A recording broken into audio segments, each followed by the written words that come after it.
to India, and the Pakistani DGMO also reached out to India. India had by then achieved its three original mission. One was to ensure that the terrorist launch pads and the terrorist hubs in Bahawalpur and Muridke, they were taken down, because this is where the center for terrorism was. This is where Pahalgam conspiracy was launched. So the first thing was to take down these terrorist launch pads, and Bahawalpur, which is in Pakistani Punjab, that was a significant achievement to enter Pakistani mainland territory, not just POK, and take action against terrorist centers, terrorist headquarters. So that was achieved. Second was when Pakistan retaliated, India once again responded as a deterrent. So a number of their air bases were damaged, a number of their radar headquarters on their eastern border, they were damaged as well. So a deterrent was set. And the third was psychological.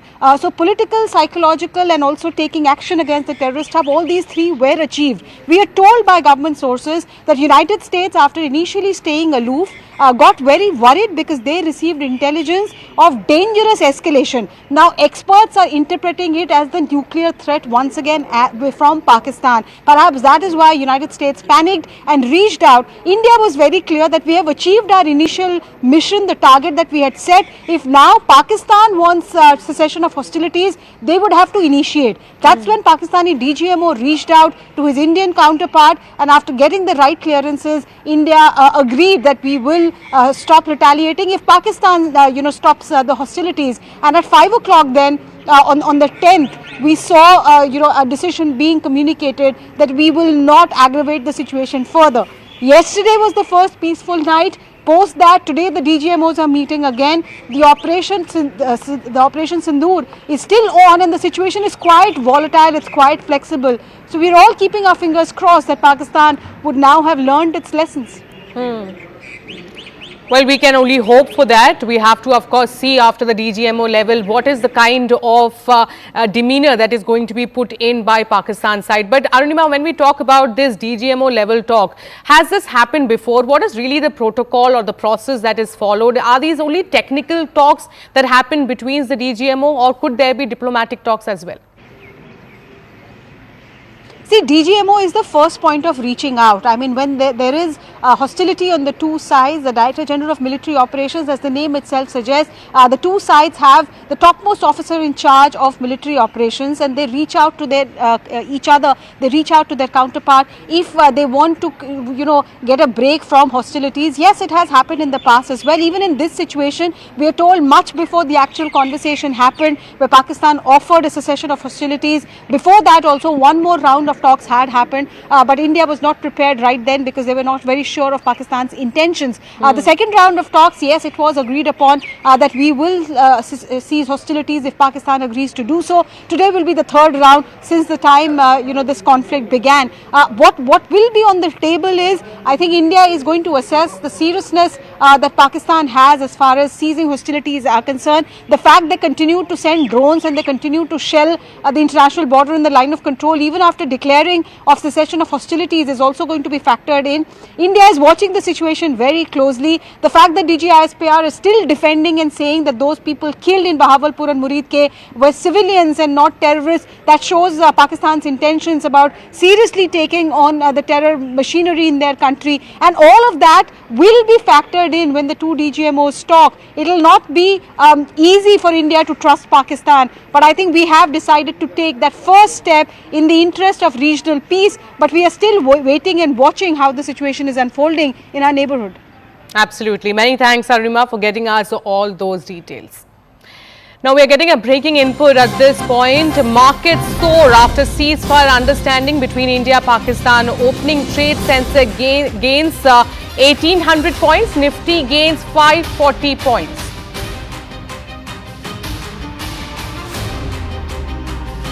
All right, so after about, we have seen that the kind of decline that was seen as far as the Sensex and Nifty, the market is concerned because of the escalation between India and Pakistan. But now we are seeing that the markets have in fact risen, and after the ceasefire understanding between India and Pakistan, and the opening trade shows that the Sensex has gained about 1800 points and Nifty has gained about 540 points. There was in fact a decline of about 1.2% about 2 days back.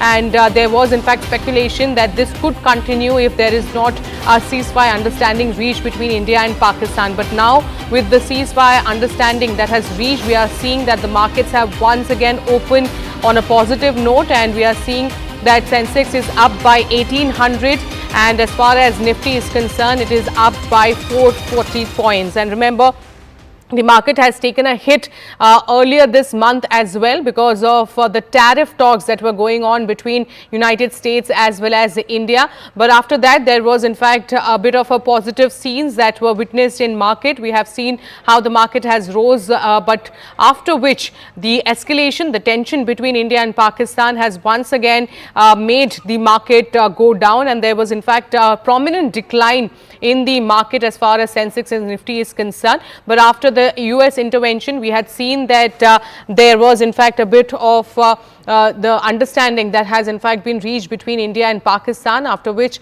India and the opening that we are seeing as far as Sensex is concerned, there is in fact the Sensex is up by 1800 points and Nifty by 540 points. I'm now joined by CNBC TV 18's Mangalam on this broadcast. Yes, Mangalam, over to you. Well, if you look at the markets, let's put things into perspective. Before the India-Pakistan skirmish began, the Nifty was close to around the 24,500 mark. After the skirmish began, there was nervousness. We still were relatively resilient, but it was on Friday that, we saw a big gash, and the Nifty was then down to around 24,000 mark itself. So it was a 500-point decline that we saw. Over the weekend, we saw de-escalation, we saw the ceasefire and all of that. So all the big decline that we saw from 24,500 to now has now been made up. The Nifty is up 600 points, nearly 24,600. The incremental extra 100 points have come in from account of two things. One, that there is talks of peace between Russia and Ukraine as well, and at the same time you are looking at a possibility of a trade deal between US and China. Remember, more than anything else, it was a decline in the markets led by imposition of tariffs by Donald Trump and the global uncertainty when it came to trade.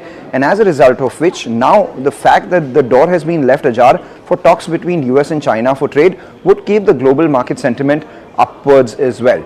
Add to all of this, India has already signed a trade deal with the UK, which we did not react to because of the things at the border that took place. And at the same time, we are on toes of seeing a deal between US and India as well when it comes to trade. So economically, things look fairly resilient. On Friday, we saw some selling by the foreign institutional investors, but that may resume in today's trading session because they've been on a buying trend for our market, and our overall forex reserves also fairly strong at nearly $700 billion, keeps India stronger than everyone else in the world right now when it comes to economy, and which is why the Indian markets are rallying as well. But also, Mangalam, amid the India-Pakistan tension, we're also seeing a trade talk that is happening between US and China. If that actually goes as planned by both the sides, we'll actually see a positive incline in the market as well?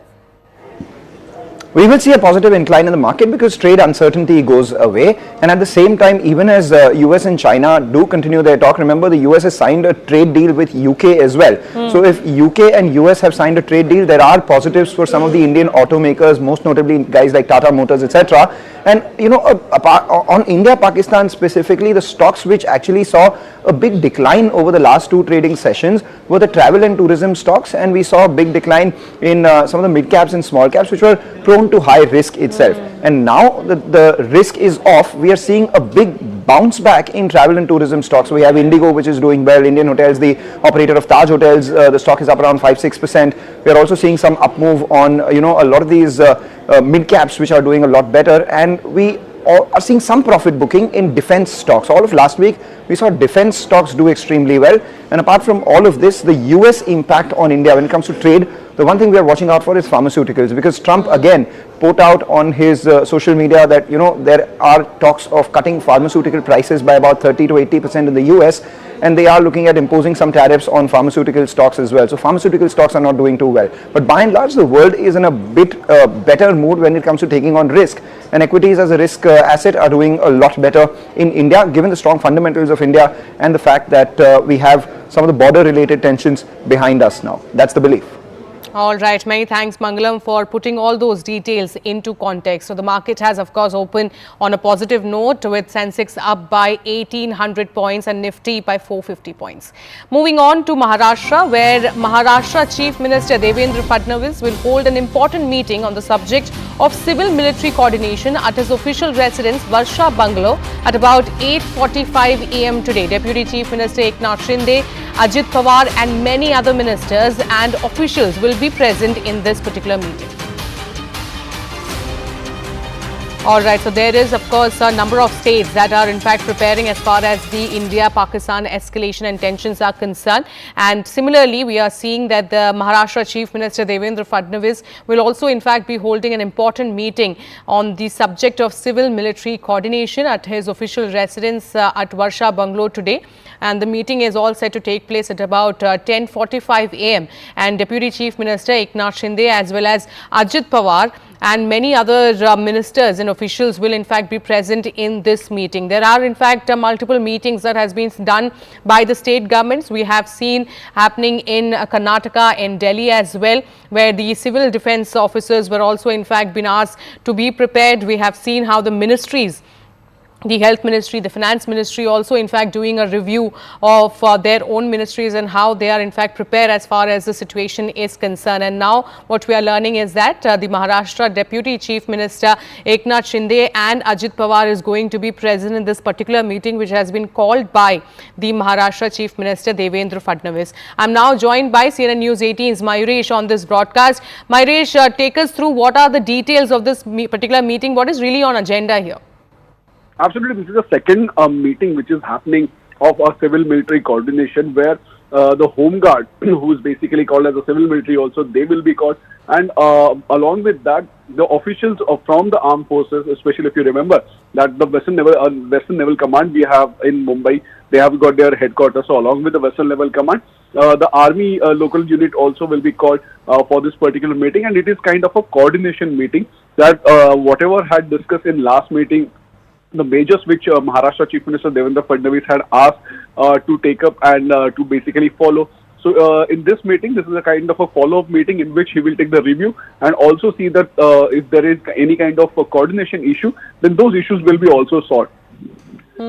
Also, you have in fact informed us about how there were a number of leaves of the medical, the hospital facilities and all that has also been prepared as far as the situation is concerned. Take us through that particular highlight. Absolutely. Devendra Fadnavis in last meeting had informed the civil military as well as the state government to start the new medical facilities in case of the emergency, because that time we were in a kind of a war-like situation, and considering that situation, he had instructed, so he will take the review also, that if something like war-like situation happens in the country, then how well prepared we are and what are the measures so far we have taken, especially after the first meeting which happened just few days back. All right. Thank you, Mayuresh, for getting us all those details. Now, US's announcement of an India-Pakistan de-escalation understanding triggered a political firestorm in India, with the Congress party invoking Indira Gandhi's decisive leadership during the 1971 Bangladesh Liberation War. Congress is all set to hold protest against the centre at 5:30 p.m. today. I'm now joined by CNN News 18's Pallavi Ghosh on this broadcast. Pallavi, what is this protest all about? Remembering Indira Gandhi as an Iron Lady, what is really the Congress party planning to send out the message here? So within an hour, I would say, of the first press conference which announced the ceasefire on agreement between India and Pakistan, we saw almost every social media handle, and Pawan Khera's statement was the first one come in saying remembering Indira Gandhi, and since then there has been no stepping down. Yesterday also Sachin Pilot made a press conference, and in all of these 2 points are being raised. Indira Gandhi is known as the Iron Lady of India, the ones who made Pakistan crawl, and this is in the context of the War of Liberation of 1971. Pictures have been put out by the Congress to show that how the treaty was signed on India's terms, and this is what the Prime Minister should have done, and they are projecting the PM as someone who has crawled under American pressure. The second point which the Congress is raising is that why is it that America announced the ceasefire? Were they the negotiators? Because if they were, that means for the first time, this is a complete violation of India's position of foreign policy that we will never allow a third-party mediation as far as the Kashmir issue is concerned. Congress seizes an opportunity, and it's seeing an opportunity ahead of elections also to now make the government look weak in terms of standing up to Pakistan or even to America. And that is essentially what they're going to be talking about. Under the guise of remembering the memory of Indira Gandhi, what essentially the Congress is going to be doing now, and is already doing, Shereen, is to project the government and the Prime Minister as weak. All right. Many thanks, Pallavi, for bringing us all those details. Now, moving on, as far as India is concerned, India has firmly rejected any offer of third-party mediation on the Kashmir issue, following US President Donald Trump's recent proposal to mediate between India and Pakistan. While Pakistan Prime Minister Shehbaz Sharif welcomed Trump's offer and praised US role in ceasefire talks, India has made its position clear. Government sources state that only issue remaining is the return of Pakistan-occupied Kashmir. India maintains there is nothing else to negotiate with Pakistan unless it involves the handover of terrorists. Now, the government stressed that it does not need or want any international mediation and considers the matter strictly bilateral. Pakistan, meanwhile, continues to push the narrative that Kashmir is a long-standing dispute, urging international involvement and thanking President Trump for his constructive role and support. See, yes, we've never accepted and we never entertained. We do not want. We've been very clear that no third party has any role. No third party has any role in our, in our affairs. But on the other hand, yes, it's a fact of life that America is a superpower. And of course, we have very good relations with America, strategic relations with America. That said, President Trump does want, that's in his nature. But by the way, Trump has offered to mediate on Kashmir even earlier also, when we have politely, sidelined his views. So Trump may say what he wants to say. It's absolutely fine. Friends say things, but good friends also understand why somebody is saying something, and we politely ignore and we move on. So I think that's how we will proceed ahead. नहीं, उनका जो statement है वो अपनी जगह ठीक है, उन्होंने ऑफर किया, पर भारत उसको एक्सेप्ट करे वो अलग बात है. अभी तक तो जैसे मैंने पहले कहा था, भारत ने कभी एक्सेप्ट नहीं किया थर्ड पार्टी इंटरवेंशन. एक बार ये गलती हमने की थी यूएन जाने की, उसके बाद थर्ड पार्टी इंटरवेंशन या मीडिएशन हम नहीं एक्सेप्ट करते. All right, I'm now joined by CNN News 18 Siddhant Mishra on this broadcast. Siddhant, we have always maintained that as far as Kashmir issue is concerned, it is a bilateral issue between India and Pakistan, and there is no need for a third party to intervene. And now with US intervening, it's not something that that India wanted. Well, yes, that's right, Shannon. In fact, government sources are also telling us that there is not even a second thought of mediation as far as Kashmir issue is concerned. Kashmir was, is, and will always be an integral part of India, and the only issue that needs to be resolved is the issue of Pak-occupied Kashmir, the illegal territory that Pakistan has occupied. Perhaps that needs to be returned to India, and it has been a very standard position of the Indian government from a very beginning. So there has been no change in that policy position, irrespective of what Donald Trump says, irrespective of what J.D. Vance says, irrespective of what the American government says. India's position is very clear, and in fact, at the time of DGMO talks, or perhaps maybe the claims that United States is making that they mediated, etc., etc., nowhere the Kashmir issue or the resolution of Kashmir issue problem perhaps came up for a discussion. So it is just because Donald Trump irresponsibly came up with a social media post writing about Kashmir issue to be resolved. A solution needs to be found for that. Perhaps there are no takers of that in India, and in fact Indian government's position is very firm that no mediation or as far as Kashmir is concerned. The only issue which is left is POJK. Perhaps if we can get POJK back, perhaps then that is something which Indian government can discuss. Otherwise there is no discussion at all.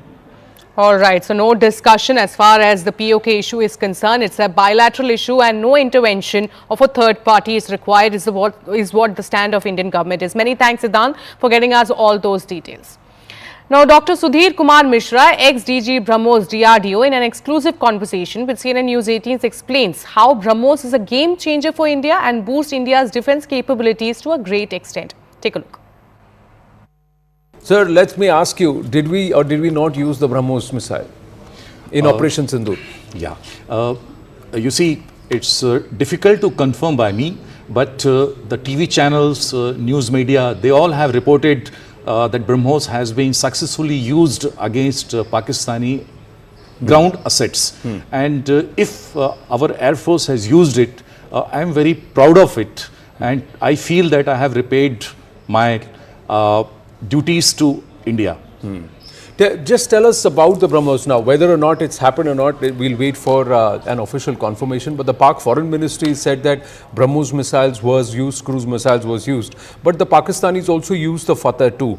So let's try and understand, compare, contrast the Fateh 2 and Brahmos. How did Brahmos happen and what are the capabilities of the Brahmos? You see, Brahmos is a cruise missile and its range varies from 300 to 800 kilometers. We have different applications of different versions of the Brahmos. We have land-to-land version, we have land-to-ship, we have ship-to-ship, ship-to-land, and we can launch Brahmos from Sukhoi 30 aircraft also against land targets and sea targets. What Pakistani have used is a strategic missile. It is a ballistic missile having a conventional payload. And it is reported that it was headed towards Delhi. And our air defense system has proved that they can deny any air attack to our adversaries.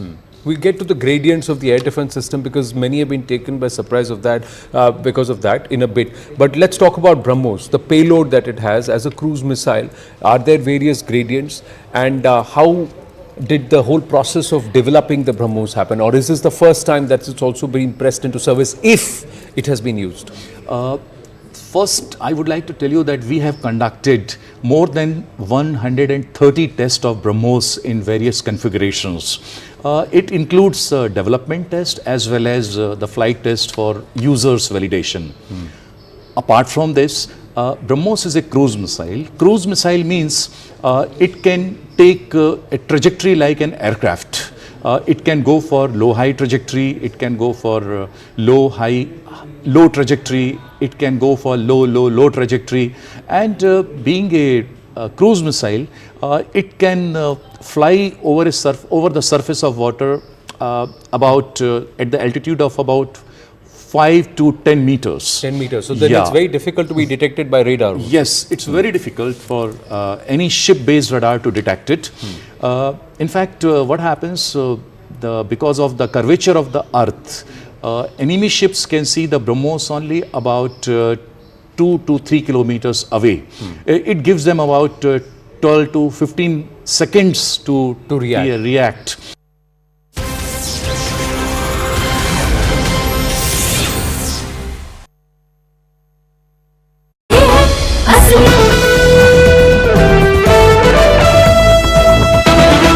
How in the past 4 days, India's Operation Sindoor has inflicted heavy damages on Pakistan in response to the Pahalgam terror attack that killed 26 innocent civilians.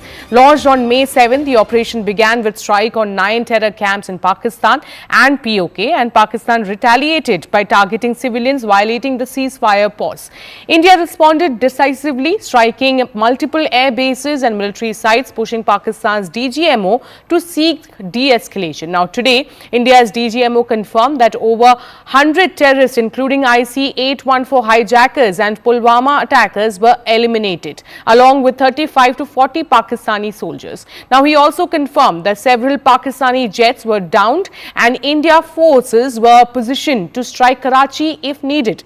Top government sources emphasized that Operation Sindoor is ongoing and reflects a new normal in India's counter-terror strategy.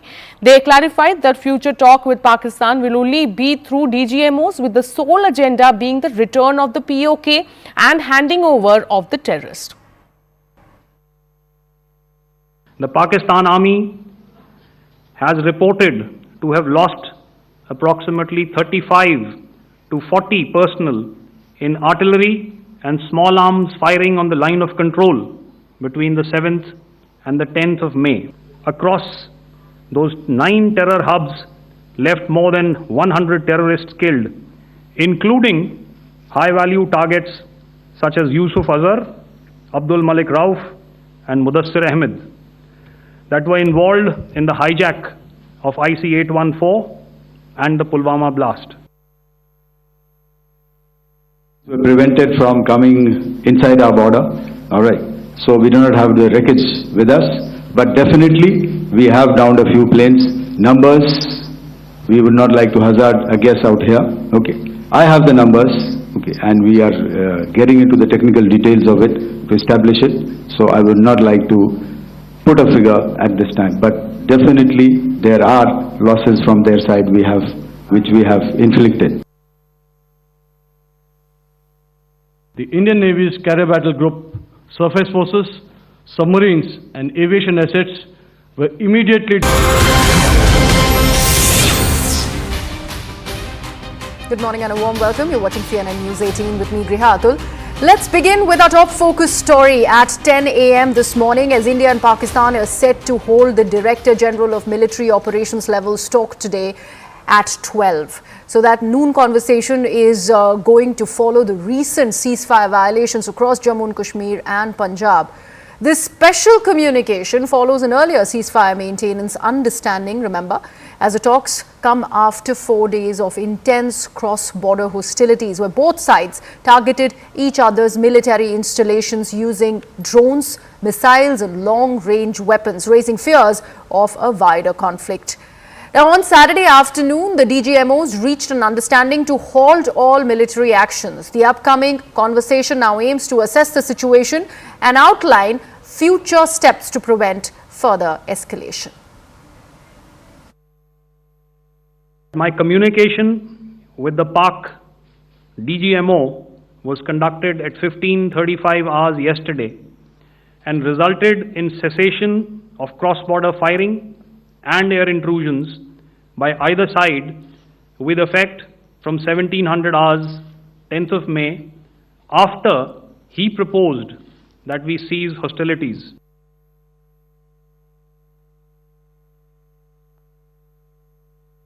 First of all, as I mentioned, we have quantitative and qualitative edge to deliver a massive blow to our adversary, and we completely dominate in the maritime front. Indian Navy's action is part of the escalation ladder mechanism which we have worked out amongst 3 services. This time, if Pakistan dare take any action, and Pakistan knows it, what we are going to do. Remember, there was an earlier announcement of ceasefire understanding that was reached between India and Pakistan, a ceasefire agreement that was essentially breached by Pakistan within just hours of that announcement that had come in not just from India but also from Pakistan. The Foreign Minister Ishaqdar had put the news out that they have an understanding between the DGMO conversations that there is going to be a cessation in hostilities on both the sides of the border. There was a maintenance of that very status quo by the US as well, as the US chose to picture and posture itself as a mediator. But the DGMOs in the last briefing here in India particularly have ensured that it is on the DGMO level that the ceasefire understanding really was arrived at, something that the Pakistani side did not adhere to. My colleague Arunima is now joining us on the broadcast. Arunima, noon is the time when we look at further talks between the DGMOs of India and Pakistan. Considering they breached the first understanding, what is expected now? So, when the DGMOs speak in peace times also, the usual procedure is that both sides just highlight, and these conversations happen on a weekly basis. Usually every Tuesday there is a conversation between the two DGMOs and they highlight whatever their concerns are. This time, however, the situation is very different. Yes, we have agreed to cessation of hostilities, but even after that agreement was announced on the 10th at 5 p.m, everything was supposed to get back to normal. But post that also in Jammu and Kashmir along the LoC, we saw drones drones moving. We saw, shelling across the line of control. Similar concerns were raised by Punjab, by Rajasthan as well.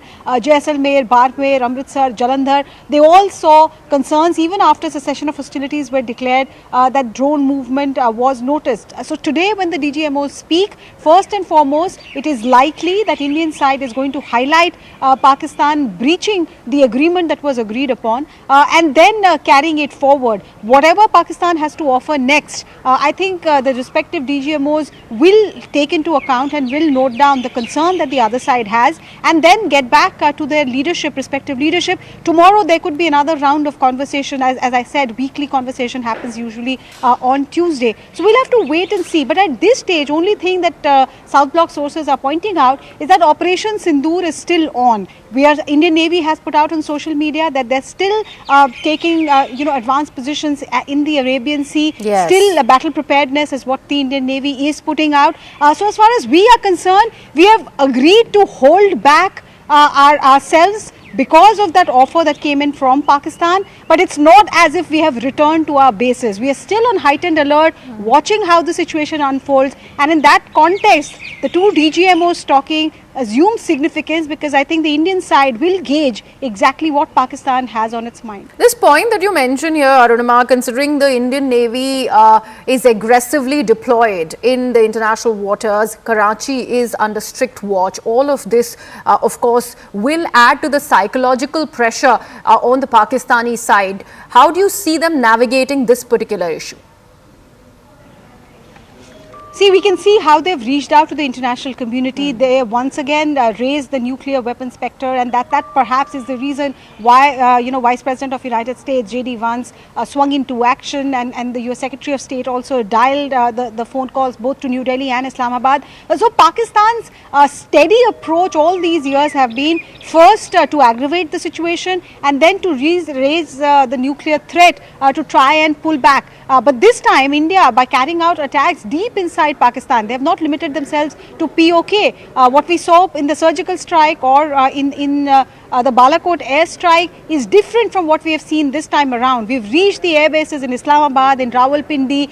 We've reached the air bases, the radar bases on their eastern border. So this time, I think we have refused to bog down just because our neighbor is a nuclear power. Yes, the world is worried, and yes, the United States has intervened, but we are still alert. We are watching the situation, and the Prime Minister has made it very clear that if there is a single bullet from their side, the response will be tenfold more. In Hindi, he said in the meeting yesterday, "Wahan se goli chali, to yahan se gola daga jayega." So I think that is the message that has gone to our defense forces as well, that we don't want to disturb peace. We are waiting and watching, but we are prepared. If there is even one iota of misadventure from Pakistan's side, we will respond adequately, like we have so far. Right, Arunima, do stay on with us. We also have our defense correspondent Akash join us on the broadcast now. Akash, I want to understand from you, there was an important statement that was underlined at the DGMO briefing yesterday evening, where they had gone on record and mentioned on how several of the high-tech Pakistani jets have been brought down by India. That's a big statement to make, considering there is going to be another round of DGMO talks between India and Pakistan. How does one assess that statement? Right. As far as their jets are concerned, yesterday, Director General Air Operations categorically mentioned that yes, we do down their jets. In fact, that the sort of activities when they scrambled their jets and try to attack on our military establishment. But what are these jets? Which generation jets, or what are the other details? So they are still assessing. As far as technical assessment is concerned, so of course it will take some time, and only after the complete assessment they would be letting us know. But this is for a fact that we have been seeing the reports from Pakistani media channels as well, that how they have lost their air officers. In fact, yesterday I saw their former president tweeting about it, and several other aspects. As far as this DGMO level talk is concerned, Greha, so at around 12 we are expecting it, using a hotline. Both the officers, Lieutenant General rank officer from our side, the Major General rank officer from their side, would be connecting and would be discussing it further. We know that how they have agreed on temporary halt to the sort of activities that were happening from both the sides. Of course, Pakistan was trying to attack our, air bases and air radars and air defense systems. But then India has also retaliated, and India has in fact created a lot of damage to their assets. We have seen the satellite images. In fact, Arunima was pointing out that how satellite images are somewhere indicating that we have in fact damaged their runways, their AD systems, their radar systems, and in fact the hangar where they generally park their aircraft. As far as the Noor Khan Air Base is concerned, so this is one air base that is in news also because of the fact that it is in Rawalpindi and very close to the army headquarters there. So the kind of damage that they have received, and this is the reason why in fact they called the DGMO in fact to try to communicate with DGMO to halt the sort of activities that were happening, because they got to know the sort of capabilities that Indian Armed Forces have. Yes. As far as our side, the casualty on our side is concerned, so we have lost 5 brave hearts in the sort of firing that is happening at the line of control. We have been seeing that how it was reported, that from Kupwara and Uri to here till Aknoor at the line of control, we had this ceasefire violation constantly on from last so many days. They were firing artillery. Indian Army was also retaliating. In fact, Indian Army, destroyed their bunkers, their posts, and in fact the storage facilities that they have close to the border. Yes. Further, they have placed their artillery in the civilian population. We know it for a fact. We have highlighted it. But then you cannot, expect Pakistan to be responsible enough to save the citizens and the civilians at such a time.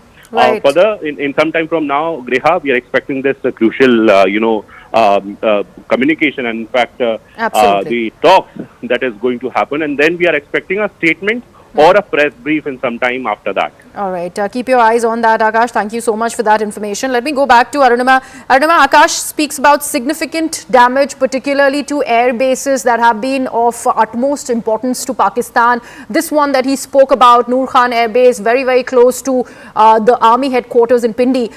That's how deadly the impact of the Indian attack really was. You had mentioned about the nuke saber rattling by Pakistan. Why do you think that really happened? Why do you think the nuke body was called in by Shehbaz Sharif? And right after that, there was a conversation that Asim Munir had with Marco Rubio. How does one really see these developments? See, American media has reported that United States got into the intervention mode because they had intelligence to suggest that there could be massive escalation if this war was allowed to enter the weekend. What was this massive escalation? India has not come on record to say anything. Even United States are just keeping this information source based. But I think the assessment is that there were some inkling that Pakistan was not just, and this is what the earlier briefing said, that it seemed Pakistan was taking to forward positions its armed forces, and then came this report of heightened escalation. The assessment seems to be that India had hit very close to where Pakistan's nukes were stored, and the fear was that radiation could leak out even if Pakistan did not actually get down to using of nukes. And they openly talk, their officials openly threaten utilization of nukes, even though India has a no first use policy. Pakistan does not respect any of that. Yes. So I think that became ultimate factor for US to give up its hands-off approach and start its intervention.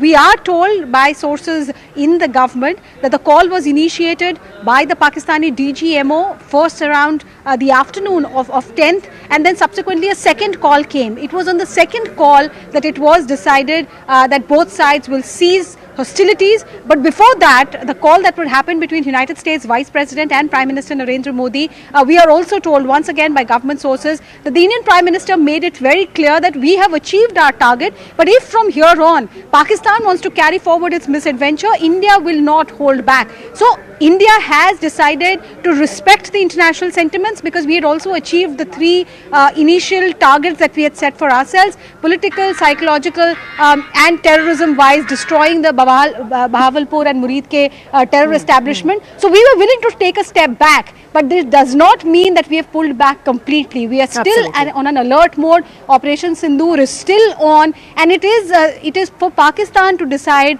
how South Asia moves from here on. The ball is firmly in their court. Absolutely. Arunima, do stay on with us. So very vigilant Indian armed forces as Operation Sindoor still goes on. Now, in the last 4 days, India's Operation Sindoor has inflicted heavy damage in Pakistan in response to the Pahalgam terror attack.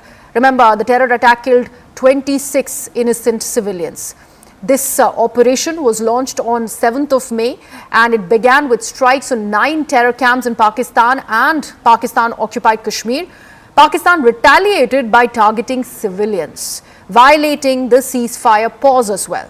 India then responded decisively, striking multiple air bases and military sites, pushing Pakistan's DGMO to seek de-escalation. India's DGMO has confirmed that over 100 plus terrorists, including IC-814 hijackers and Pulwama attackers, have been eliminated, along with 30 to 40 Pakistani soldiers. Now, there has been a confirmation that's come in from the Indian side that several Pakistani jets were downed and Indian forces were positioned to strike Karachi if needed. Top government sources have also emphasized that Operation Sindoor is ongoing and reflects a new normal in India's counter-terror strategy. They have clarified that future talks with Pakistan will only be through DGMOs, with the sole agenda being the return of Pakistan-occupied Kashmir and handing over the terrorists. The Pakistan Army has reported to have lost approximately 35 to 40 personnel in artillery and small arms firing on the line of control between the 7th and the 10th of May. Across those 9 terror hubs left more than 100 terrorists killed, including high-value targets such as Yusuf Azhar, Abdul Malik Rauf and Mudassir Ahmed, that were involved in the hijack of IC-814 and the Pulwama blast.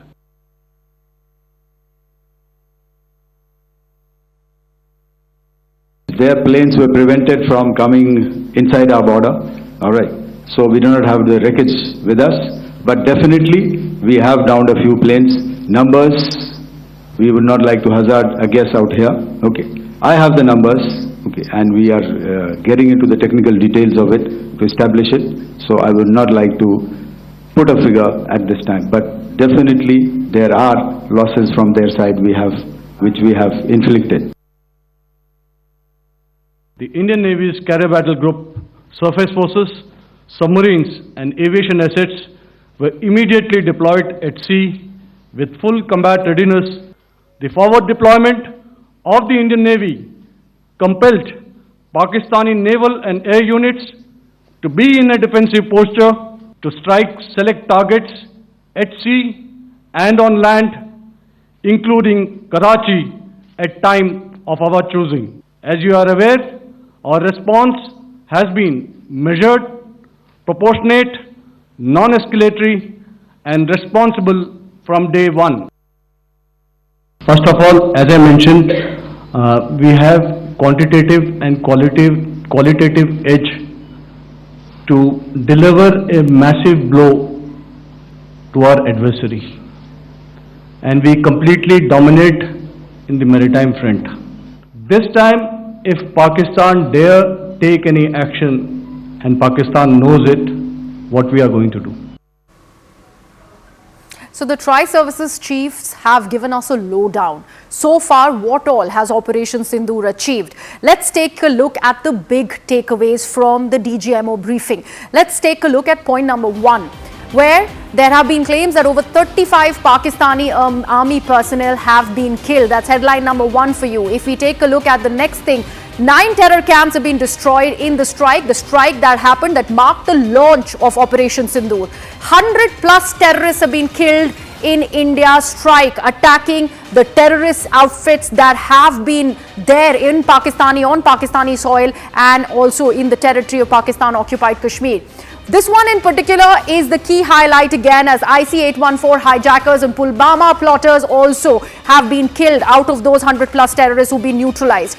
10 Pakistan military sites have been hit. Remember, after the escalation did not stop from Pakistani side, despite that ceasefire arrangement, they still continued to attack India. This was what India did. Now, headline number 6 is what DGMO have mentioned is that we have downed several Pakistani jets. Another main headline that came out of that press briefing. The number, of course, they are not putting out in public, but they have gone on record and said exactly this. 7th, forces were ready to target Karachi. Now, this one is obviously giving a tough time to Pakistan, as the naval waters and the kind of naval dominance that India has on international borders, the kind of naval might that India speaks about is pretty evident here. Karachi is aggressively being looked at, and that will, of course, further corner Pakistan. Headline number 8, India avoided collateral damage. Remember, the target was only the terrorist infrastructure, no civilians, and initially no military outfits as well. Headline number 9, if Pakistan strikes, India will hit back. Of course, that's a very, very strong warning of punitive action that India is going to take if Pakistan continues with its misadventure. If we take a look at the next one, Pakistan pleaded with India for ceasefire.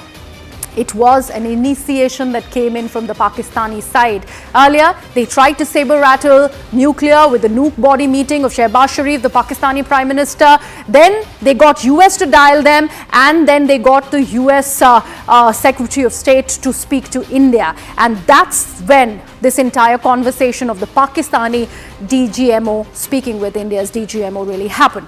Now, DGMO equivalent from Indian Navy and Indian Air Force will be addressing the briefing today. My colleague Akash Sharma is going to give us all the details of that particular briefing as that will happen very, very shortly. Akash, I believe 2:30 is when that briefing happens? Yes, Greha, DGMO are going to connect. The DGMOs from both the countries are going to connect at around 12 today, and via hotline, as I have been reporting since morning. At around 12, this conversation is going to happen at around 2:30. In fact, we are expecting the DGMO, of course, the Director General Military Operation of Indian Army, DGNO, Director General Naval Operations from Indian Navy, and DGAO, Director General Air Operations from Indian Air Force. So we'll be conducting this press conference.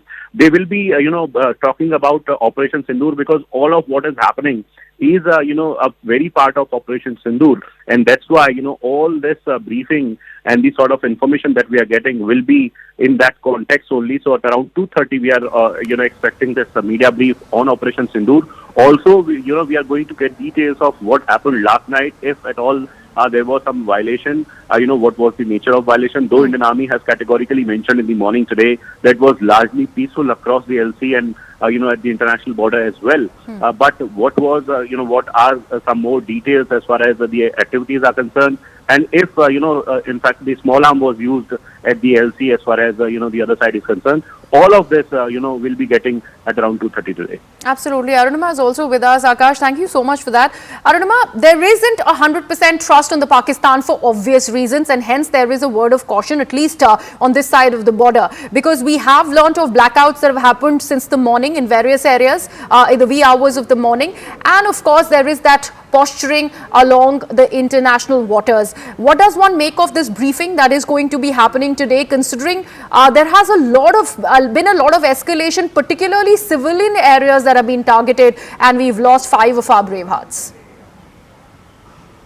See, even now when we have reached a stage where there is cessation of hostilities, the battle for the narrative is still on. Both sides are trying to put out the evidence that they have. Pakistan has rejected most of the claims that India has made. Pakistan, in fact, is portraying a sense of bravado. Even the terrorists who have been eliminated, India in its press conferences have put out details about the terrorists who have been eliminated, those who were wanted for IC-814, family members of Masood Azhar who were part of Jaish-e-Mohammed's, core committee, so to say, Lashkar-e-Toiba terrorists who were carrying out fundraising for their organization. India has put out details about all of them, but we saw the DGISPR press conference where they have not accepted. In fact, they've said said that people killed were civilians, and it is wrong to say that they were terrorists. So it is important right now to also put out as much evidence as we can to counter the narrative that is coming in from Pakistan. And in that backdrop, the briefing which has now been announced at 2:30 is extremely significant. The international media is also being given a chance to see both sides and figure out exactly how much of a damage India has inflicted on Pakistan. So this battle of narrative at this stage is extremely important. Along with that, I think the DGMO level conversation that will happen about 12 o'clock, that also will give India a sense of what exactly Pakistan is planning. They first offered to cease hostilities, but that evening we saw how drones and shellings continued around the LoC. But today, I mean, last night was relatively peaceful. Should we now believe in Pakistan, or should we continue to be on heightened alert? I think all those decisions will be taken over the next 1 week or so. The first step will be when the two DGMOs talk today. So, Arunima, technically that ceasefire agreement, understanding, in fact, that deadline ends today. Only after this conversation between the two DGMOs is India going to know what is the next step. How does it work technically? See, I would refrain from using the word ceasefire because nobody in Indian establishment has used the word. It's only President Trump and the United States which is claiming that there is a ceasefire between India and Pakistan. Why I say so is because the word ceasefire also has a lot of technical connotation. What we are told is that currently there's a cessation of hostilities that has lasted for the last 24 hours. Last night was the first night when we saw no aggravating circumstance along the LoC or the international border. But Operation Sindoor is very much on. That has been underlined by our defense forces, by our government officials again and again. Operation Sindoor is still on because we continue to be in a state of high alert. Our Navy, our naval assets are still in a state of battle preparedness. Our air assets are still ready to take on any challenges. It all depends on how Pakistan, because India has been very clear. Your original escalation was Pahalgam. We responded, and we responded only at terror outposts and terror headquarters. It's only when you decided to send in swarms of drones, not once but twice, did we retaliate at your air bases and at your launch pads for your unmanned aerial vehicles. Now that you have agreed that you're not going to continue to send your drones and continue to disrupt life on our side of the border, we have decided to cease hostilities. So the onus, as far as India is concerned, is on Pakistan, and that's why this DGMO level phone conversation will be important, because India will then assess exactly what Pakistan has on its mind. If India is convinced about Pakistan's intention, perhaps we will see the heightened alert get down to a lesser level. Operation Sindoor's closure that call will be taken. Completion of Operation Sindoor's call will be taken at a later stage. At this stage, all we can say is that the operation is on, but we have decided to cease hostilities and we are waiting to assess Pakistan's next move. Absolutely. Arunima, thank you so much for all of that information. Remember, India and Pakistan have only agreed to engage at DGMO level. That speaks volumes about the kind of hostilities that has been seen on both sides of the border and how the situation has deteriorated. Let's see what happens when the DGMOs further engage today. We'll go into a very short break with that.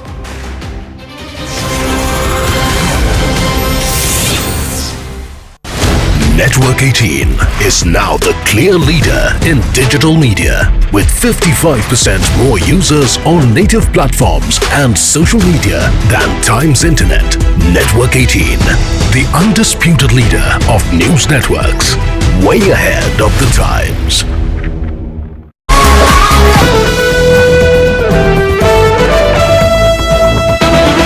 How in the past 4 days, India's Operation Sindoor has inflicted heavy damages on Pakistan in response to the Pahalgam terror attack that killed 26 innocent civilians.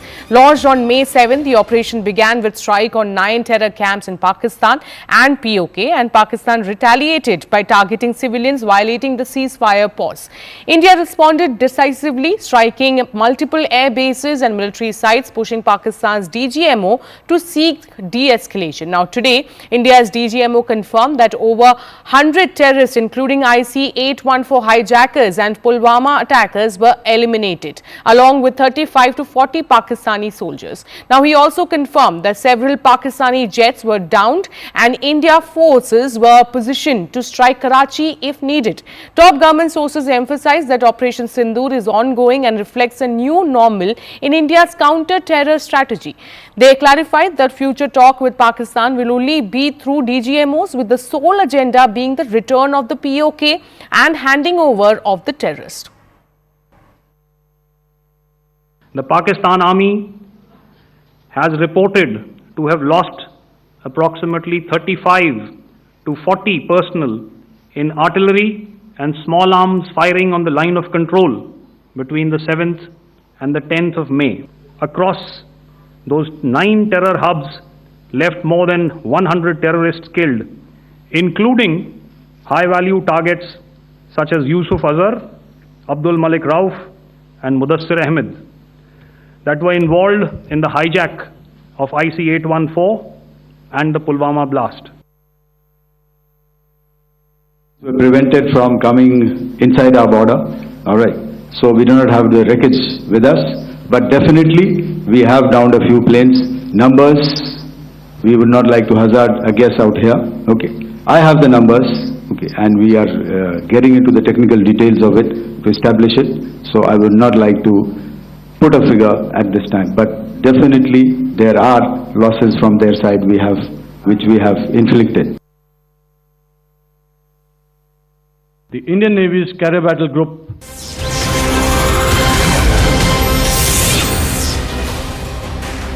Welcome back. You're watching CNN News 18 with me, Griha. We are now getting some more updates as amid Operation Sindoor. Now, ISRO chief has made a rather big remark. ISRO Chief V. Narayanan has said that 10 satellites are working to ensure safety and security in the country.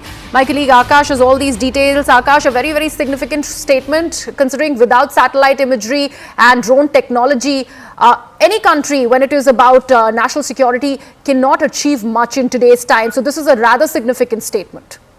Right. The ISRO chairman V. Narayanan, in fact, has emphasized the role of satellite technology in ensuring India's national security, Griha, and he has highlighted that how at least 10 satellites, operate 24/7 for strategic purposes, monitoring the country's 7,000-kilometer coastline and also the entire northern border. We know that how our adversary, is in the northern region, and this surveillance is essential, Griha, due to the sort of tensions that we have.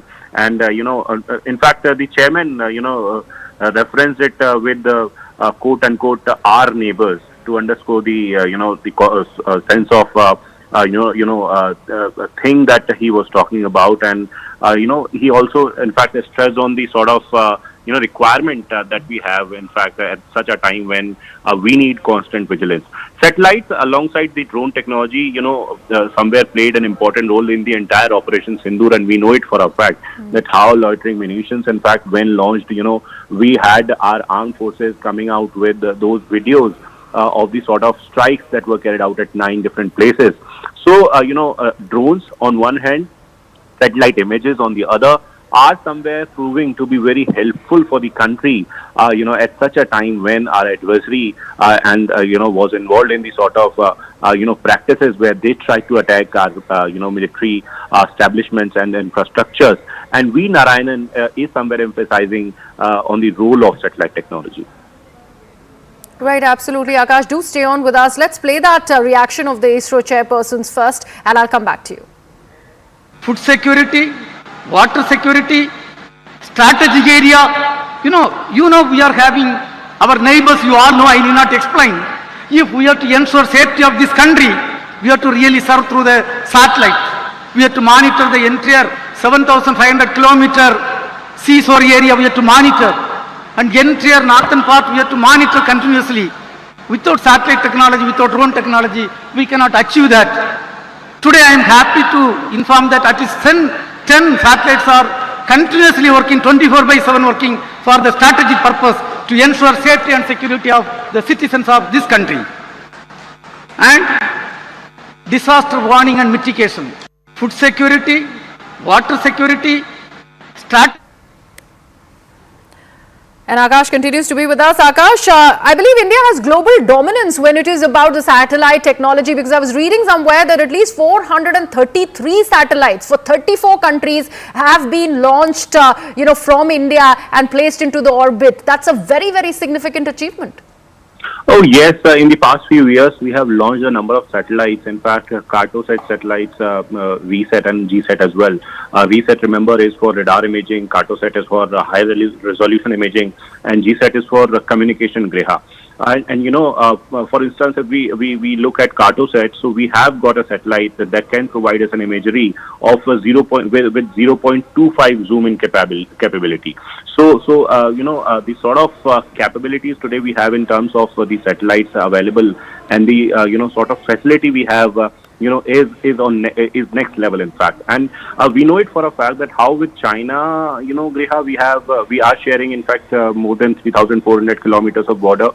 And in fact, with Pakistan, we have around 3,300 plus kilometers of border. So, at such a time when we have adversaries like Pakistan and China, so satellite game is very important. And, in every press conference that you must have seen in the last, a few days, you must be seeing the sort of satellite images that are presented as the reality of the sort of operation that we conducted. So satellites are playing an important role, and it is not limited to just the northern borders. We know that how coastal surveillance is very important, given the fact that in the Arabian Sea, even in this operation, Indian Navy was very much deployed. Around 7,500 kilometers of coastline we have, and we have got 9 states, that have this coastline. So vulnerabilities are there, and that's the reason why we have to place things like satellites, drones, radars, and defenses to deal with the sort of threats that may come towards us. So role of satellite is very important, and this time around, ISRO chairman is somewhere pointing it out that how 10 of our satellites were there, to provide surveillance and the security and the critical information that was required for the sort of operation that were carried out. Absolutely. Thank you so much for that, Akash. And the ISRO chief has in fact underlined that very point that Akash was making, that we have to monitor our 7,000 kilometer seashore area, and we have to monitor the entire northern part continuously. And without satellite and drone technology, that cannot be achieved. We leave it at that. We are going into a very short break.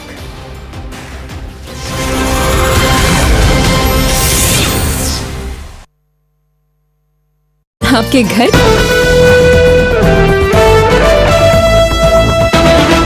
How in the past 4 days, India's Operation Sindoor has inflicted heavy damages on Pakistan in response to the Pahalgam terror attack that killed 26 innocent civilians. Launched on May 7, the operation began with strike on 9 terror camps in Pakistan and POK, and Pakistan retaliated by targeting civilians violating the ceasefire pause. India responded decisively, striking multiple air bases and military sites, pushing Pakistan's DGMO to seek de-escalation. Now today, India's DGMO confirmed that over 100 terrorists, including IC-814 hijackers and Pulwama attackers, were eliminated, along with 35 to 40 Pakistani soldiers. Now, he also confirmed that several Pakistani jets were downed and India forces were positioned to strike Karachi if needed. Top government sources emphasized that Operation Sindoor is ongoing and reflects a new normal in India's counter-terror strategy. They clarified that future talk with Pakistan will only be through DGMOs, with the sole agenda being the return of the POK and handing over of the terrorist. The Pakistan Army has reported to have lost approximately 35 to 40 personnel in artillery and small arms firing on the line of control between the 7th and the 10th of May. Across those 9 terror hubs left more than 100 terrorists killed, including high-value targets such as Yusuf Azhar, Abdul Malik Rauf and Mudassir Ahmed that were in.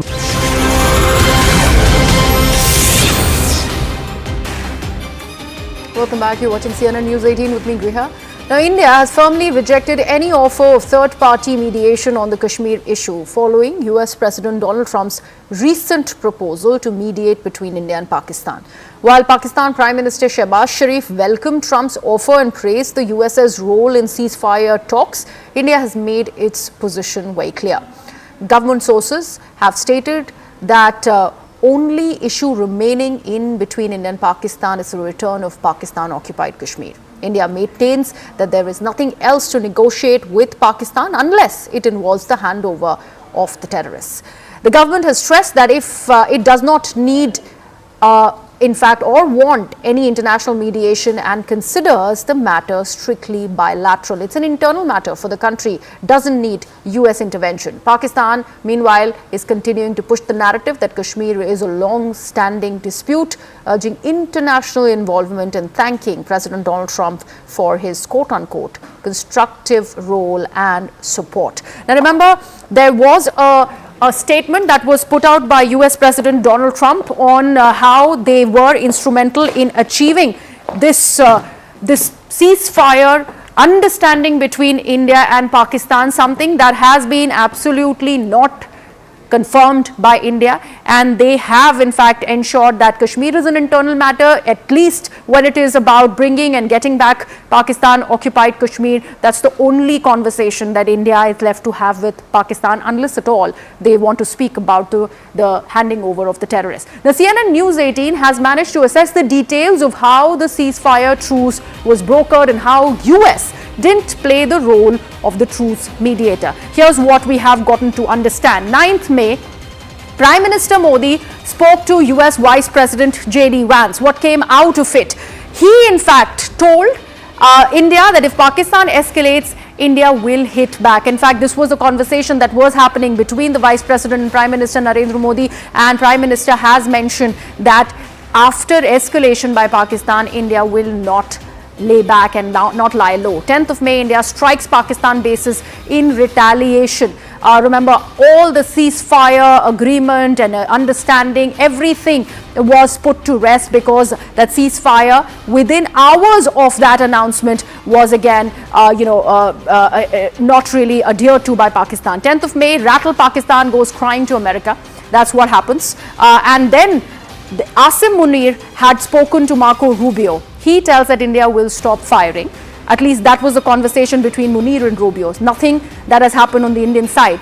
That's when Marco Rubio has called the External Affairs Minister S. Jaishankar, and he goes and initiates and says that Pakistan is willing to stop the firing. An escalation that, remember, started from Pakistani side. India has so far been maintaining that stance that we do not want it to escalate. We are only targeting the terrorist camps. We have not targeted civilian and military infrastructure in Pakistan, but Pakistan did not adhere to that. It escalated, it started attacking civilian areas, and then it got really rattled when it saw the kind of escalation that came in from the Indian side. This was only in response, remember. Now, we also, in fact, got to know that here's what the External Affairs Minister said to Marco Rubio, that if they don't fire, we won't fire. It is only because they have escalated is why India is retaliating. 10th of May, again, India said that to United States of America that we do not need your assistance. It was a statement that was underlined in bold. 10th of May, again, Pakistan called DGMO at around 1 p.m. Something that has been mentioned by the Ministry as well, where that conversation went on 3:35 till the conversation really happened, and they were the ones who initiated the ceasefire. India replied at 3:35 p.m. as the DGMO was busy. So there was an initial conversation, a call that came into the Indian side. A response came in at 3:35 p.m. on 10th of May itself, and that's how it was. An understanding that was arrived at between India and Pakistan that there will be a stopping of hostilities along both sides of the border, something that was not adhered to by Pakistan. Hours later, we again saw the kind of escalation that came in from Pakistani side, aptly responded to by India. My colleague, in fact, Siddhant is with us on the broadcast. Siddhant, why then is US, and we have just listed out these points on how there has been no mediation, no involvement of United States of America. It is only what Pakistan wanted, and that's why US is posturing itself to be the big brother. But why? Kashmir is an internal matter. Well, that's absolutely right, Greha. Pakistan wanted the other countries to intervene, and in fact, that has always been the policy of Pakistan. Because India always says that as far as Kashmir issue is concerned, then India deals with bilaterally. When it comes to Pakistan, India deals with it with Pakistan bilaterally. There are DGMO level mechanisms already available. In fact, in the worst of the times also, both sides have remained in touch at the DGMO level. Point number one. Point number two, what Pakistan wants to politicize Kashmir, Greha. Pakistan wants to bring in the other partners and friends, perhaps to put pressure on India. And that is exactly what Pakistan did again. So when Indian forces struck 8 armed bases in Pakistan, and perhaps they realized that they cannot hit India back now, especially in these scenarios when their air defense systems have badly been impacted after the strikes done by the Indian side. So they cried before Marco Rubio, a Secretary of State. In fact, Asim Munir dialed Marco Rubio, and in fact he requested Marco Rubio to speak to Indians. Now, when Marco Rubio spoke to EMS Jaishankar stated India's position that if they hit us, we will hit them back. If they will not hit us, we will not hit them back. Perhaps that was the entire conversation which took place between Marco Rubio and EMS Jaishankar. Now, from where this entire theory of mediation came, that US got mediation done between India and Pakistan. Perhaps Indian side has no clue. In fact, the Indian side also has no clue about who briefed US about it. Yes. Because nobody from New Delhi briefed US about DGMO calls which were exchanged between the two sides, and both sides reaching an understanding. So it just looks like a Pakistan's game plan. Perhaps they leaked this information to United States, and United States, perhaps obviously any country would love to take credit in such scenario. And Yes. when the president of that country, Siddharth, Donald Trump, who tell was us something. When the Vice President of the United States of America said that we cannot do anything when it is about the situation that is only growing between India and Pakistan, and then a complete change of stance came in when there was the involvement of Marco Rubio, how does one see that entire shift in posturing of America? And the other thing, those tweets and those statements that were put out by the President of the United States, Donald Trump, one of them, of course, was deleted later, where he had in fact put India and Pakistan on the same plate. There was an equivalence where India will never agree to, as he is equating India with Pakistan. How does that impact the relationship that India shares with the US? Well, Greha, there is no doubt about this very fact that Pakistan has very close links with the Pentagon. In fact, they have been doing dirty work for the Western powers for the longest times. And this is not something very new we both are discussing. So everybody is well aware about it.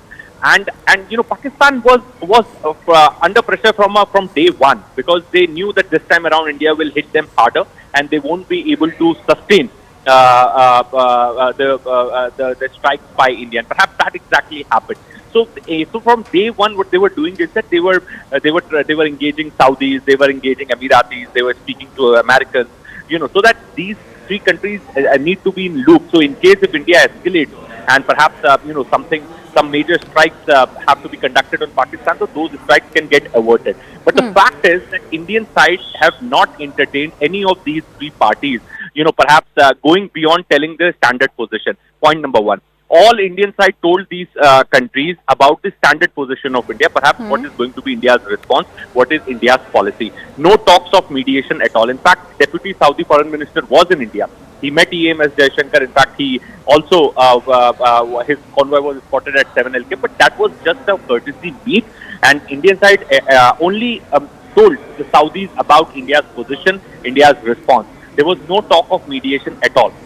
And this coming back to your previous question, Donald Trump was looking for a ceasefire mediation from a long time. He couldn't get one in Europe. He couldn't get one in West Asia. So perhaps he saw an opportunity to, at least if not doing a mediation, but announcing and taking the credit, perhaps would make his MAGA supporter happy that the boss has stopped the war. Perhaps that's kind of a thing which he wanted to do, and he did that. He successfully did that. He snatched away the credit, and he took away all the credit. But the reality is very different. Yes. Reality is that both sides have bilaterally reached this understanding, and the call was made from DGMO Pakistan, and after which this understanding was reached. And this is all documented. This is all on records. Okay, so this is not something that maybe the sources in the Indian government are trying to hide something, etc., etc. DGMO calls have been confirmed by both sides. The return call was made by the Indian side to the Pakistan, again confirmed by the both sides. So this is well documented on record. Now, where US mediation is on record, I really don't know. Where those conversations are on record, whether US has mediated or perhaps have de-escalated, off-ramped, there's no proof of that. Absolutely. Thank you so much for that, Siddhant. So here's what Trump's offer really suggested, that US is ready to mediate between India and Pakistan when it is about the Kashmir issue. And US further went on to claim that they will see that if after 1,000 years, remember that that statement of how the Indian-Pakistani conflict is dating back 1,000 years has been made time and again by the US president. So he maintained that very stance that it is a conflict that has been spanning decades, and he says in his own terminology thousands of years, and America is ready to broker peace, something that has been completely rejected by the Indian side. They have claimed that Kashmir is an internal matter. It is only going to be a conversation, a bilateral one between India and Pakistan. Now we are getting an important piece of breaking news. The Chief of Defence Staff has arrived at the Prime Minister's residence at 7 LoC Kalyan Marg. My colleague Arun Dhanta is giving us all these details as the CDS is now meeting with the Prime Minister. CDS General Anil Chauhan arriving at 7 LoC Kalyan Marg. We'll be also putting out some visuals very shortly, but important meeting. Remember, all of this coming right ahead of the DGMO talks between India and Pakistan. So briefing by the Chief of Defence Staff to the Prime Minister before that conversation between the two countries, which has been now underlined that is only going to happen at the DGMO level. Before that happens, this conversation and this meeting, an all-important one between the Chief of Defence Staff and Prime Minister of the country, Narendra Modi. My colleague Arun Dhanta is now with us on the broadcast. Arun, I was just underlining how this becomes a very significant meeting of the Prime Ministers with the Chief of Defence Staff, particularly right ahead of that DGMO level talk between India and Pakistan. Well, that's right. It's a very crucial meeting here at Prime Minister Modi's residence. We just saw CDS Anil Chauhan going inside and followed by the army chief. So both of them are inside the Prime Minister's residence, and in fact we are expecting some others also to arrive here at LKM. So this is going to be a very important meeting before the DGMO level talks, and then of course you will have the press conference which will be held here in Delhi. So I think they all will be briefing a Prime Minister about the recent developments. We all know that there is ceasefire from both sides. What is going to be the next step from the India side? India has already made it very clear, Prime Minister has made it very clear. The full authority has been given to the forces that if any misadventure comes from the Pakistani side, there needs to be a response, and that response should be brute and aggressive, that Pakistan really feels it. So therefore this meeting is very important. As we speak, both of them are inside Prime Minister Modi's residence. We've seen in last couple of days how the meetings have happened here at Prime Minister Modi's residence. There have been a core group which has been monitoring situation with Pakistan, which includes Defence Minister Rajnath Singh, NSA Ajit Doval, Tri-Services Chief, CDS and the Intelligence Chief. So this has been the core group which has been very closely briefing Prime Minister Modi, very closely monitoring the situation. So therefore this meeting is very significant. How long this meeting is going to last, we'll have to see. But the instructions of course are very clear from the Prime Minister's side to the forces that give a response to Pakistan, which Pakistan will never forget. So this meeting is very crucial because you will have a briefing also of DGMO. The day is very important. This is going to be the first meeting of both Pakistan and India at DGMO after that ceasefire was observed by both Pakistan and India. Absolutely, Arun. India is going to be maintaining a rather stern stance at the DGMO level talks, and that is something that we can preempt. It was very evident from the Tri-Services press briefing that happened last evening, and this particular conversation of the Prime Minister with the CDS is of course a step in that very direction. How does it technically work from here on? This conversation that the CDS is going to have with the Prime Minister, all the minutes of that meeting, are they given to the DGMO before that talk with Pakistan happens?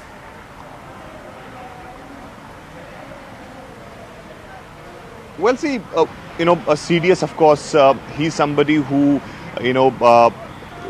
talks to all the three services chiefs. He's somebody who's a bridge between the government and the army, and his presence along with army chief is something which is very important. Of course, you will have a DGMO level talks with Pakistan, because there are questions which is being raised by the opposition parties that on which term the ceasefire has been called in by India with Pakistan. So what are the points of discussion in that? So I think all these things will be discussed in this meeting before that starts, and then of course the message will be conveyed to the DGMO in this regard, that what should be the response like, and what should be the nature of conversation which would be there with the Pakistani DGMO. And of course in the briefing which will take place later on, that will give us more clarity about on which way this ceasefire agreement will go, what is going to be the highlights of it, what are going to be the important points which India has raised with Pakistan, because as of now we know that it was Pakistani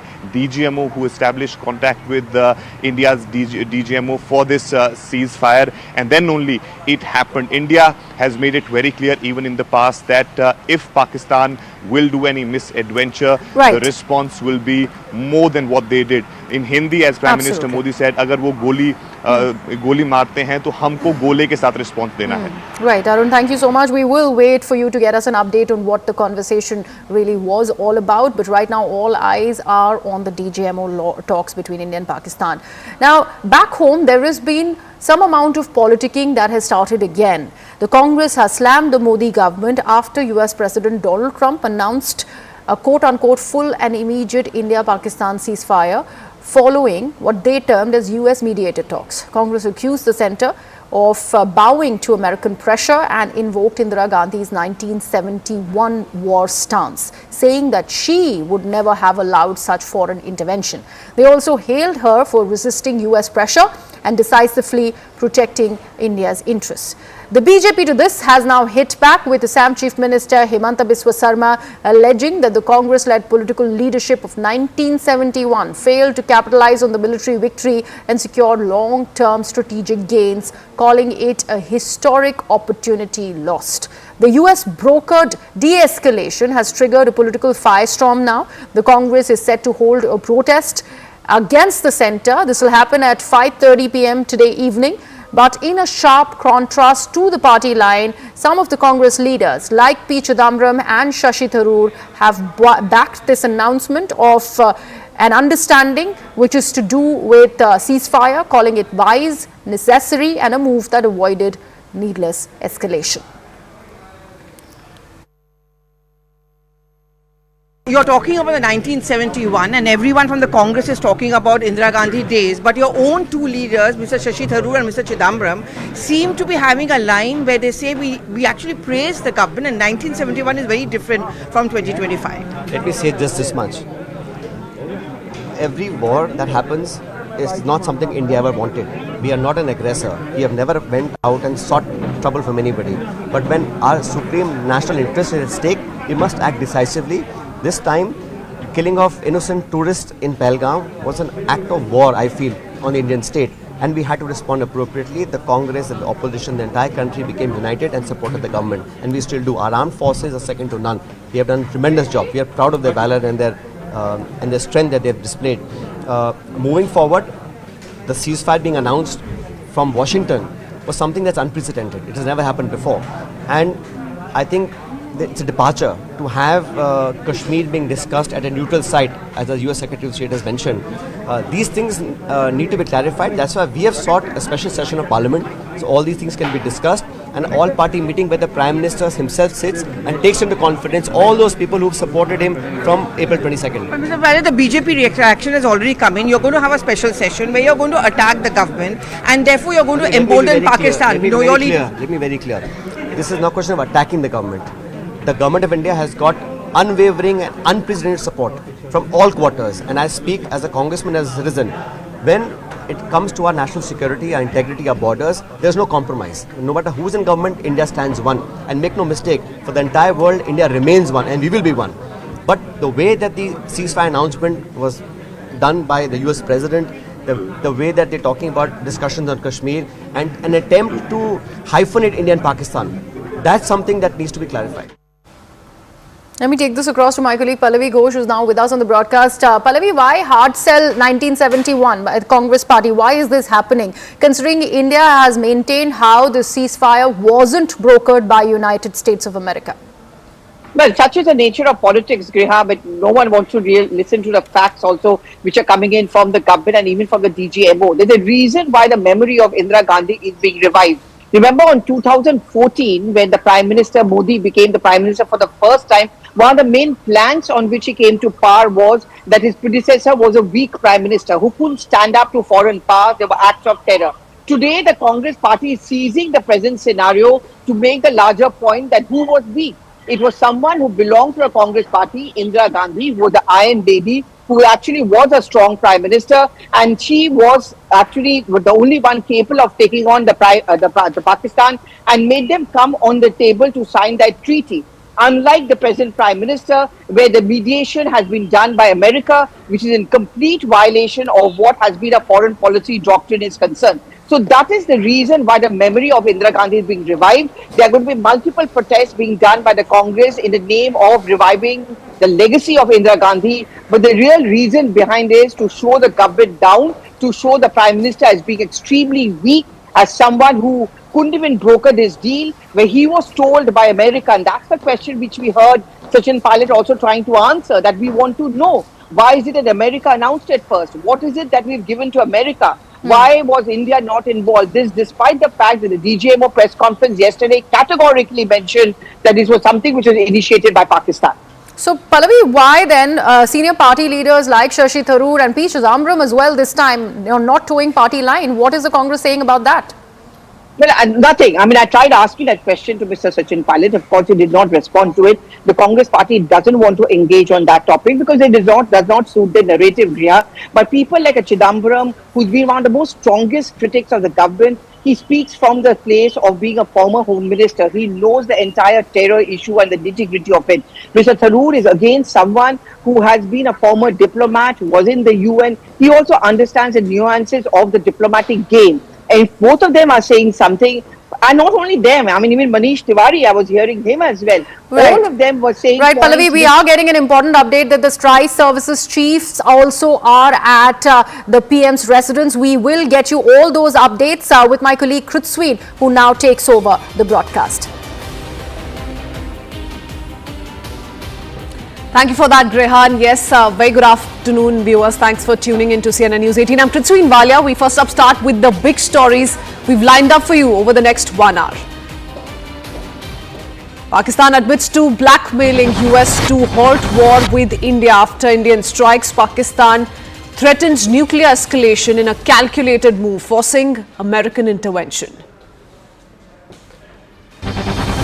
The Indian Army says it was a peaceful night across Jammu and Kashmir and the international border. No incidents reported, marking the first calm spell in 4 days.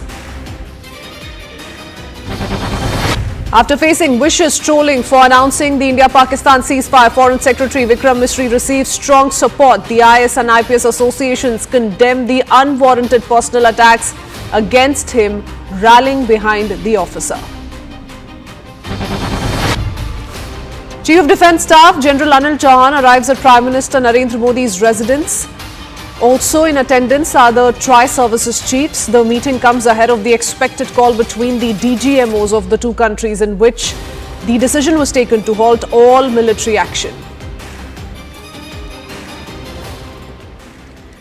And yes, India and Pakistan are set to hold Director General of Military Operations level talks today at 12 p.m. So in an hour's time, we are to expect that meeting to commence. This will be the second time that DGMOs of the two countries will be discussing the ongoing India-Pakistan tension and combat situation. Now, the Prime Minister is currently chairing the security meeting, a high-level security meeting at his residence, which is being attended by the CDS, also the Tri-Services chiefs in attendance. So that's another meeting that is taking place at 7 LoC Kalyan Marg right ahead, an hour before the DGMO level talks commence. I do want to go across to Akash Sharma, who joins us with more details. Akash, one such meeting took place at 7 LoC Kalyan Marg yesterday morning as well. So continuously back-to-back high-level meetings being chaired by Prime Minister Narendra Modi. Do we have any information? Very interesting, the timing, given that it comes right before the DGMO level talks are to take place for a second time. No specific input, Richwin, but since three service chiefs are there, CDS is also there. We are assuming that it is possibly to take the operational updates of the sort of Operation Sindoor that we have ongoing. We know that how last night there was no ceasefire violation. There was no major ceasefire violation. In fact, the Indian Army has categorically mentioned that it was largely peaceful. Now, as far as Prime Minister is concerned, so we know that how Prime Minister was closely monitoring the entire operation. Even on 7th of May when the initial operation was carried out.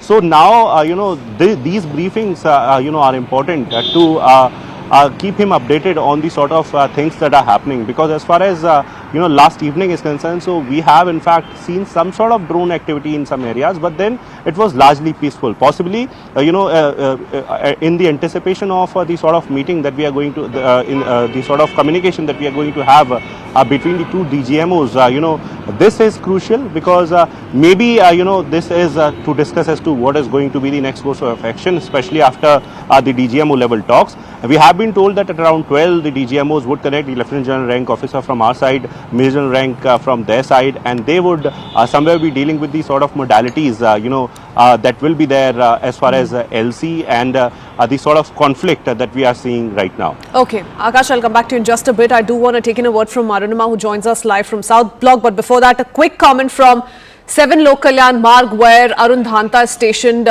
Good morning to you, Arun. Take us through the latest. I think just a couple of seconds ago, we also saw Raksha Mantri Rajnath Singh's convoy enter.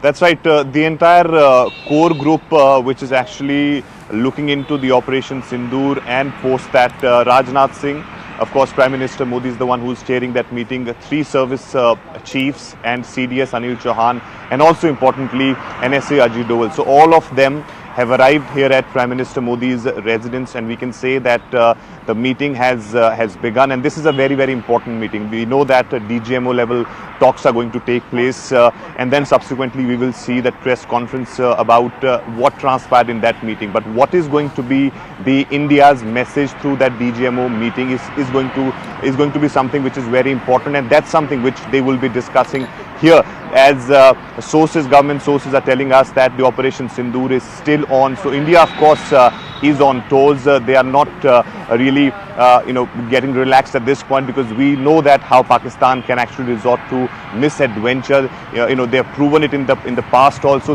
So therefore there is no lackadaisical approach from the government side or from the forces side, and therefore this meeting is very important. In last couple of days we've seen that this entire core group has held almost 8 to 10 meetings here at Prime Minister Modi's residence, and NSA Ajit Doval has been somebody who's been the point person for Prime Minister Modi. He's somebody who has been in fact visiting in last couple of days twice or thrice to the Prime Minister's house here, and he's, if not here, he's briefing Prime Minister Modi on hotline about every development which was taking place. So he's also a very, very important part of this core group. But today's meeting, in the backdrop of that DGMO level meeting with Pakistan, is going to be very significant, because what is going to be the India's India's points, what is going to be India's demands in that ceasefire, how India is going to take that forward, because here in the country opposition parties are also raising multiple questions that on what basis ceasefire was agreed upon,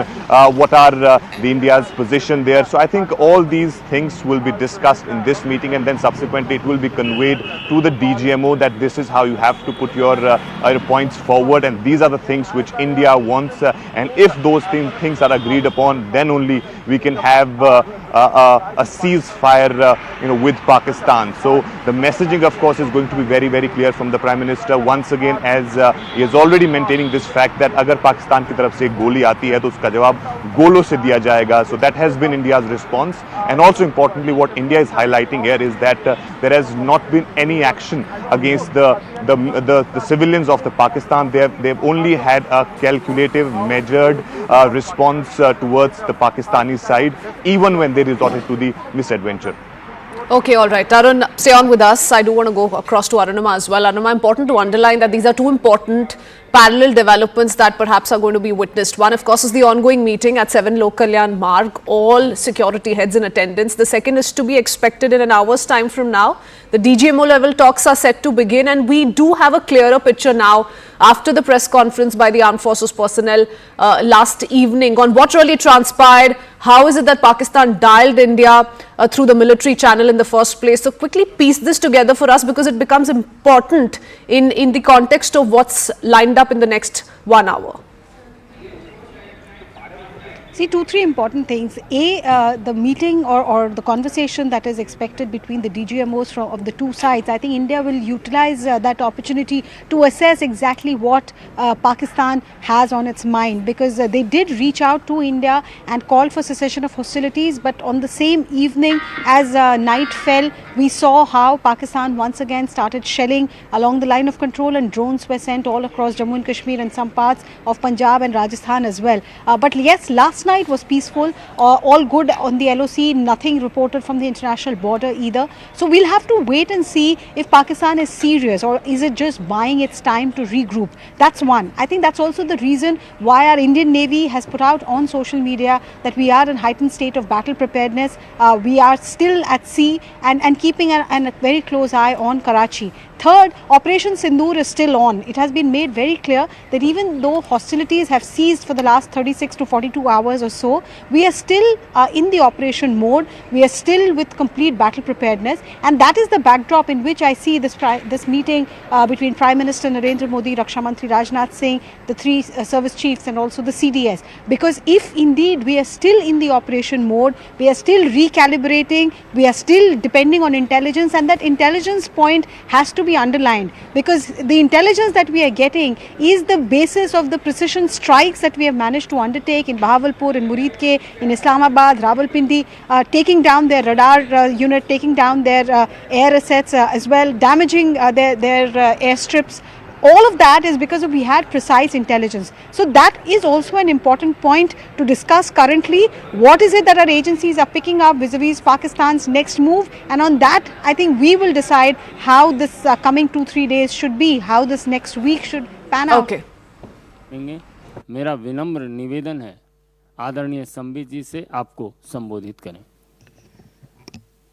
धन्यवाद संजय जी और हमारे सभी मित्र जो आज यहाँ उपस्थित है इस प्रेस वार्ता में, सभी को बहुत बहुत अभिनंदन एवं धन्यवाद। यह प्रेस कॉन्फ्रेंस आज एक गर्व से भर देने वाला क्षण है, क्योंकि यह कोई साधारण प्रेस कॉन्फ्रेंस नहीं है। मैं बैठा जरूर भारतीय जनता पार्टी के कक्ष में हूं, हेड ऑफिस में हूं, मगर मुझे लगता है मैं केवल एक भारतीय जनता पार्टी के प्रवक्ता के नाते नहीं, केवल भारतीय जनता पार्टी के एक सांसद या कार्यकर्ता के नाते नहीं, एक भारतीय के नाते, एक इंडियन के नाते आज ये प्रेस कॉन्फ्रेंस कर रहा हूं। क्योंकि जिस प्रकार का टेरर डेमोलिशन, जिस प्रकार आतंकवाद का खात्मा बीते कुछ दिनों में हमने भारतवर्ष में देखा है, भारतवर्ष ने जिस प्रकार से पाकिस्तान में आतंकी अड्डों को ऑपरेशन सिंदूर के माध्यम से समाप्त किया है, वह अपने आप में पूरे विश्व में एक संदेश भेजता है। एक निर्णायक संदेश, आतंकवाद के खिलाफ लड़ाई के विरोध, आतंकवाद के खिलाफ एक निर्णायक संदेश। इसलिए आज का ये प्रेस कॉन्फ्रेंस, इसको संबोधित करते हुए मुझे गर्व की अनुभूति हो रही है। अदम्य साहस का परिचय दिया है भारत की सेना ने, अदम्य साहस। आज भारतीय जनता पार्टी और हम सभी कार्यकर्ता, आज सारा भारत धन्यवाद करता है भारत की आर्मी का, भारत की सेना का, भारत की एयरफोर्स का, भारत की नेवी का और उन तमाम जाबाज सेनानियों का जिनके कारण आज ऑपरेशन सिंदूर सफल हुआ है। अगर सही मायने में देखा जाए तो ऑपरेशन सिंदूर और उसके विषय में पूरा हिंदुस्तान आज जानता है, क्योंकि कई प्रेस कॉन्फ्रेंसेस हुए। कल भी तीनों डीजीएमओ ने मिलकर के देश को संबोधित किया और तमाम तथ्य जो देश जानना चाहता था उसे उन्होंने हमारे समक्ष रखा। मगर मुझे लगता है कि एक आम नागरिक के भाषा में, बहुत साधारण भाषा में आज मैं आपको बताना चाहूंगा कि ये जो ऑपरेशन सिंदूर हुआ है, किस प्रकार से इससे हिंदुस्तान आतंकवाद के खिलाफ लड़ने में एक निर्णायक भूमिका हिंदुस्तान ने अदा किया है। आप सभी जानते हैं 22 तारीख का वो दिन, that unfortunate day on 22 of April, जब पहलगाम में 26 लोगों का नृशंस हत्या कर दिया गया था आतंकवादियों द्वारा। वह आतंकवादी जो पाकिस्तान से आए थे, वह आतंकवादी जो पाकिस्तान द्वारा प्रशिक्षित किए गए थे, आतंकवादियों द्वारा प्रशिक्षित किए गए थे। उनमें 25 भारतीय थे और एक नेपाली नागरिक था। प्रधानमंत्री श्री नरेंद्र मोदी उस समय विदेश दौरे में थे, सऊदी अरब में थे। प्रधानमंत्री नरेंद्र मोदी तुरंत भारत लौट के आते हैं और उन्होंने जनता की बात को सुना। जनता ने उस समय एक मांग रखी कि आतंकवाद के ऊपर हमला हो, हमें बदला लेना है पहलगाम के इस आतंकवादी हमले का। प्रधानमंत्री ने बिहार की भूमि से ऐलान किया और यह वादा किया कि मैं वादा करता हूं कि जो आपकी इच्छा है कि आतंकवाद के खिलाफ हमला होगा, हम पहलगाम के इस आतंकवादी हमले का बदला लेंगे। We will avenge the death of 26 people. प्रधानमंत्री ने कहा यह जो बदला होगा यह आतंकवादियों के कल्पना से बाहर का बदला होगा, और जो बदला हुआ वो आतंकवादियों के कल्पना के बाहर का बदला था।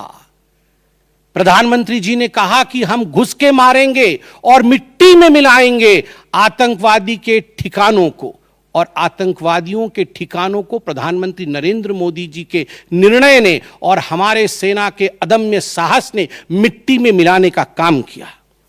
यह वादा प्रधानमंत्री नरेंद्र मोदी जी का था। 22 तारीख से 7 मई तक लगभग ये 14 दिन आप सभी ने देखा पूरे भारतवर्ष में एक प्रकार से एक माहौल टेंशन का था, प्रेशर का था कि तुरंत निर्णय किया जाए, तुरंत एक्शन में आया जाए। बहुत सूझबूझ के साथ, सोच समझ करके, स्ट्रैटेजी के साथ। पाकिस्तान भी जानता था कि हमला होगा, एयर स्ट्राइक पहले हो चुका था, किस प्रकार सर्जिकल स्ट्राइक पहले हो चुकी थी। पाकिस्तान पूरी तरह जानता था कि इस बार भी छोड़ा नहीं जाएगा, मगर उसके बावजूद पाकिस्तान इतना दिमाग लगाने के पश्चात वह डेट नहीं जान पाया जिस दिन यह हमला होना था। 22 तारीख से 7 तारीख के बीच में कुछ नॉन मिलिट्री एक्शंस जिन्होंने पाकिस्तान को कमजोर किया, वह प्रधानमंत्री नरेंद्र मोदी जी ने और भारत की सरकार ने लिया। ये जो ऑपरेशन सिंदूर है, इसका एक मिलिट्री पोर्शन है तो एक नॉन मिलिट्री पोर्शन भी है। और नॉन मिलिट्री पोर्शन में सबसे बड़ी बात इंडस वाटर ट्रीटी, जो सिंधु नदी समझौता 1960 का था, उसे स्थगित किया गया, अबेयंस में रखा गया। आप सभी जानते हैं लगभग 90% पाकिस्तान जो है इसी पानी पर निर्भर करता है। लगभग 80% उनका जो कृषि है इस पानी पर निर्भर करता है। इस पानी को यदि रोक दिया जाए तो पाकिस्तान की 1/4 जीडीपी गिर जाती है। इस पाकिस्तान को अगर इस पानी से वंचित रखा जाए तो पाकिस्तान के हालात वैसे होंगे कि उनकी जीडीपी लुढ़केगी, कृषि लुढ़केगा। केवल कृषि और जीडीपी नहीं, उनके पावर कट्स होंगे और इस प्रकार का माहौल पाकिस्तान में पैदा होगा कि पाकिस्तान एक फ्रजाइल स्टेट के रूप में, अभी भी फ्रजाइल है, और फ्रजाइल स्टेट के रूप में वो सामने आएगा। झेलम और चनाब अब संपूर्ण रूप से भारत सरकार के अधिकार में है, अधिकार क्षेत्र में है।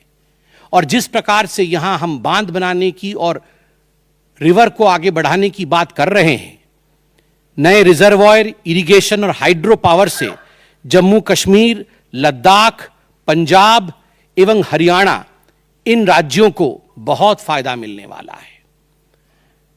यह कहा गया कि पानी और खून एक साथ नहीं बहेगा।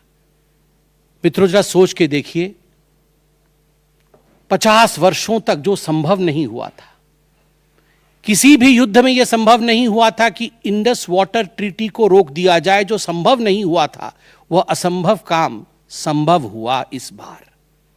अटारी वाघा बॉर्डर को भी रोक दिया गया। दोनों देशों के बीच में कोई ट्रेड नहीं होगा और इसका खामियाजा कोई भुगतेगा तो वो पाकिस्तान की इकोनॉमी भुगतेगी। इसके साथ ही जिन लोगों के पास पाकिस्तान का वीजा था और वो हिंदुस्तान में, पाकिस्तान के नागरिक जो हिंदुस्तान के वीजा के साथ भारतवर्ष में रह रहे थे, उन सब को बाहर निकाला गया। पाकिस्तान का कोई भी आर्टिस्ट, कोई भी परफॉर्मेंस वो भारतवर्ष में नहीं हो सकता है। इस प्रकार के कड़े प्रतिबंध पाकिस्तान के ऊपर लगाए गए। माननीय प्रधानमंत्री श्री नरेंद्र मोदी जी ने लगभग 20 देशों के राष्ट्राध्यक्षों से सीधी बातचीत की।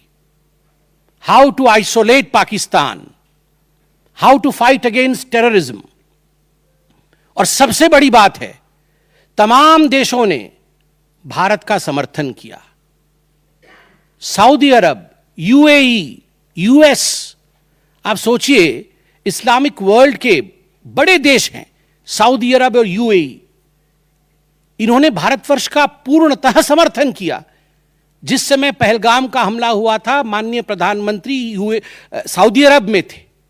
सऊदी अरब के अपने दौरे को जब वो छोड़ के आए, तब उनको वहां एश्योरेंस दिया गया कि आप जाइए, हम आपके साथ खड़े हैं, वी सपोर्ट यू, हम टेरर के खिलाफ आपके साथ कंधे से कंधा मिला के लड़ेंगे। Pakistan was isolated. ये जो नॉन मिलिट्री एक्शन लिया गया, आज मैं कहना चाहता हूं कि 50 वर्षों से भी अधिक समय तक जो टूल्स कभी इस्तेमाल नहीं किए गए थे, जिस क्षेत्र में भारतवर्ष कभी नहीं गया था, वह टूल्स इस्तेमाल किए गए और अपने आप में भारत के लिए यह बहुत बड़ी बात है। बहुत बड़ी बात है कि इंडस वाटर ट्रीटी को रोका गया। 20 से अधिक देशों का समर्थन, आतंकवाद के खिलाफ एक निर्णायक हमले की तैयारी, और 6 और 7 मई 2025 उस रात निर्णायक हमला होता है आतंकवाद के ऊपर। सभी जानते हैं कि 9 आतंकवादी ठिकाने जो पीओजेके में थे और पाकिस्तान में थे, उन्हें ध्वस्त किया गया। यह ऑपरेशन सिंदूर एक बहुत बड़ा दायरा तय करता है। इसने पूरे विश्व को दिखाया कि भारतवर्ष क्या कर सकता है। ऑपरेशन सिंदूर ने दिखाया कि केवल LoC नहीं, इंटरनेशनल बॉर्डर के पार जाके भी भारत पाकिस्तान के अंदर किसी भी टारगेट को प्रिसाइसली उस पर हमला कर सकता है और आतंकवाद के खौफ को समाप्त कर सकता है। इस पूरे ऑपरेशन का लक्ष्य क्या था, इसे समझने की आवश्यकता है। लक्ष्य क्या था? क्या हमने लक्ष्य की पूर्ति की? What was the aim of Operation Sindoor? Did we achieve what we aimed for? क्या लक्ष्य था? नंबर 1 लक्ष्य था आतंकवादी ठिकाने जो दूर दराज इलाके में हैं पाकिस्तान में, जहां आज तक कोई नहीं पहुंच पाया, जहां आज तक पाकिस्तान के आतंकवादियों को लगता था कि वो सुरक्षित हैं, वहां तक पहुंचना यह लक्ष्य था। दूसरा लक्ष्य था आतंकवादियों को ढेर करना, मार देना। तीसरा लक्ष्य था इन टारगेटों को जमींदोज करना, उन्हें मिट्टी से मिला देना। चौथा लक्ष्य था इस पूरे काम को करते हुए कोई भी सिविलियन, उसके ऊपर किसी प्रकार से कोई इंजुरी नहीं होना। और अंतिम लक्ष्य था किसी प्रकार के मिलिट्री, जो पाकिस्तान का मिलिट्री या सैन्य बेस हो, उसके ऊपर हमला नहीं करना। अर्थात यह लड़ाई आतंकवाद के खिलाफ थी। यह लक्ष्य था ऑपरेशन सिंदूर का। This was a fight against terrorism and terrorists. क्या हम लक्ष्य को पा पाए? आप देखिए, जब यह हमला हुआ तो 9 ठिकाने ध्वस्त हुए, उनमें 5 POJK में थे, पाक ऑक्यूपाइड जम्मू कश्मीर में, और 4 पाकिस्तान में थे। सबसे बड़ी बात है, पहली बार पंजाब प्रोविंस, जो कि पाकिस्तान का एक बहुत स्ट्रेटेजिक लोकेशन है, पंजाब प्रोविंस उनका हृदय है पाकिस्तान का, उसके अंदर भारतवर्ष घुस करके आतंकवादियों का सफाया करता है। यह अपने आप में छोटी बात नहीं है। This is a big achievement as far as Operation Sindoor is concerned. Lashkar-e-Taiba, Jaish-e-Mohammed, Hizbul Mujahideen, इनके ठिकाने ध्वस्त होते हैं। और मैं यहां वो नाम पढ़ना चाहूंगा। ये जो 9 नाम है, 9 आतंकवादी ठिकाने, मैं आज देश से अपील करना चाहूंगा, तमाम भारतीयों से अपील करना चाहूंगा कि ये नाम हमें स्मरण करना है। आने वाले 100 वर्षों तक हमें इन नामों को याद दिलाते रहना है, दोहराना है। जब भी आतंकवाद सर उठाए तो हमें ये चित्र दिखाने हैं कि तुम्हारा क्या हश्र किया था ऑपरेशन सिंदूर ने, भारत की सेना ने, भारत की राजनीतिक इच्छा शक्ति ने और भारतीयों ने। इसलिए मैं नाम पढ़ना चाहूंगा। सवाई नाला कैंप मुजफ्फराबाद, जो POJK में है, 30 किलोमीटर दूर है LoC से, उसे ठिकाना लगाया गया। लश्कर-ए-तैयबा का ट्रेनिंग सेंटर था। 20 अक्टूबर 2024 सोनमर्ग में और 24 अक्टूबर 2024 गुलमर्ग में जो आतंकी हमले हुए थे, उसमें यहां से आतंकवादी आए थे। और सबसे बड़ी बात, 22 अप्रैल 2025 को जो आतंकवादी आकर पहलगाम में हमारे नागरिकों को मार के गए थे, हमारी बहनों के माथे से जिन्होंने सिंदूर पोंछने का काम किया था, उनका प्रशिक्षण भी इसी केंद्र में हुआ था, सवाई नाला कैंप मुजफ्फराबाद। सैयदाना बिलाल कैंप मुजफ्फराबाद, ये जैसे मोहम्मद का ट्रेनिंग सेंटर था, ये दूसरा कैंप जो ध्वस्त हुआ। गुलपुर कैंप कोटली, ये LoC से 30 किलोमीटर दूर था, लश्कर-ए-तैयबा का बेस था। और 20 अप्रैल 2023 को पुंछ में, 9 जून 2024 को जो तीर्थ यात्री को बस में हमला करके मारने का काम किया था आतंकवादी, यहां गुलपुर कैंप से आए थे जो कोटली में है, उसे ध्वस्त किया गया। बरनाला कैंप बिरगढ़, बरनाला कैंप जो 9 किलोमीटर दूर है LoC से, उसे समाप्त किया गया। अब्बास कैंप कोटली जो 13 किलोमीटर दूर है LoC से, लश्कर-ए-तैयबा का फिदाइन सेंटर है और 15 आतंकवादियों को एक साथ ट्रेन कर सकता है, उसे ध्वस्त करके गिराया गया।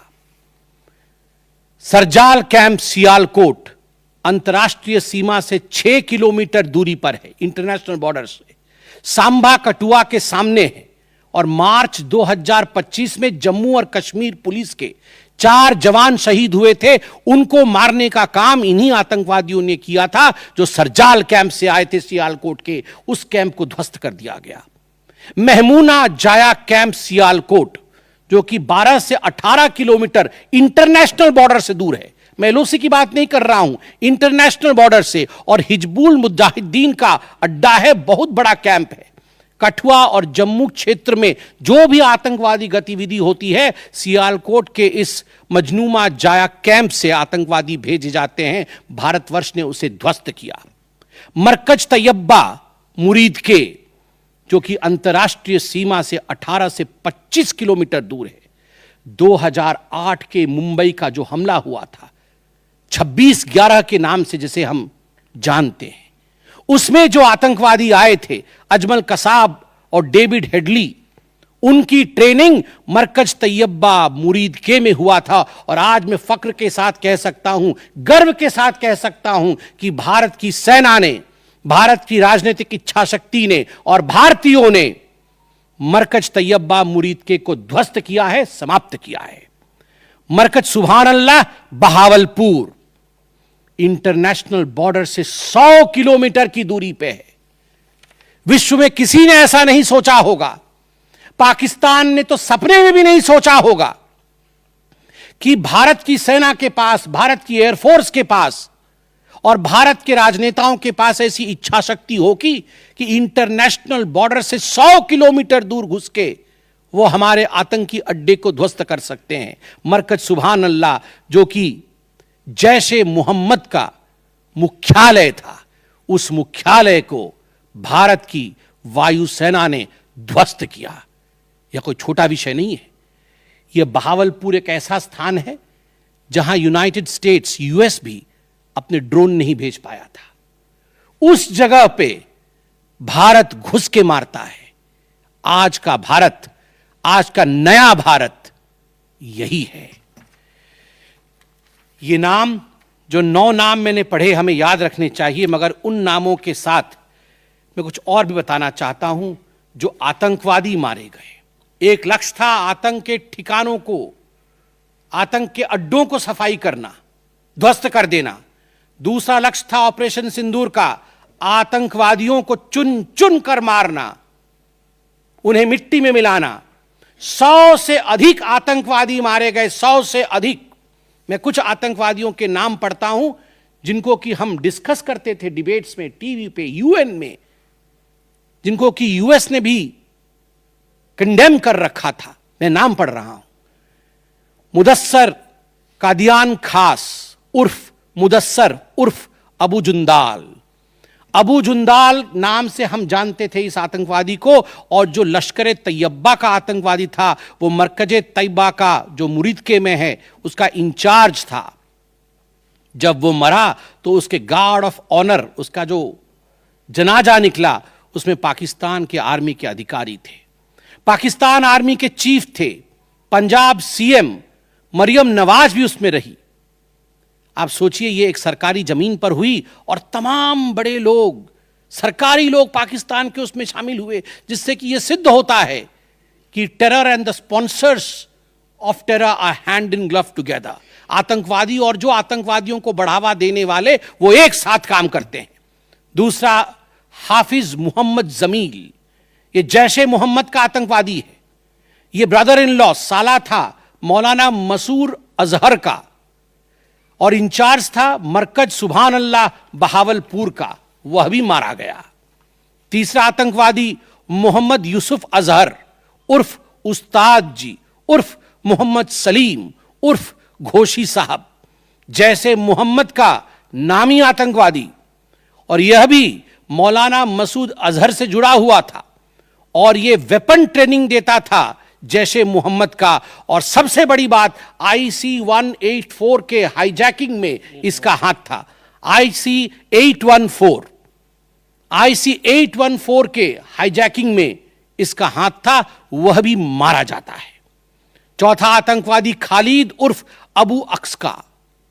खालिद ये लश्कर तैयबा का आतंकवादी था, फैसलाबाद में मारा गया और वहां उसका फ्यूनरल होता है। अब मैं ये तस्वीर दिखाना चाहूंगा, आप ये तस्वीर देखिए।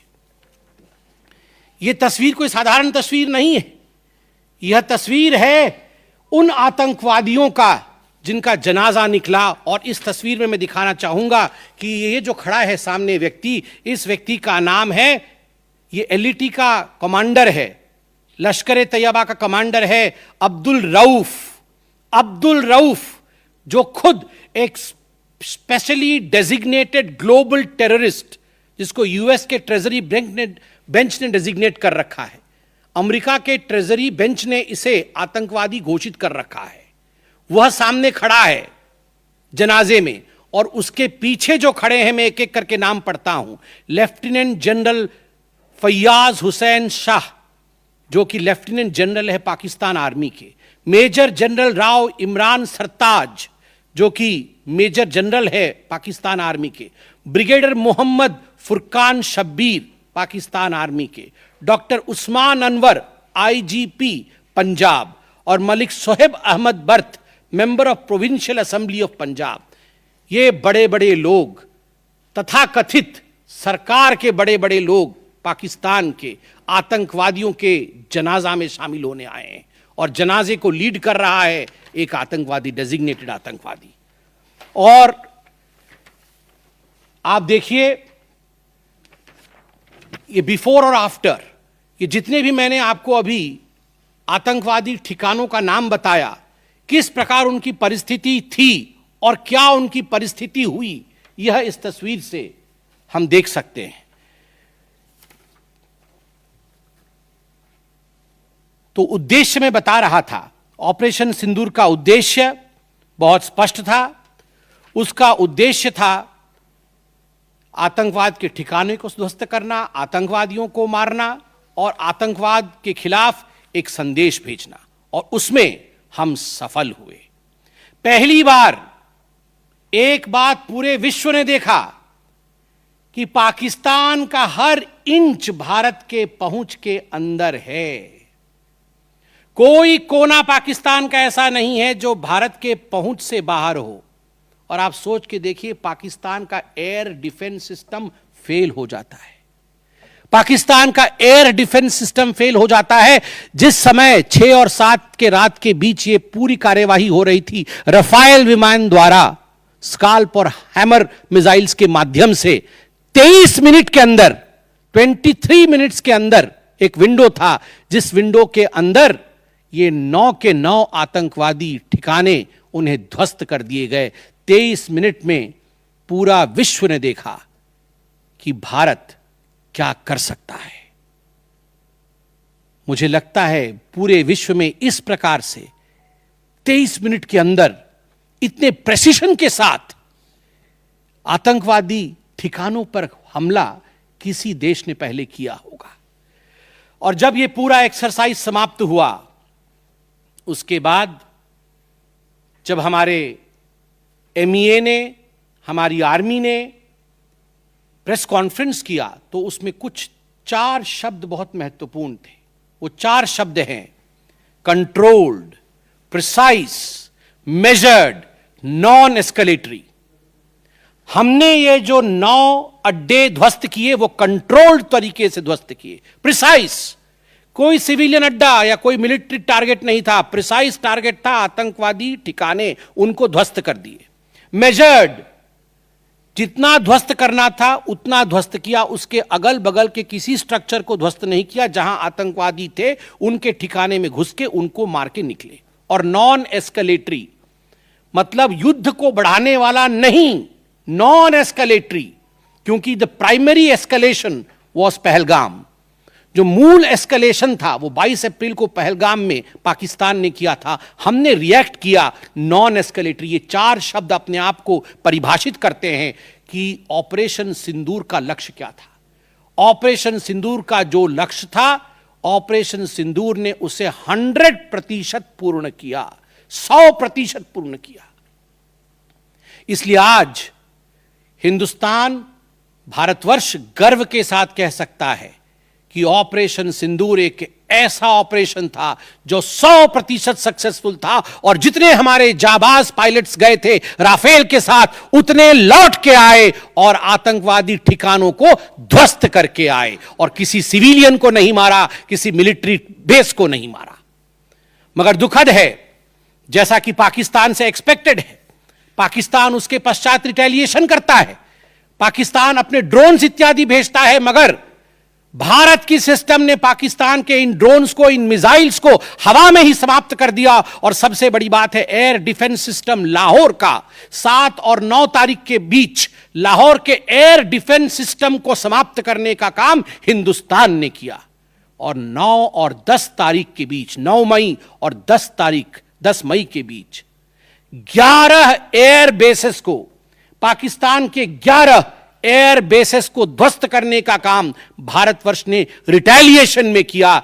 जब पाकिस्तान ने भारतवर्ष के ऊपर एस्केलेशन किया तो भारतवर्ष ने 11 एयर बेसेस को समाप्त किया। इन एयर बेसेस के नाम भी हमें याद रखने चाहिए। तमाम भारतीयों को वो 9 नाम आतंकवादी ठिकाने याद रखने चाहिए, स्मरण होना चाहिए। और ये जो 11 एयरबेस हैं, हिंदुस्तान अपने पर आ जाए तो क्या कर सकता है अपने लोगों को बचाने के लिए। ये 11 नाम भी मैं पढ़ता हूं। नूर खान, ये नूर खान वह एयरबेस है जहां पर एयर टू एयर रीफ्यूएलिंग करने की क्षमता है। हवा में उड़ रही हो अगर आपका विमान तो एयर टू एयर रीफ्यूएलिंग यही नूर खान से हो सकती है। जब भारत ने नूर खान को ध्वस्त किया तो जो जहाज थे पाकिस्तान के, उनके पास वो क्षमता नहीं रही कि वो हवा में अधिक समय तक युद्ध कर सके, उन्हें नीचे उतरना ही पड़ा। नूर खान, रफीकी, मुरीद, सुक्कूर, सियालकोट, पसरूर, चुनियान, सरगोदा, स्कारू, बुलारी और जकोबाबाद, ये तमाम मैं फोटोज लेके आया हूं।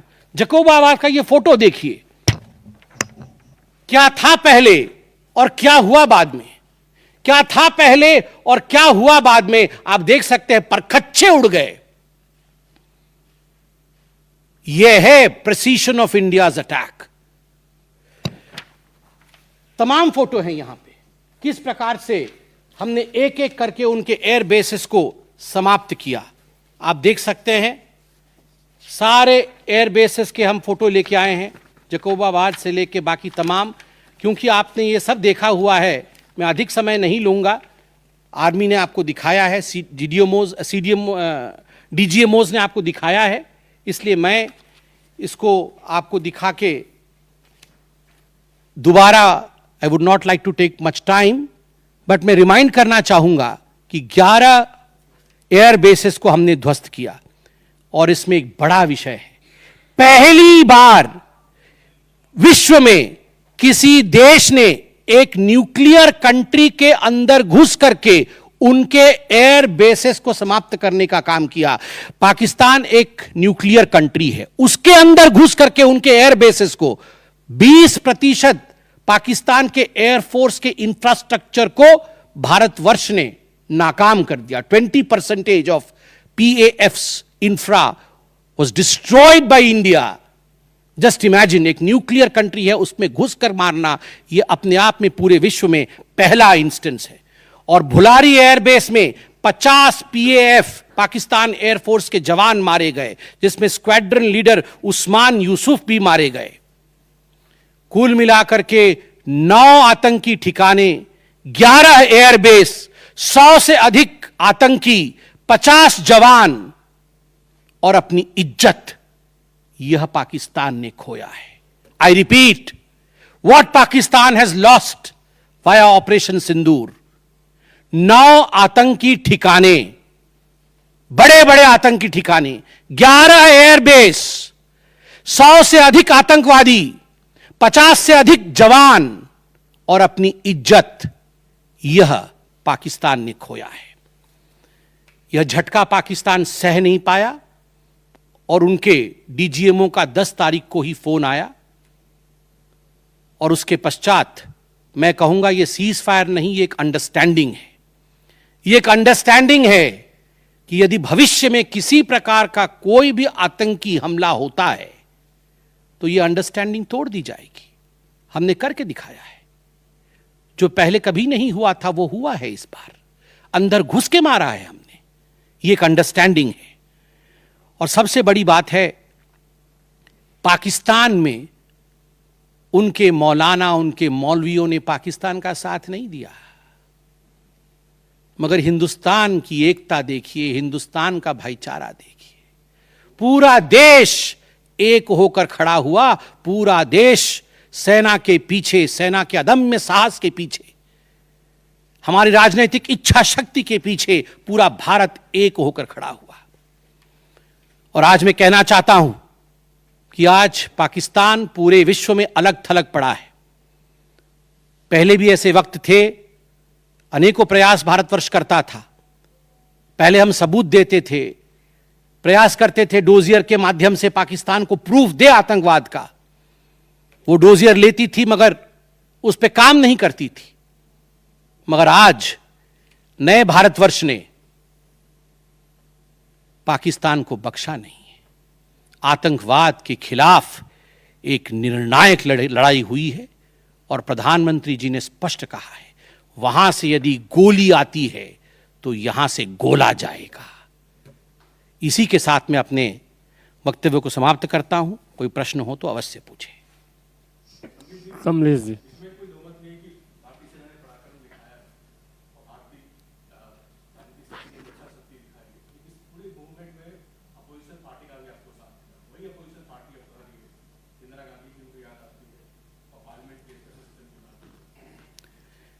देखिए, मुझे लगता है आज का दिन पूरे भारत का दिन है।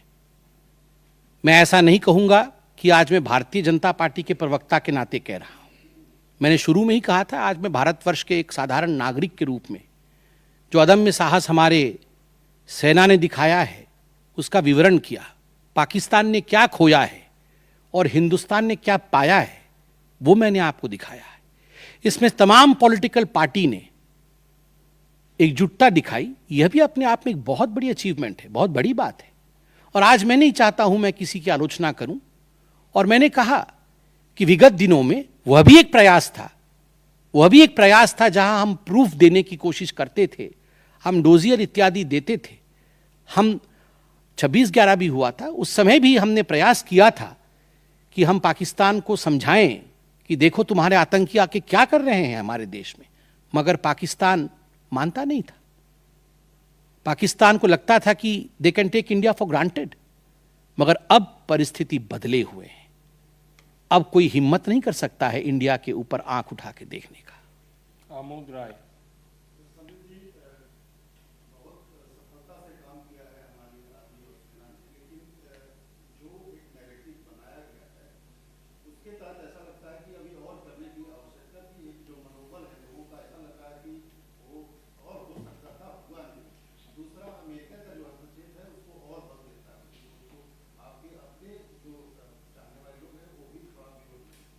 आपके दो प्रश्न हैं।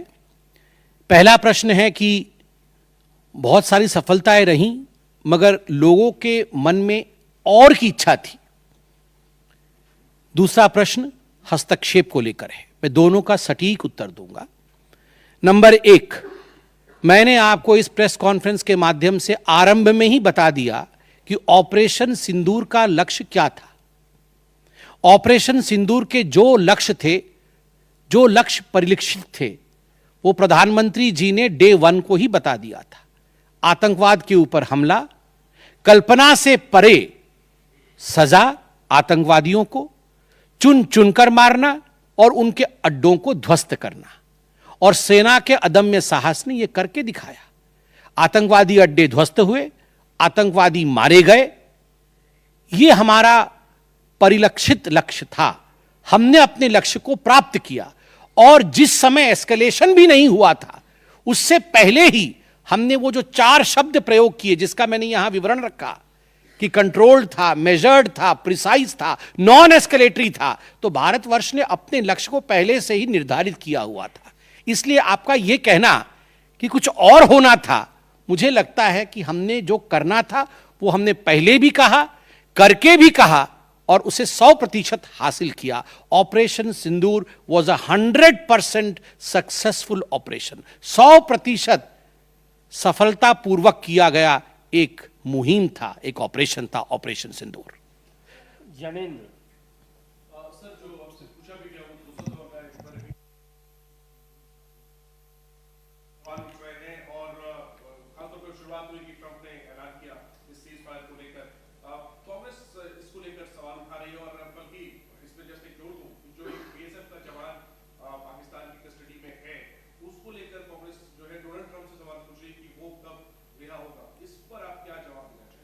देखिए, पहली बात तो है जहां तक मध्यस्थता इत्यादि का विषय है, मैंने बहुत स्पष्ट रूप से कहा अभी, जितना मेरे डोमेन में नॉलेज है। और डीजीएमओज ने अपने प्रेस कॉन्फ्रेंस में एक बार नहीं कई बार कहा कि फोन हमारे डीजीएमओ को पाकिस्तान के डीजीएमओ का आया था। पाकिस्तान के डीजीएमओ ने कहा कि there should be some kind of stoppage, और चूंकि हमारा लक्ष्य पूर्ण हो चुका था, हम तो शुरू से ही एस्केलेशन के फेवर में नहीं थे, एस्केलेशन नहीं होना चाहिए था, नॉन एस्केलेटरी था। पाकिस्तान के डीजीएमओ ने फोन किया, दूसरे देशों का फोन, जहां तक दूसरे देशों का फोन आने का सवाल है, देखिए ऐसी परिस्थितियों में तमाम देश एक दूसरे को फोन करते हैं, सभी देश एक दूसरे को फोन करते हैं, क्या मदद कर सकते हैं, किस प्रकार से कूल डाउन हो सकता है, इस विषयों पर चर्चा होती है। भारतवर्ष यूक्रेन भी फोन करता है, भारतवर्ष रशिया भी फोन करता है, सब जगह फोन करते हैं, हर कोई एक दूसरे को फोन करता है। इसमें किसी प्रकार का मगर संशय नहीं है कि डीजीएमओ पाकिस्तान ने फोन किया भारतवर्ष के डीजीएमओ को सीज फायर डिमांड करते हुए, रिक्वेस्ट करते हुए, डिमांड नहीं रिक्वेस्ट करते हुए। और कोई प्रश्न? दृष्टि एक मिनट सर, एक मिनट दे दूं, जवाब दे दूंगा।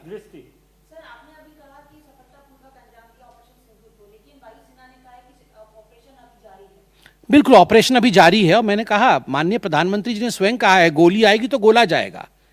तो अगर गोली आएगी तो गोला जाएगा, तो इसलिए ऑपरेशन सिंदूर समाप्त नहीं हुआ है, इंतजार कि अगर आंख उठाया तो उसका जवाब दिया जाएगा। देखिए, ये आपको क्या लगता है, इन प्रश्नों का जवाब कि जंग के लिए हमारी क्या तैयारी है, इसका जवाब प्रवक्ता देंगे, इसका जवाब तो जहां उचित फोरम में होना चाहिए वो देंगे।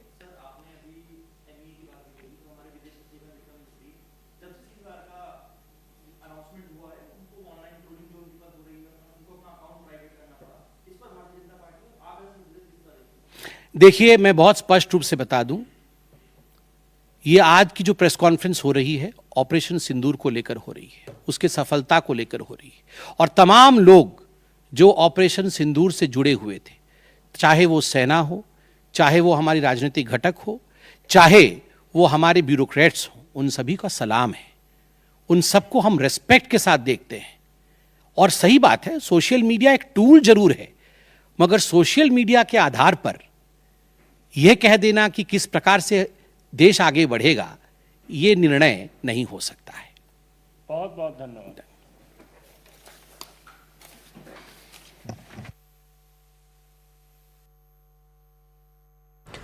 So detailed press conference by Bharatiya Janata Party detailing each and every aspect of Operation Sindoor. Not just that, also to an extent lauding the political consensus that was achieved on this issue in the country. Heading to a very quick break with that. Lots more lined up when we return. We'll be right back.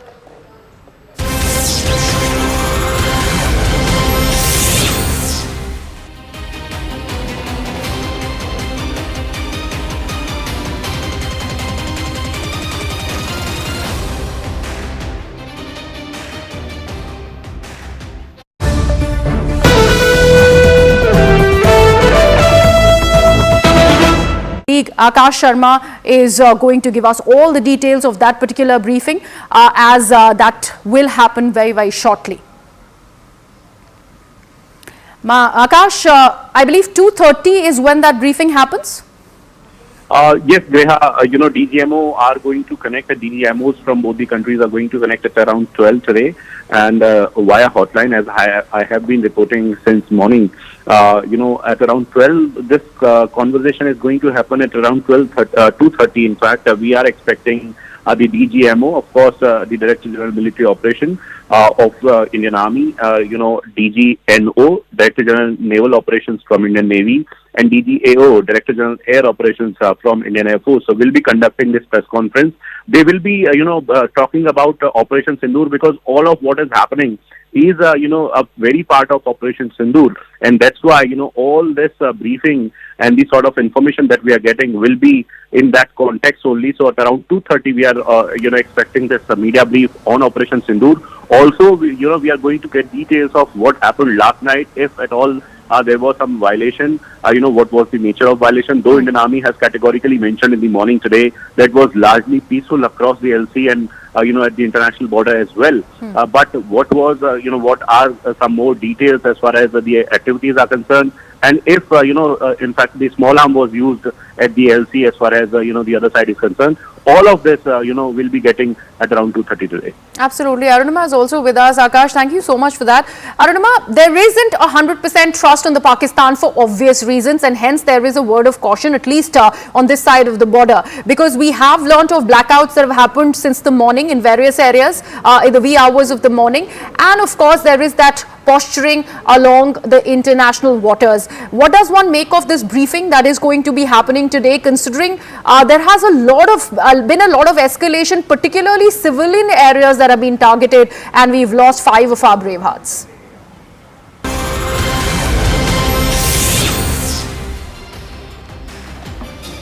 Back with a big breaking news update. Virat Kohli has announced retirement from Test cricket. Virat has taken to social media to announce this decision. He says, "It's been 14 years since I first wore the baggy blue in Test cricket. Honestly, I never imagined the journey this format would take me on. It's tested me, shaped me and taught me lessons I'll carry for my life. There's something deeply personal about playing in whites.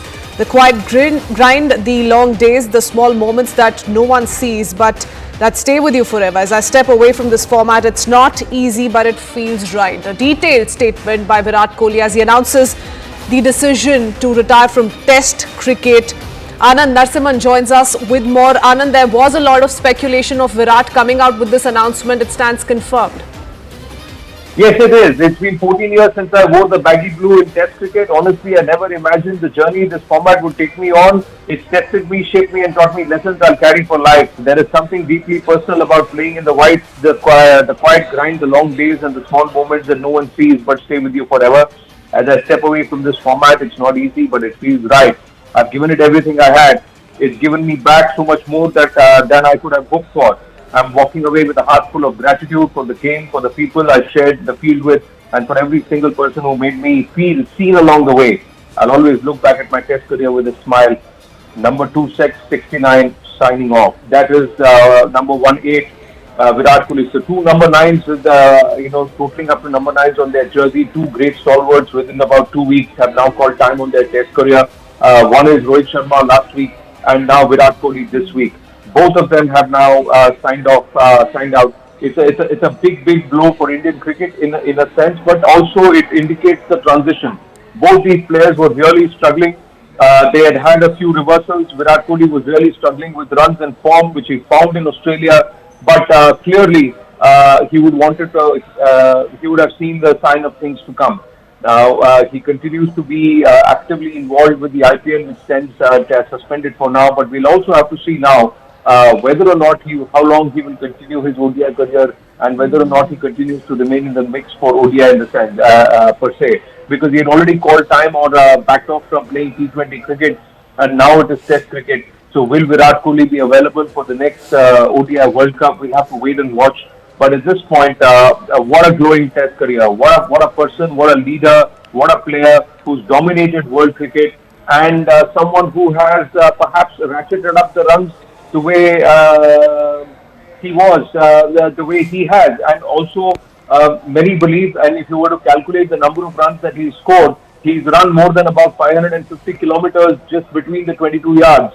So that's the amount of work that he has put in to amass those runs. It's not through boundaries and sixes as much as the majority of his runs have been through running ones and twos and building an innings. And it's the Virat Kohli format where, and in terms of physical fitness, he's raised himself to a level which has become a benchmark for fitness for the rest of the players in the team. He brought in a new method, a new thought process, and a new focus on fitness and on longevity.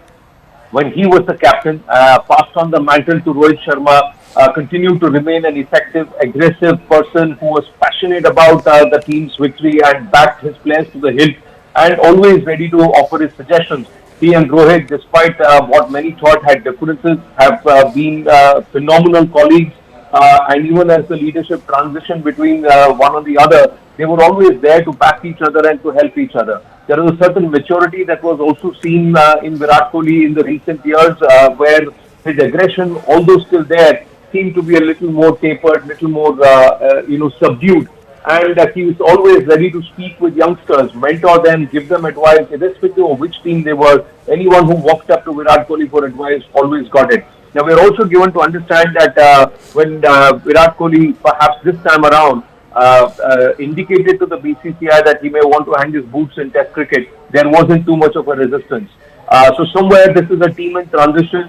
The team which is now going to take shape under Gautam Gambhir as coach will see new players. There are others who have been waiting in the ranks, looking on for leadership, for also a place in the team to play. And I think Bharat is now in the ICC Test Championship going to see a new leader and perhaps a new shape. Now, who that is, whether it is Bumrah, or is he looked over because of his constant injury worries, is someone like Shubman Gill, who's shown his ability with leadership. Is he the one who's preferred? Will it be KL Rahul? We'll have to wait and watch. Yes. But clearly, there are many who can step into that mantle. But those are really big boots to fill.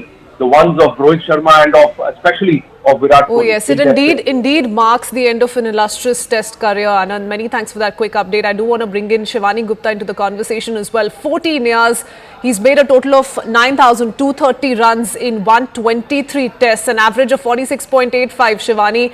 But let's talk about what Anand just spoke of. The leader, Virat Kohli. You know, he's been the most successful test captain ever. 40 out of 68 tests with the armband that he's won for the country. Yes, certainly, his captaincy is one period of his career, but I think as a batsman, what Virat Kohli did for India and what he achieved needs to be emphasized here, because yes, he's stepping away only from, this format, but, even in Test cricket, he had become the backbone of the Indian batting lineup very quickly. Remember, he was one of the ones who took over from the era of Tendulkar, Dravid, Lakshman, Ganguly, Kumble retiring. So when, these guys stepped back, it was the likes of Virat Kohli who quickly, gave India the stability that it needed at that time. And now we're going through that phase again in Test cricket where, you have the likes of Rohit Sharma, Virat Kohli resigning in quick succession. Ravichandran Ashwin has resigned. So all of these things are happening. So it's kind of deja vu actually for me to watch this happening in front of my eyes, because the period of transition is happening all over again in Test cricket. A new cycle of the World Test Championship will start with the England tour. So I think there is an understanding as far as the setup is concerned that we need to rebuild now for the future. But speaking of Virat Kohli, as a captain, I would say that he got a bit of a criticism that happened. His captaincy stint wasn't all roses. Certainly the results were there, and the results have been there for a period of time for India in Test cricket. But I think as a batsman, India is going to miss him. The kind of experience and professionalism that he brought to his career, we're going to miss that in the middle order. Virat Kohli, from the time that he debuted for India in Test cricket, really set the stage alight. It was a pleasure for all fans all around the world to watch him bat. The professionalism that I'm talking about also comes from the fact that he was someone who changed the grammar of fitness in Indian cricket, and just the passion that he brought onto the pitch was extremely important. And he's played a lot of very crucial knocks for India, but so it's a little bit sad to see him say goodbye to this format. We always say in Indian cricket there's always a lot of talent that is that is available, that is always just waiting in the wings. But you realize the importance of people like Virat Kohli and others who step back from a certain format or from their career only after they leave. So I think this is going to be one of those moments where we're going to look back at a lot of what he has managed to achieve. He is someone who was compared with Sachin Tendulkar right from the get-go. He was tapped as someone who would possibly break his record of 100 international duns. We don't know whether that still happens or not, but he does have 30 international duns in Test cricket. And this may be the right time for him as far as the timing is concerned. I think things are shaping up in that manner, but it will certainly be a big loss for the Indian team at this stage. Okay, yes, absolutely, Shivani. And, just ever since we've heard these speculations, there was a lot of buzz of Virat Kohli possibly announcing his retirement as far as Test career is concerned. There were several former cricketers. One such name that comes to my mind is Mohammad Kaif. He, in fact, took to social media and very openly urged Virat Kohli to reconsider this decision, if at all he was at that stage in his mind. So the sentiment, the cricketing fraternity most certainly is going to be one of disappointment, isn't it? Yeah, I mean, there are all kinds of voices. Certainly, many people felt that he should be convinced to continue. There has been some buzz that he was thinking about this for some time. But, different people have different opinions about this. So, it's going to be very difficult to say how majority of people felt. I think there's been a little bit uneasiness around Virat Kohli in the Indian cricket setup for a while now. Some of those are remnant from his captaincy days. Like I said, it didn't quite end on a very good note. But ultimately the call that Virat Kohli takes is going to come from a different place for an athlete. For an athlete, it's always a very different decision.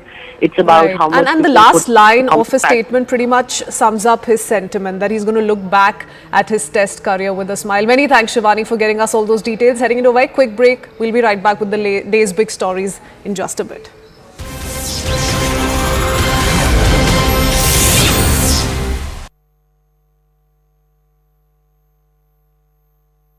सस्ते वाले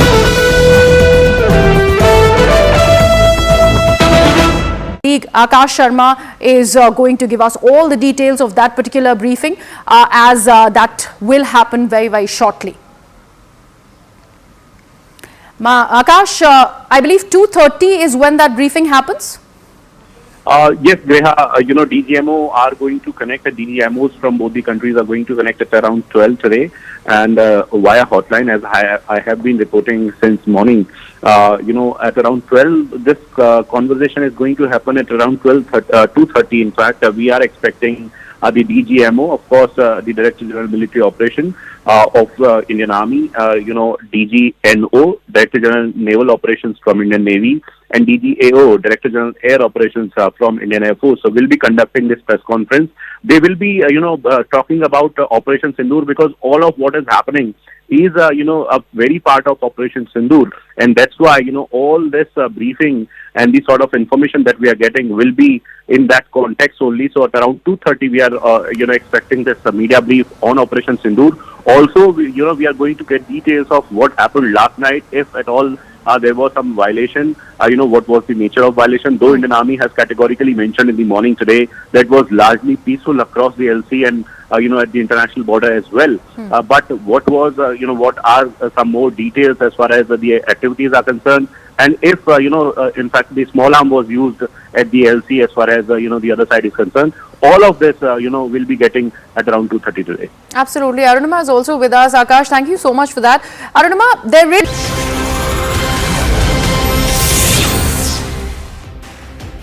Hello and welcome, and thank you so much for staying with CNN News 18. I'm Griha Atul. Let's get you these live shots of Prime Minister Narendra Modi from the 7 Lok Kalyan Marg. Remember this meeting right ahead of the DGMO level talks between India and Pakistan have happened. It's a crucial meeting which saw the External Affairs Minister NSA Ajit Doval, Raksha Mantri Rajnath Singh, the Tri-Services Chief and the CDS in attendance. They are deliberating upon India's next move right ahead of that crucial conversation that India at the DGMO level will be having with Pakistan very, very shortly. These are the shots of that particular meeting, a high-level meeting that was chaired at the Prime Minister's residence at 7 Lok Kalyan Marg. Before the Director General of Military Operation level talks happened shortly. Remember, this is going to be the second time that DGMOs of the two countries will be discussing the ongoing India-Pakistan tension and combating situation. The last time the two sides had this engagement at the military level, and understanding to halt military actions was reached upon, something that was breached instantly by Pakistan. Hours later, there was the hostility that had been escalated from the Pakistani side. Now, ahead of the second meeting, the second round of talks between the two DGMOs, this particular meeting at 7 LKM of the Prime Ministers with all the Tri-Services Chiefs, the CDS, External Affairs Minister, and more importantly, NSA and the Raksha Mantri. My colleagues Arun Dhanta and Akash Sharma are with us on the broadcast. Arun, coming to you first, you had spoken to us about how the CDS was one of the first ones to arrive at the Prime Minister's residence for this all-important conversation. And now we see all the Tri-Services Chief along with the Raksha Mantri and others in attendance. Very, very significant meeting.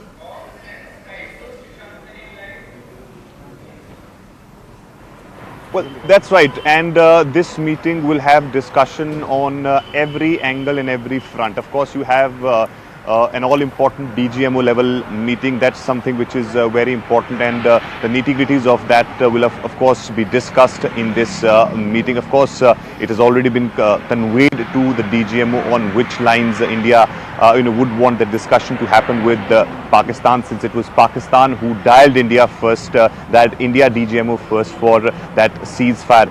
And secondly, of course, the preparedness of our forces. In last couple of days, especially when the Operation Sindoor started, even before that, this core group of 6 to 8 people have been sitting regularly. They were the ones who were formalizing the strategy. They were the ones who were in fact identifying those targets, the launch pads and the terror infrastructure of terrorists in Pakistan. And subsequently also we saw that NS Ajit Doval has been the point person for Prime Minister Modi. We saw that such meetings have been taking place at least twice a day in last couple of days, and NS Ajit Doval was somebody who's been visiting thrice or 4 times in a day to the Prime Minister's residence. So even today, when all of them are sitting, you have of course Foreign Secretary, External Affairs Minister S. Jaishankar, and also of course the intelligence chiefs are part of this meeting. So every angle will be discussed. Every person who's part of this meeting will have their inputs which will be brought to the table. Then of course some discussion and the consensus will be built on that. India has been making it very clear that they are on full alertness. Their forces are on standby, and they are also highlighting this fact very proactively, that Operation Sindoor is not over it. Whether it is whether non-military action against Pakistan is part of the Operation Sindoor or not, but they are making it clear. Of course, the message is for the Pakistan and to the international community that the Operation Sindoor is still going on, and we're given to understand the message is very clear to our forces from the Prime Minister's side that we cannot take Pakistan lightly, because they can do anything, they can resort to any misadventure. So we cannot trust Pakistan at this point, and that's the reason why you see even in that press conference which happened yesterday, where you had all 3 DGMOs of tri-services, they made it very clear that our forces are ready, battle ready. We are on our toes, and if Pakistan resort to any violation, the response will be brute towards Pakistan. So the message is very clear from the top to the bottom, and I think this meeting is very important also because the fact that you have a DGMO level meeting. India of course will be very strongly putting forth their view before the Pakistan, that what India wants, and India is also ensuring that the Indus water treaty, which is in abeyance, that stays in abeyance, because Yes. Pakistan needs to feel that non-military action, the result of it, and also the people of Pakistan would really put pressure on the government and the army that India is bleeding them where it really matters the most. Right, Arun, do stay on with us. Akash also is with us on the broadcast. Akash, this entire Indus Waters Treaty being in abeyance, that doesn't fall in the purview of the DGMO level talks. Now that it has been underlined by India that any kind of engagement with Pakistan will only happen on the military level, on the DGMO level, that's how significant these conversations and this talk really becomes. That is going to begin very, very shortly. 2:30 is what you were mentioning, that the Indian media is going to be briefed on what really came out of the conversation. But anything that you're learning from beforehand, from this deliberation, which had the Prime Minister in attendance along with the Tri-Services Chief, the NSA and also the CDS? Right, so the conversation will somewhere happen around the military action that have been undertaken, we have been told. You see, Griha, all of this, started with, diplomatic steps that were taken by India.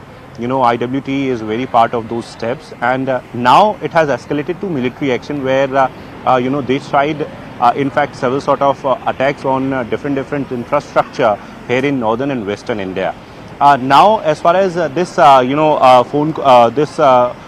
communication is concerned, so we are learning that 12 p.m. was the time, possibly, at this point in time, both the DGMOs are talking to each other, and, at 2:30, you rightly pointed out, we'll be getting some sort of details of the kind of modalities, that were discussed. You see, LC violation is one of the core agenda, of course. We know that how military action, is halted because of the fact that they, dialed DGMO and said that, we are going to, we want ceasefire and, we are going to stop the action and you are requested to do the same. And it is, it is when, that sort of, halt has come. Now today, as far as these LC violations are concerned, so this will be the core agenda, of course, we are learning, because you see, DGMO, understanding in fact happened in 2021.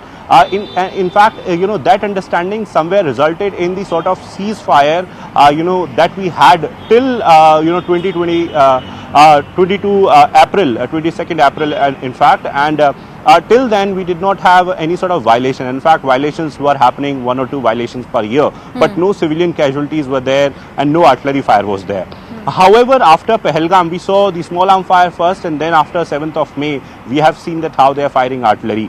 In fact, last night, while we are saying that it was largely peaceful, 1 or 2 incidents were reported of the small arms, and in fact, drone activities were very much there. So, whether or not Pakistan will stop sending these drones, whether or not Pakistan will cease the sort of firing that is happening, whether or not Pakistan will stop sending the infiltrators, at the LC, whether or not they will stop carrying out these sort of activities in Jammu and Kashmir, this would be the core agenda, and only that, sort of communication will be deciding if or not we are going to, stop, or Operation Sindoor will still continue. 2:30 is the time when all the DG operations, will be, coming once again in front of the cameras, and in fact, we will be getting an update as to what happened. All right, Akash and Arun, do stay on with us. We also have senior fellow ORF Sushant Sareen join us on the broadcast.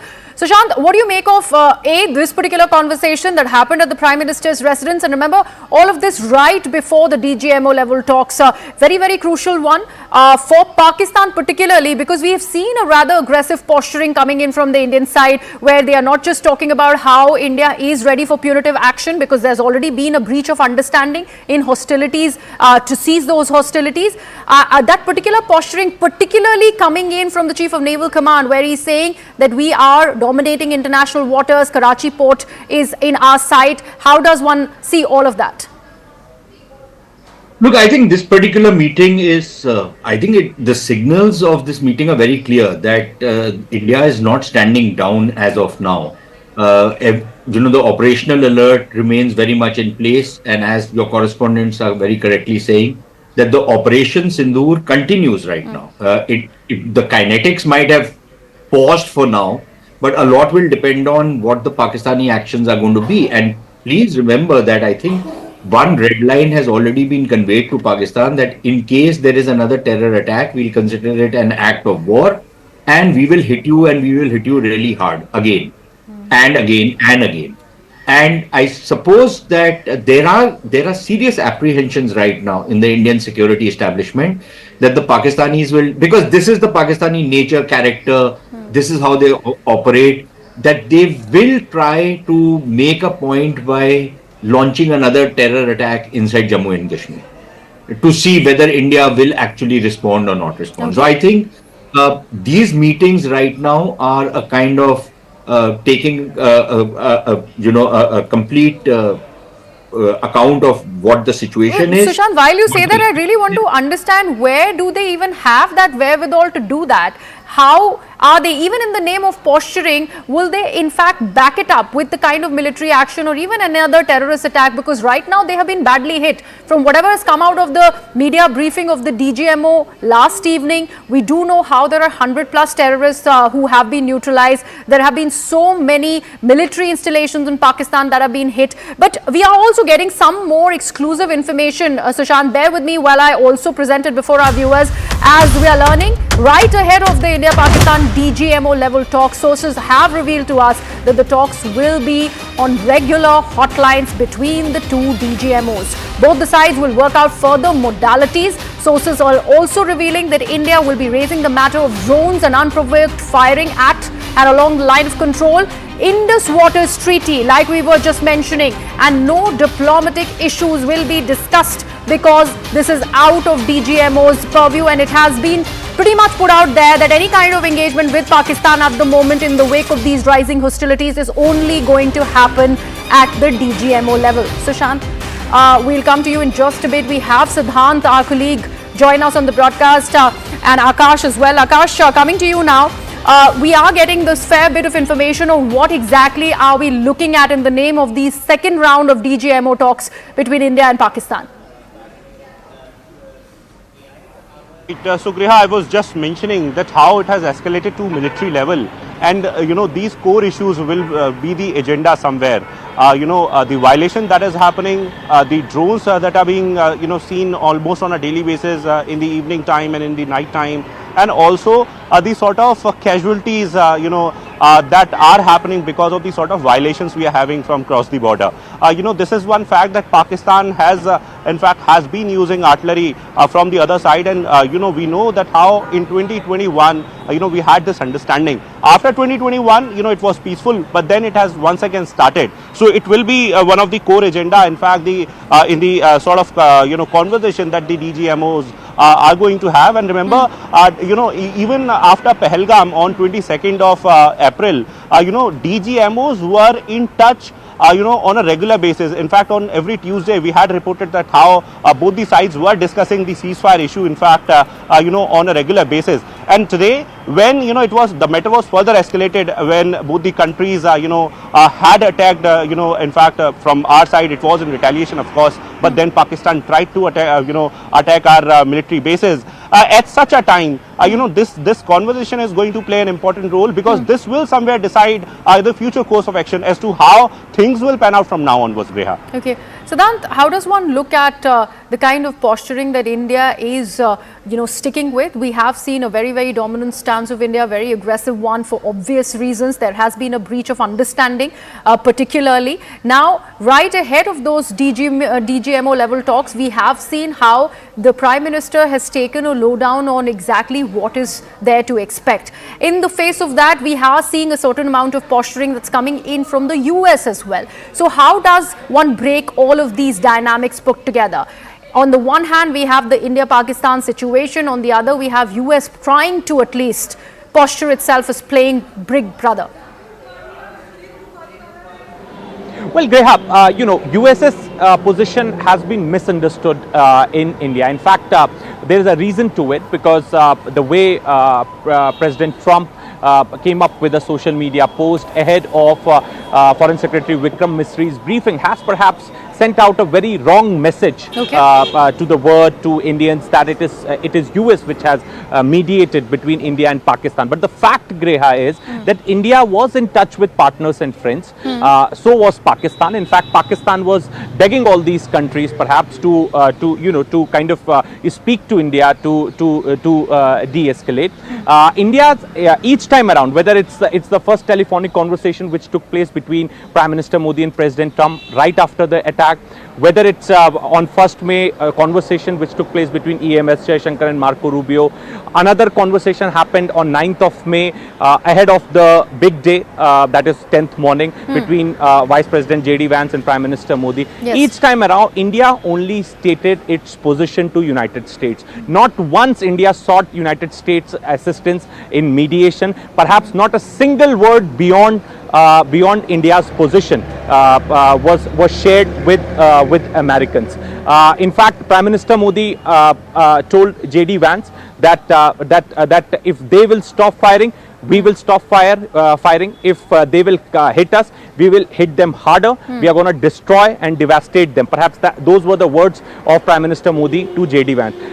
Similar, same when next day Marco Rubio spoke to EMS Jaishankar after Asim Munir, dialed Marco Rubio perhaps for a help, because Pakistanis wanted US to intervene so that India goes off ramp. So at that point in time also EMS Jaishankar said that, look, stop firing, we will stop firing. If you will hit us, we'll hit you harder. So this was the position of the government of India all throughout Operation Sindoor. Now, US has US has misunderstood it, or rather, or perhaps Pakistanis leaked this to United States, that both countries have reached an understanding, and perhaps just to please Americans, and Pakistanis have done that, and this could be one of the reasons that Donald Trump came up with a social media post. JD Vance came up with a social media post, perhaps taking credit, Greha, because Trump loves these words, ceasefires, deals.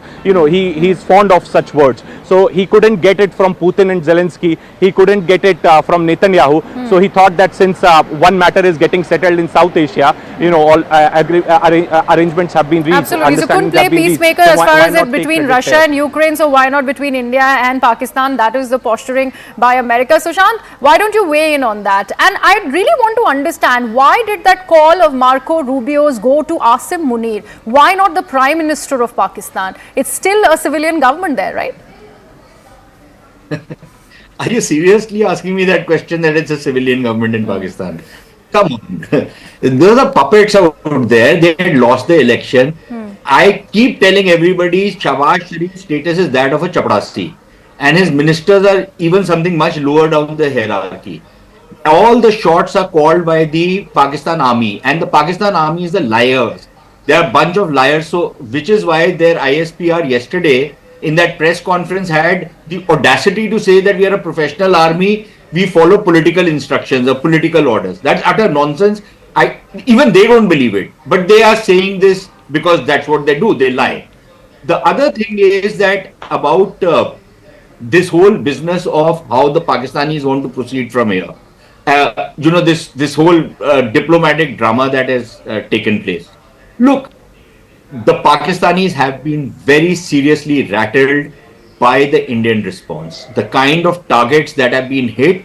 And I have been challenging the Pakistani military that if you have been so successful, why don't you take your so-called free and independent media, all these third-raters like Najam Sethi and others, take them to these sites, show them what is the damage. Or at least show the satellite imagery, because India is doing that. In fact, let me put out that information for our viewers, Sushant, that meeting of all the Tri-Services Chief, the Chief of Defence Staff, along with the Raksha Mantris, just concluded at the Prime Minister's residence. So that stands complete, and now there is going to be that DGMO level talk between India and Pakistan. Sushant, you were mentioning about the kind of posturing that we have seen from the Pakistani army, and that press conference really was, it was in fact an offering where they had also in a sense suggested that there was a nuke body meeting that was called under Shehbaz Sharif. Why do you think that really happened? And post which there was that call of Marco Rubio's that came to Mr. Munir.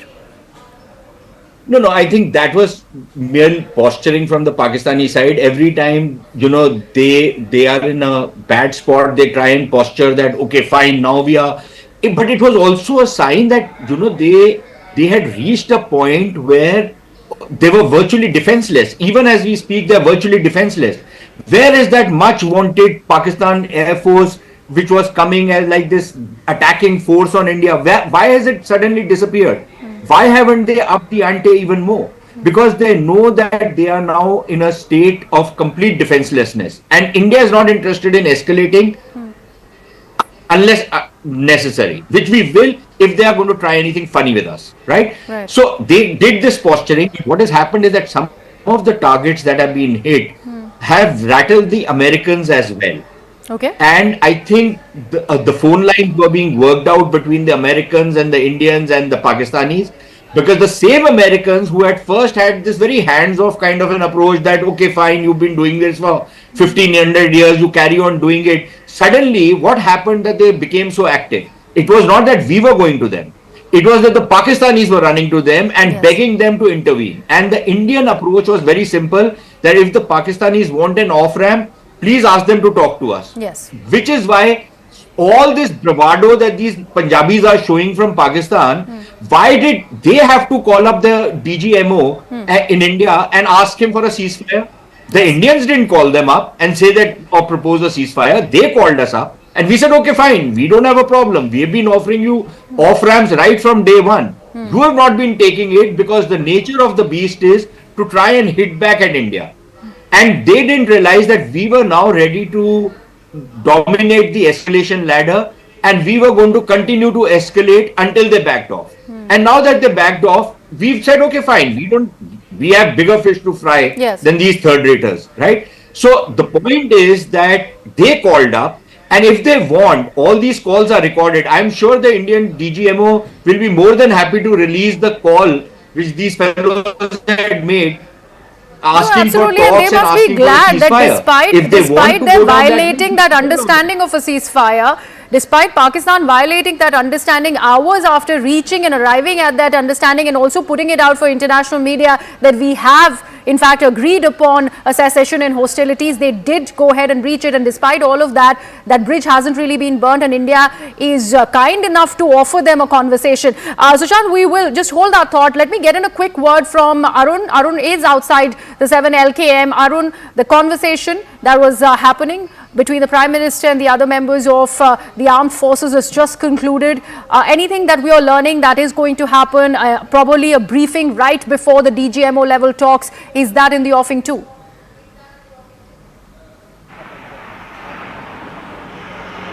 Well, that's right. The meeting has concluded. Rajnath Singh and service chiefs have left, but we haven't seen the cavalcade of NSA and the External Affairs Minister coming out of Prime Minister's residence, which means that both of them are still inside PM's residence, and there's a separate meeting which is taking place at this point. But other than that, all of them have left, and in fact, all three, Prime Minister, External Affairs Minister and NSA, have had meetings even in the past, separate meetings. So this meeting is also very significant, and we all know in the backdrop of the DGMO level meeting and also subsequently the briefing which is going to take place at 2:30, it is very important, as we've been discussing about the multiple things which were discussed in this meeting on every front. The forces, of course, would have given their points on their preparedness, whether it is Navy, Air Force, or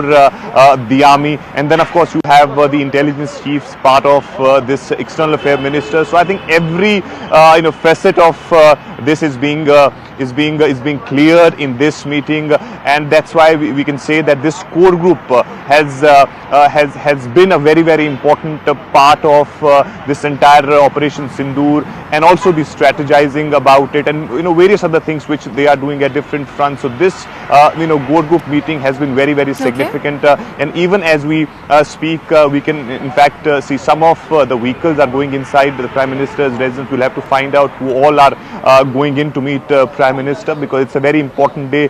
You have the DGMO level talks, what happened in that meeting. We'll have to find out that also, what has been the Pakistan's stand in this meeting, and how India in fact try to push Pakistan into what they want about the ceasefire, etc. So we'll find out all these details in a short while. But of course, one thing we can say that the meeting has got over. NSA, External Affairs Minister and PM are still inside and holding a separate meeting. All right, an important update there by Arun Dhanta there, as the NSA is still meeting and speaking with the Prime Minister. While we get details of that particular extended meeting with the Prime Minister, we're also putting out these facts before our viewers, as the Press Information Bureau is on this attempt of fact-checking each and every false propaganda that's coming in from the Pakistani side.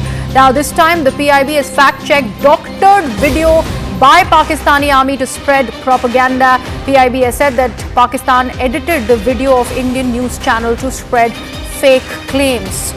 That of course will go on to benefit Pakistan internationally, but that has been busted by India. The false propaganda and the sliced and diced video clips have been called out by India, and those repurposed clips to make Pakistan look better, at least globally, has been presented with facts by the Press Information Bureau.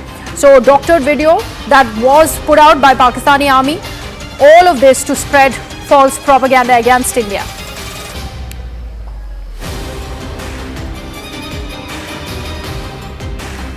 Pakistan की सारी हिमाकतें टूटी हुई पड़ी हैं इस वक्त जमीन पर। ये जमीन पर जो आप मिसाइल पड़ी हुई देख रहे हैं, जनरल साहब का ये अनुमान है कि ये फतेह 2 मिसाइल है, MR-SAM मिसाइल है, surface to air missile sir. Fateh 2 missile ये दिखाई दे रही है आपको। नाम फतेह है लेकिन ध्वस्त पड़ी है इस वक्त जमीन पर। एक बार लोकेशन भी आप बता दें, अगर ये कहां पर, ये हरियाणा के सिरसा में ये खबर देखिए। ये काफी देर से खबर चल रही थी, रात से इनफैक्ट मैं आपको बताऊं कि My colleague Payal Mehta is with us on the broadcast. Payal, which videos exactly have PI, the Press Information Bureau, managed to nab that's coming from the Pakistan side, the propaganda where they have tried to snip and slice and dice these images that were presented on Indian news channels? Just take our viewers through more on this. Griha, the video is put out by a private Indian channel trying to show how we've been able to down Pakistani aircraft, but on the contrary, Pakistan has sliced and diced that particular video and made it look like theirs as well. So there of course aircraft which is called Fateh has been downed, and that is something which is being shown by a private by a private channel here in India. But Pakistan, which is known to peddle lies, known to in fact trying to create a fool out of everyone, including fooling their own countrymen, lies exposed over here, and relentlessly the Indian government through the PIB fact check unit has been trying to educate the people of the country not to fall prey to any propaganda that Pakistan is trying to do. And mind you, Pakistan is trying very, very hard to peddle these lies and trying to create a propaganda of sorts by trying to impress upon its own people that they are the ones who are jubilant. And something which is a ceasefire is being shown as the victory of Pakistan, which is ridiculous at multiple levels.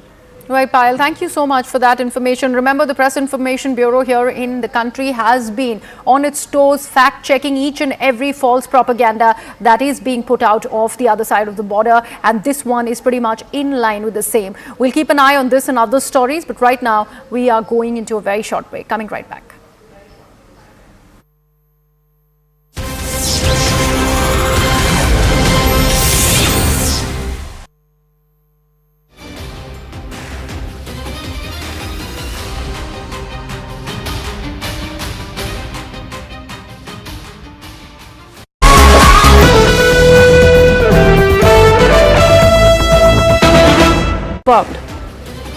Yes, it is. It's been 14 years since I wore the baggy blue in Test cricket. Honestly, I never imagined the journey this format would take me on. It's tested me, shaped me, and taught me lessons I'll carry for life. There is something deeply personal about playing in the whites, the quiet grind, the long days, and the small moments that no one sees but stay with you forever.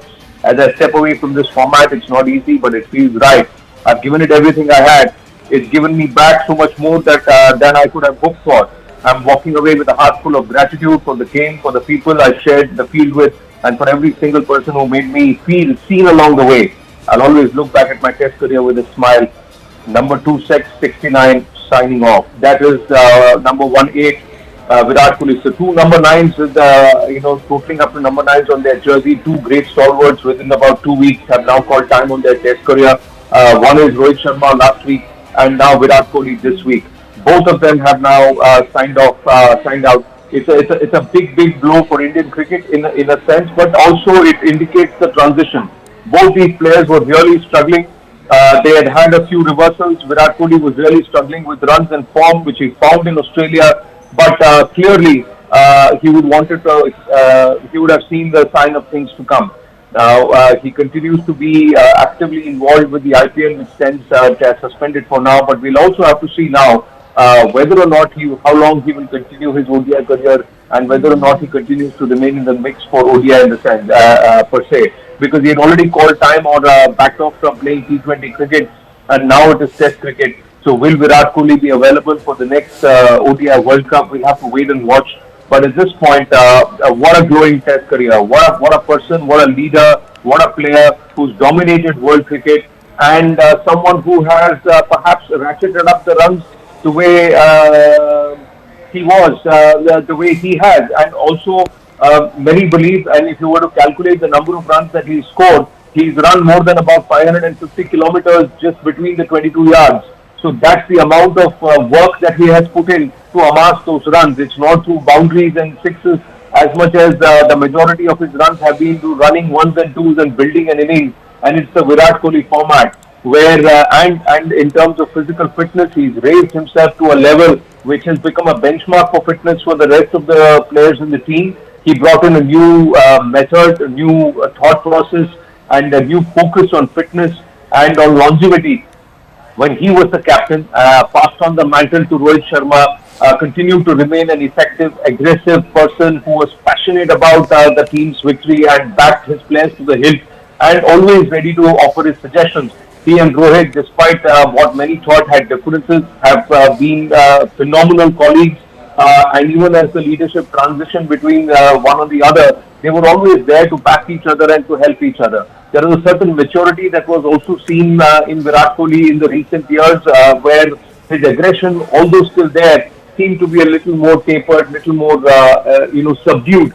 And he was always ready to speak with youngsters, mentor them, give them advice, irrespective of which team they were. Anyone who walked up to Virat Kohli for advice always got it. Now, we are also given to understand that when Virat Kohli, perhaps this time around, indicated to the BCCI that he may want to hang his boots in Test cricket, there wasn't too much of a resistance. So somewhere this is a team in transition. The team which is now going to take shape under Gautam Gambhir as coach will see new players. There are others who have been waiting in the ranks, looking on for leadership, for also a place in the team to play. And I think Bharat is now in the ICC Test Championship going to see a new leader and perhaps a new shape. Now, who that is, whether it is Bumrah, or is he looked over because of his constant injury worries, is someone like Shubman Gill, who should...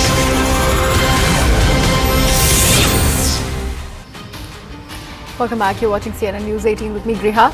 Now we're getting more updates on how India is constantly busting Pakistan's false claims. As per top government sources, we are learning that there has been a response by India to the DGI SPR press conference on internal Pakistani security, as during the attack on the Noor Khan Air Base near the GHQ in Rawalpindi, sources believe that Pakistan Army Chief General Asim Munir was possibly moved to a bunker for at least 2 hours. An important piece of information that we are having for our viewers, as there have been good enough reason for us to believe that as India went on to attack the Noor Khan Air Base, which is very close to the army headquarters in Rawalpindi, there was also the attack coming this close to Asim Munir, General Asim Munir of Pakistan's, his life, as he had to be moved to a bunker, and that is where he remained for a couple of hours. That's how big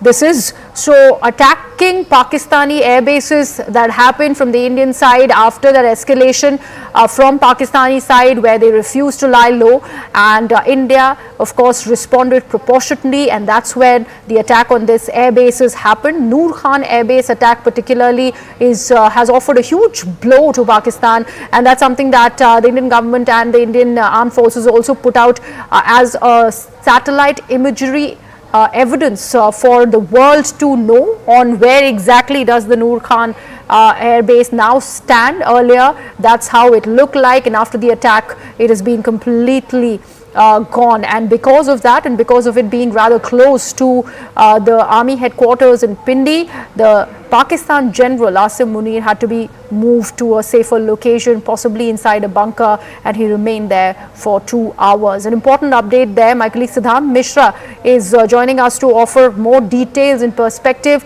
Siddhant, this is big. We do know how India had ended up, after the escalation by Pakistan, ended up attacking these military air bases, and this one particularly in Rawalpindi is a big one because it's very close to the army headquarters. But the fact that this attack came close to, in fact, costing Asim Munir his life, that's a huge news. Well, that's right. In fact, this exclusive piece of information has been brought to us by Securities Editor Manoj Gupta, and in fact, it's a huge what we are getting to know from Manoj Gupta, that during the attack on the Noor Khan base near GHQ headquarters in Rawalpindi, sources tell this to Manoj Gupta that Pakistani Army Chief General Asim Munir was possibly moved at to a bunker for at least 2 hours. So Asim Munir was hiding in a bunker after India struck Noor Khan base, which is close to the army headquarters in Rawalpindi. In fact, Manoj Gupta also says that this is now speculation that Pakistan is considering relocation the army chief's operational base. So after what India did in Rawalpindi, perhaps now they are mulling over, changing the operational base of the army chief, and they could perhaps move it out of Rawalpindi or shift it to some other location, because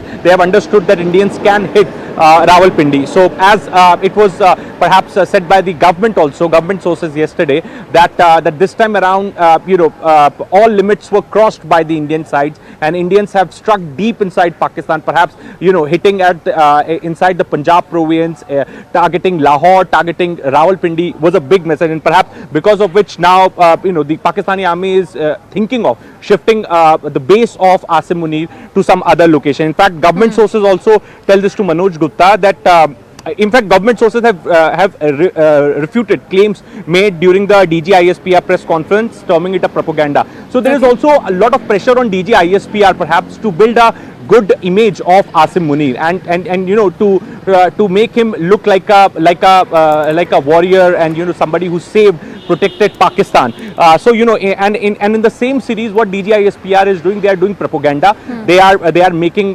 claims without any proof. They have not put forth any evidence to substantiate the claims that they are making. In fact, Manoj is also saying that Indian sources say that the DG ISPR press conference failed to substantiate Pakistan Army's earlier claims, exposing gaps in both evidence and narrative. According to them, the Pakistani military spokesperson failed to provide concrete evidence to support claims of Indian drone attack on 26 sites. So there is no evidence which has been given by the Pakistani side. On the contrary, Indian side yesterday, day before yesterday, came up with the videos, the sites which were hit by Indians. In fact, the key military installations which were hit by Indian, those videos, those maps were also put out by DGMO yesterday at a press briefing in the national capital. Now, Manoj says that the key points, perhaps what he has picked from the Indian sources, there is a lack of evidence. DG ISPR only displayed images of two sites, including one in Udhampur, which appeared to be a lawn area, not an airstrip or a strategic asset. Right. No we will counter speak to about Indian that, claims, perhaps they Siddhant. don't But have let me anything to say actually what get in a Indians have quick to- word from Sushant Sareen on this, because this is a big development that we are learning of.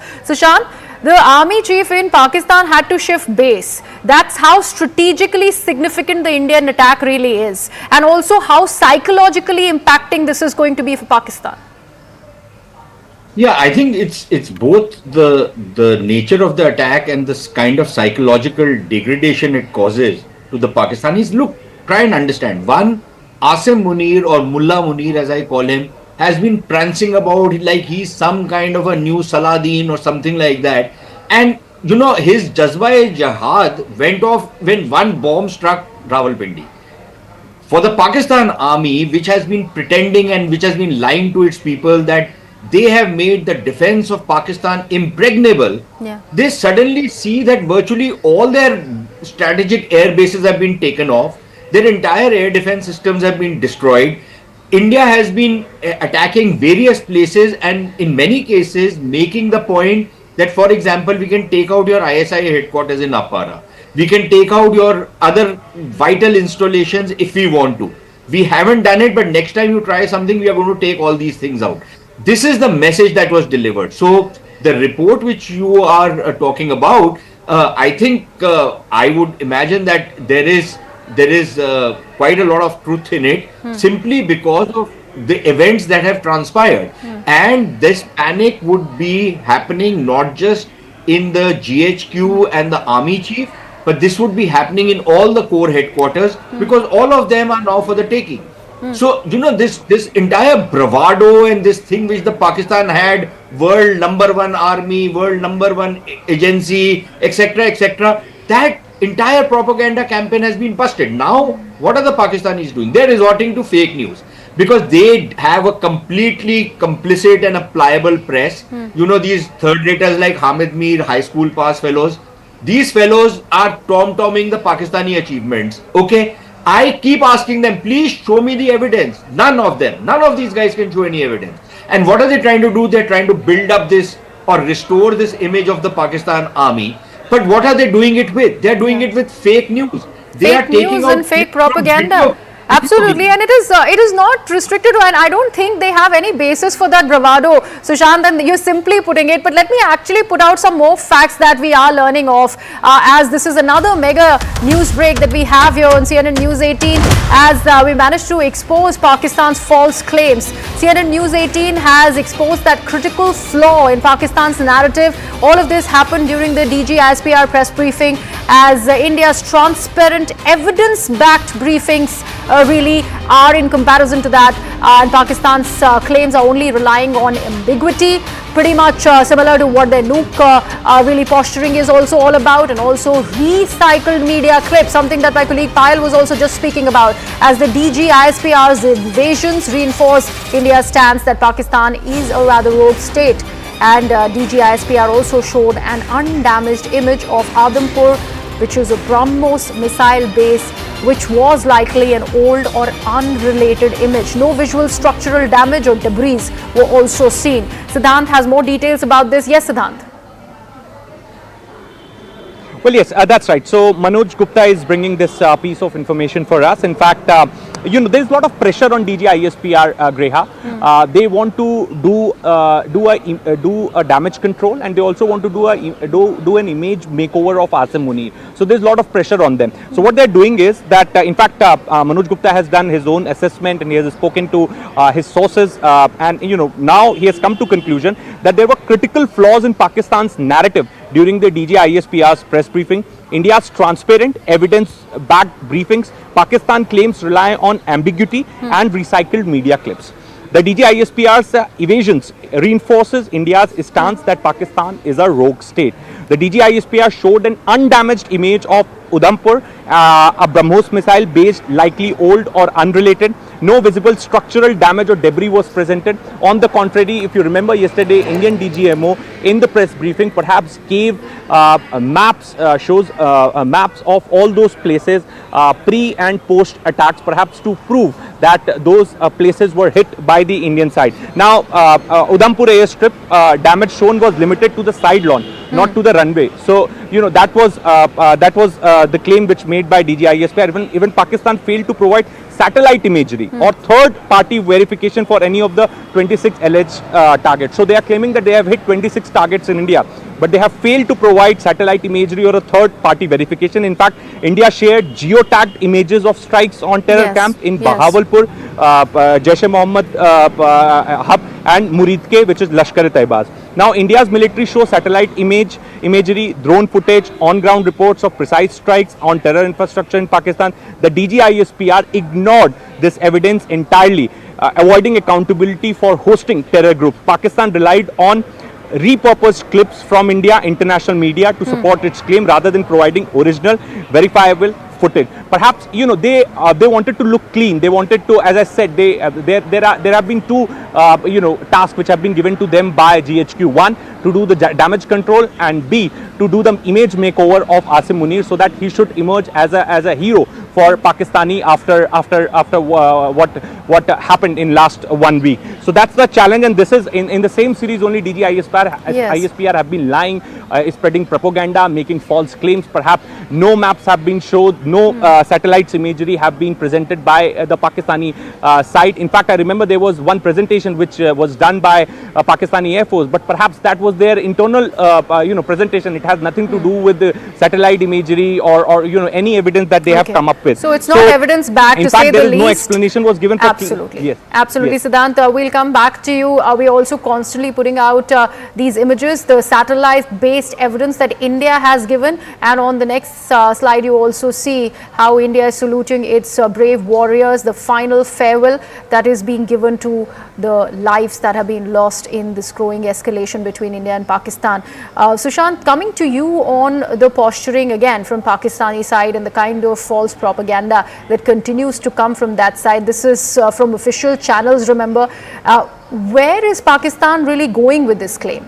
By claiming that the Adampur site, this is an old image possibly that was put out, and claiming this was a Brahmos site. It was made very, very evident that the S-400 air defense system in Adampur or the Brahmos storage site in Nagrota was safe. It has been underlined with proper evidence by India. Yeah, so Look, before I come to your question, I think we must say a word in appreciation for a number of nameless, faceless people on social media. Okay, the PIB has done a lot of propaganda busting. The news channels in India have done their work. But I think there's a whole range of geeks and nerds on social media who have actually dug out information, brought out satellite imagery, and busted the Pakistani propaganda. So I think, one must say a word in appreciation of all these guys who've done this kind of stuff. It's remarkable the way the Indian social media sphere has worked during this particular crisis and busting Pakistani propaganda. But on the whole, on coming back to your question, see, I think what the Pakistanis are trying to do is they know that they have suffered a resounding defeat. Now, what does the Pakistan army, which is in control of the country, do? They have to try and recover some of their image. Now, the only way they can do it is with false propaganda to show that this was a victorious army. You have that clown Shahid Afridi, half-lettered man, trying to take out a victory march. Victory march of what? Somebody should ask these guys, why are you taking out a victory march? What do you have to show a victory for? But, they have convinced themselves by drumming this out, internalizing that we have won, we have won, we have won, even though they have completely been decimated. So this is what the Pakistan army is trying to do, because the regime's survival depends on their being able to show that they managed to hold their own against India. Otherwise, this regime will collapse like a house of cards. Asim Munir will be hung. You can bet anything that he will not be allowed to, either he will have to go into exile. I don't know where he'll go, who will take this fellow, or he will have to go into prison because of what he has done. If not even prison, then he'll be under house arrest. Shahbaz Sharif and the entire Sharif Khandan's career is over. PMLN will be decimated, even in Punjab. This is a matter of survival for the Pakistani elite, and they have really no way to explain to their people once the truth starts coming out. See, already there are people in Pakistan who are coming out with the kind of casualties that have taken place. The Pakistan army is so shameless. These are such third-raters. They have not even managed to acknowledge the casualties of their own soldiers. Almost 40-50 people who died on some of these air bases, and the other casualties that have taken place on the punishment meted out to them along the line of control. They are so shameless, they will not even admit their own casualties. But the Pakistani public is now, in dribbles, this information is starting to come out. You wait for a couple of weeks, maybe even a few days, then suddenly people will start questioning that, one, why did you initiate this attack on the Indians? Why did you provoke the Indians? Why were you talking so big when we are running on empty? The former army chief in Pakistan had told the journalists that, look, we don't have the wherewithal to fight a country like India. These guys, but people, and these are third raters like this Naseem Zehra, who's a mole of the army, this Hamid Mir, who pretends he's a very independent journalist. All these third raters were holding debates that how dare the army chief tell us that we are running on empty. Okay, fine, you tried to have a conflict with India, now you've seen the result of that. So the Pakistanis are living in a world of their own make-believe, delusional fellows. I don't know what is there, these guys are smoking, that they don't see reality for what it is. They still think they are an important country. Nobody gives a damn about these people. Their passport is the worst. Their people are being thrown out even from the Muslim world because nobody wants them, because they are indisciplined. Absolutely, these developments are rather presenting it out there and laying bare the facts that Pakistan is feeling cornered, and that's why we see this false propaganda exercise that's coming in from the country, not backing it with evidence. But India has backed each and every airstrike that it has done on Pakistani soil with evidence, and this is what it is looking like, as India has struck hard and it has struck at the Pakistani air bases. Let's see, what do we have here? This is the first one that we have for our viewers, is the Arif Wala air defense system has been in fact attacked. That entire radar has been attacked. Next, we also have seen how the Bolari airfield has been struck by the Indian Air Force. Also, the Chaklala airfield has been struck, and to add to it, there was another major attack at the Shunyan air defense radar. Jacobabad particularly, that airfield also has been destructed because of the Indian Air Force attack, and also after that the Pasrur air defense radar was struck, and later the Rahim Yar Khan air defense strip was also struck, and next we also saw the airfield in Sargodha that was struck.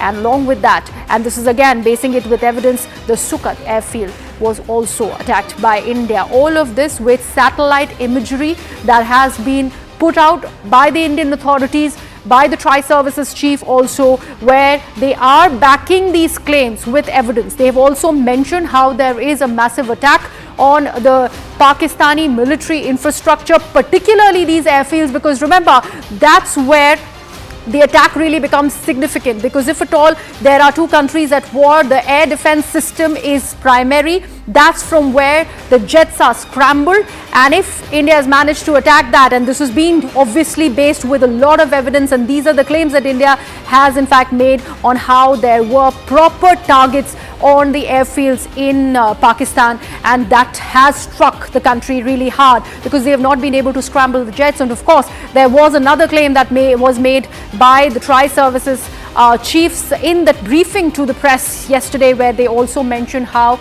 several of the high-tech aircraft jets of Pakistan were also downed by India.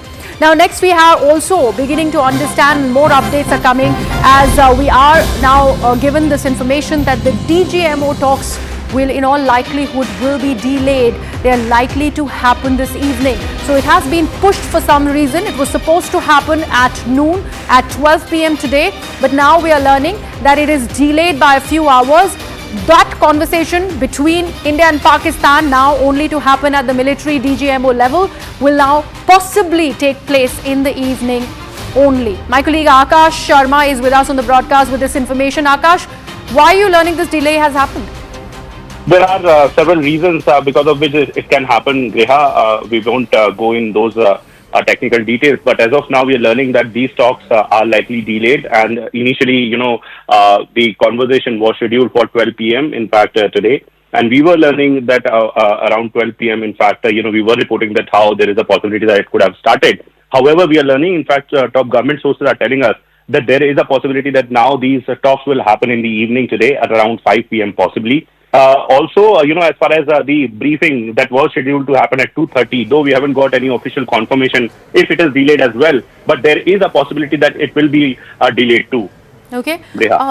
So in all likelihood, that briefing that was supposed to happen in the afternoon, Akash, that gets pushed further. We have seen what a stern stance that India really has maintained in that Tri-Services briefing that happened last evening, if at all. And is there also possibility, Akash, that this might not happen today altogether? Anything can happen. It really depends on, both the sides. But yes, there is a possibility. And in fact, both the sides agreed to the sort of communication, today. While we are, reporting that it has been postponed, there can be several technical reasons behind it, or some other reason behind it. But when we say that whether or not it will happen today, so there are high chances that these talks will be happening today. Also, Griha, it is because of the fact that we know that how military action from both the sides, in fact, has stopped. In fact, has halted for a time being. And it was only because of this DGMO level, understanding that happened day before yesterday that both the sides agreed on it. Now, whether or not, this will go further, we still don't know. But what we are learning as of now is that these talks are delayed, and, these talks are in fact all set to happen in the evening today. Right, Akash, thank you so much for that information. We will, in fact, wait for more updates on this. But right now, this is what we are learning. The DGMO levels talks between India and Pakistan that was supposed to happen by noon has been shifted. In all likelihood, it is going to happen by this evening. But let's see what really happens as far as that conversation really goes. I'll leave it at that. My colleague Kritsween is up next.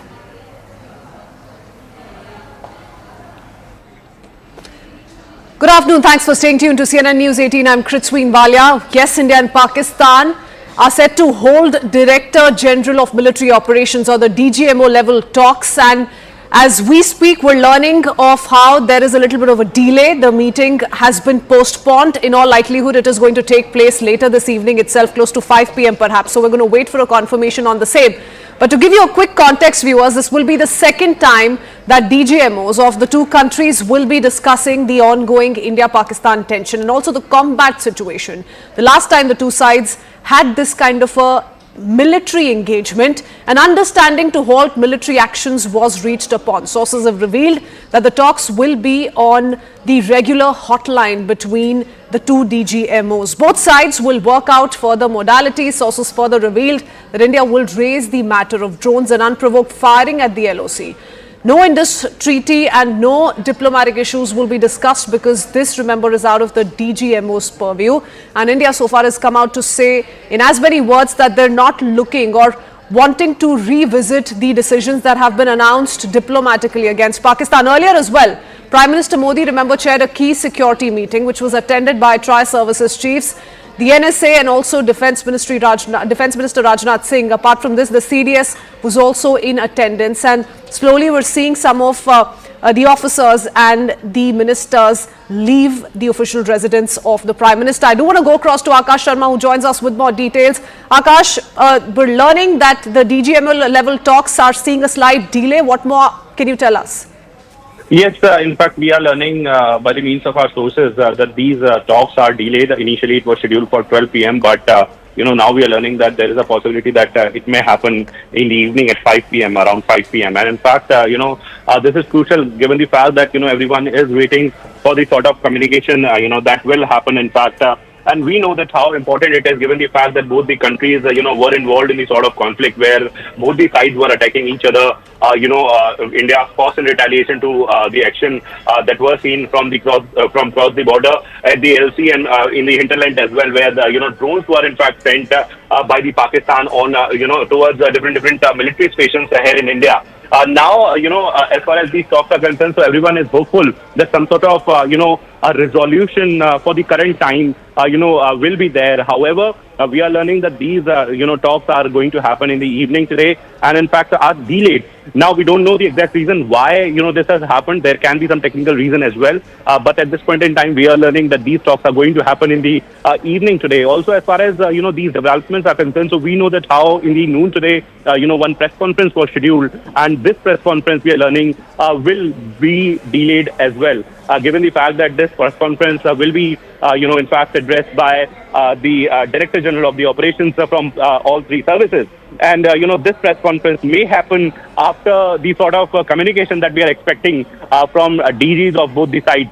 So a big development, of course, between, but we'll have to wait and watch for the sort of, result and the outcome that is coming out of that particular conversation. Okay, should we read more into this, Akash? Because these are set times that are scheduled for these kind of high-level meetings. It was a DGMO level meeting. One such meeting has taken place in the past, and the big result that came off that meeting was halting military actions. It was decided and agreed upon by both the nations. What explains this kind of a delay?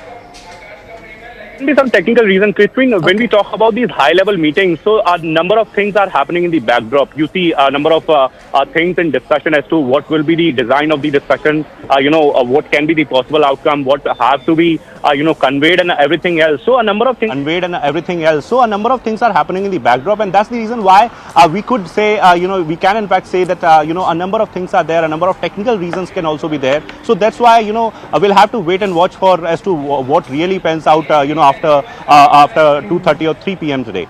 Okay. Parallelly, there's another meeting that had been ongoing. This was at Prime Minister's official residence at 7 LoC Kalyan Marg. We're learning that though the tri-services chiefs are making their way out of the Prime Minister's residence, the NSA and the External Affairs Minister are still in attendance.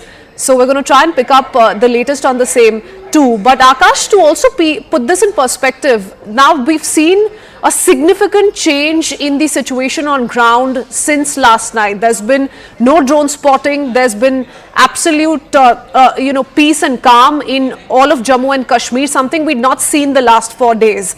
So give us a sense of what had been ongoing, the manner in which life is slowly returning to normalcy, and what are people, in Jammu saying particularly? How are they viewing the ongoing situation? The situation in Jammu is normal, Krishmi. In fact, yesterday it was all normal. I'll try to, show you some visuals from the main highway where Rajesh ji is showing you the visuals that how, the normal work is going on. In fact, people, were reacting very differently to the sort of situations also because of the fact that they are trusting their armed forces. They say that, we are all safe and we know that nothing will happen to us. And this is somewhere is being witnessed right now, given the fact that, both the countries have stopped the sort of military activities that they were undertaking. Also, we know that how LoC was largely peaceful, given that army statement, today verified all those claims where it was said that no ceasefire violation is happening, at least today. At this point in time, everyone is waiting for that sort of conversation between the two DGMOs, because it will somewhere decide the future course of action as to if both the countries are going to engage, in sort of violations that we have been seeing, or the sort of attacks that were carried out by both in retaliation by India and initiated by Pakistan. Whether or not this is going to further escalate is something that will only be decided after this DGMO level conversation that is going to happen today in the evening at around 5 p.m. Krithween. Okay, Akash, stay on with us. I do want to bring in Arunima on that note as well. Arunima, all eyes are on the DGMO level talks. There's a slight delay that we're learning of. So perhaps later this evening that all important conversation will take place. But there's so much that's been spoken of ever since we heard from the armed forces in that detailed press conference late last night. A lot of Pak propaganda that was exposed by the officers who were holding that briefing. They'd also spoken of the kind of damage that Pakistan has suffered in terms of military personnel as well. 35 to 40 Pak army soldiers have been killed, and this was all through the 4 days of operations that lasted. So give us a sense of what's happened so far and the response that's come in from DGISPR as well, because once again we're seeing back-to-back fact-checking on social media being carried out by PIB to the claims being made. So let me first tell you that as far as the DGMO level talks are concerned, the indication is that it is not happening in the afternoon. It could have been postponed till this evening. So this evening the two DGMOs are likely to speak to each other, where both sides are going to raise issues of concern to them. India, of course, will raise the issue that even after an understanding was reached about cessation of hostilities on the 10th of May, even then the night between 10th and 11th saw a lot of intrusion. There were drones which were spotted along the line of control. There were drone-like objects and projectiles spotted on the international border, and there was some firing as well. So India will raise this concern with Pakistan. Pakistan, of course, is continuing to maintain that it is not the one which is disrupting peace, that the peace has been disrupted by India. So that aside, you ask about fact check. I think one thing that India will be most concerned to expose is the fact that Lashkar-e-Toiba's main fundraiser, Rauf or Mudassir as his name goes, he's the funeral picture of the Lashkar-e-Toiba, which showed presence of the Pakistani national flag, which showed presence of Pakistani army, Pakistani army and men in uniform. That has been counter-checked by DGISPR by saying that the man is being wrongly accused. He is in fact a simple civilian, and his national I card and other details have also been put out by DGISPR. But strangely, the man who India calls a Lashkar-e-Toiba terrorist, and he has been banned, he has been sanctioned by the United Nations and by international anti-terror watchdogs. The national identity card number that is there as part of the sanctioned records is the same as what DGISPR put out in their press conference. The face is the same, the details are the same, and yet Pakistan continues to maintain that a civilian has been wrongly called a terrorist. So India would want to expose that. PIB is already fact-checking, but all these misinformation campaigns that is being carried out from our neighborhood, I think it will also be part of the briefing as and when it happens today, fact-checking all of this and putting the record straight about what India has really achieved and how much damage it has managed to inflict on Pakistan. Okay, while that briefing may be about the fact check, maybe also to an extent about the conversations that take place at the DGMO level, Arunima, what's also important to highlight here is the manner in which the conversations took place during the first round of meeting. Now, this was a meeting which saw certain US intervention as well, and now as per sources we're learning that Pakistan was mounting pressure on America and was going ahead with the nuclear blackmailing card. So give us a background to what led to that meeting and the final agreement or the nod that was given by India and how Pakistan backtracked on it, because surely the Indian DGMO will be raising it with his Pakistani counterpart this evening when the meeting happens. So what we learned from Indian government sources is that there were two phone calls which happened. The first phone call, when it came from the Pakistani DGMO side in the afternoon around 1 o'clock of 10th of May, India did not reciprocate. But subsequently at around 3:30 a second call came, and in the interim, Vice President of United States had already spoken to Prime Minister Narendra Modi, and there was also a call that was made by US Secretary of State to his counterpart here. And in this call, it seemed, as per Indian government sources, that America conveyed that they were worried. They had intelligence to suggest that Pakistan was dangerously close to escalating the war. Indian briefing also told us, if you recall a day earlier, that they had reasons to believe that Pakistan was moving to forward post their entire defense hardware as well as their armed personnel. So combine these two intelligence, that defense personnel of Pakistan were moving toward forward positions, and B, the intelligence of dangerous escalation. This dangerous escalation has been left undefined by US, but I think the interpretation is that they feared Pakistan could press on the nuke accelerator, and that's why they wanted de-escalation as soon as possible. India said that we had set out 3 targets. One was to destroy the terrorist hub. We achieved that. Second, to show the political messaging that terrorism cannot be a part of business as usual. If you indulge in terror attacks, there will be a price to pay. And third is the psychological impact of actually taking down airfields, the runway in Rawalpindi, in Islamabad, the radar stations that were damaged as well in Sialkot and others. So the air assets, the UAVs, the radars, that they were all damaged. So psychologically a deterrent had been set. So by the time the call came from Pakistan's DGMO, India said it had managed to already achieve what it had originally set out to do, and it had no problem in taking a step back. However, India is still on high alert. If Pakistan tries to do any other misadventure, Operation Sindoor is still very much on. Okay, all right. Arun must stay on with us. We're also picking up a breaking news update. But before we flash that for our viewers, Akash, what I do want to understand from you is more about the press conference that's to take place. We're going to hear from the armed forces once again. Can you give us more details of who's going to be addressing the briefing, and what details can be expected? Right, so DGs from all three services, DG Military Operations, DG Air Operations and DG Naval Operations are going to come back once again in front of cameras and, are going to somewhere, talk about this sort of operation.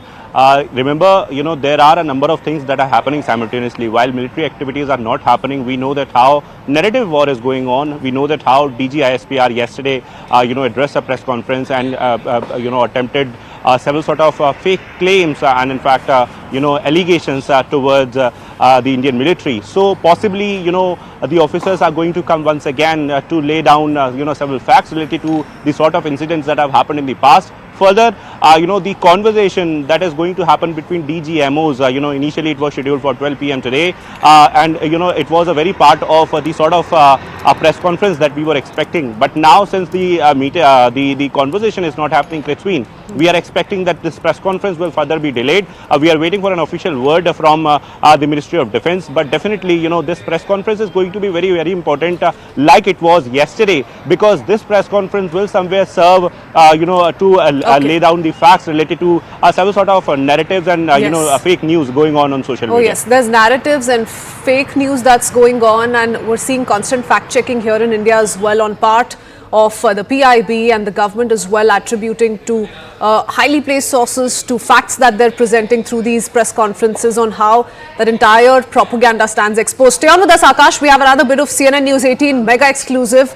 We need to quickly shift our attention to Pakistan Army Chief. We're learning is wanting to now change his base after Noor Khan attack. Noor Khan, remember, is an air base in Pakistan, a crucial military installation. He is now exposed to Indian attacks, and after India's precision strikes on the Noor Khan air base, we're learning that the PAF Chakala during Operation Sindoor, multiple reports emerged that Pakistan's Army Chief General Asim Munir was relocated to a fortified bunker within the General Headquarters. So he's been relocated to a fortified bunker in the General Headquarters complex in Rawalpindi. His shifting to the bunker shows the psychological impact of India's strikes on Pakistan's military leadership. Asim Munir's temporary sheltering, reflects heightened insecurity within Pakistan's top brass. The Noor Khan Air Base is a critical hub for Pakistan's Air Mobility Command.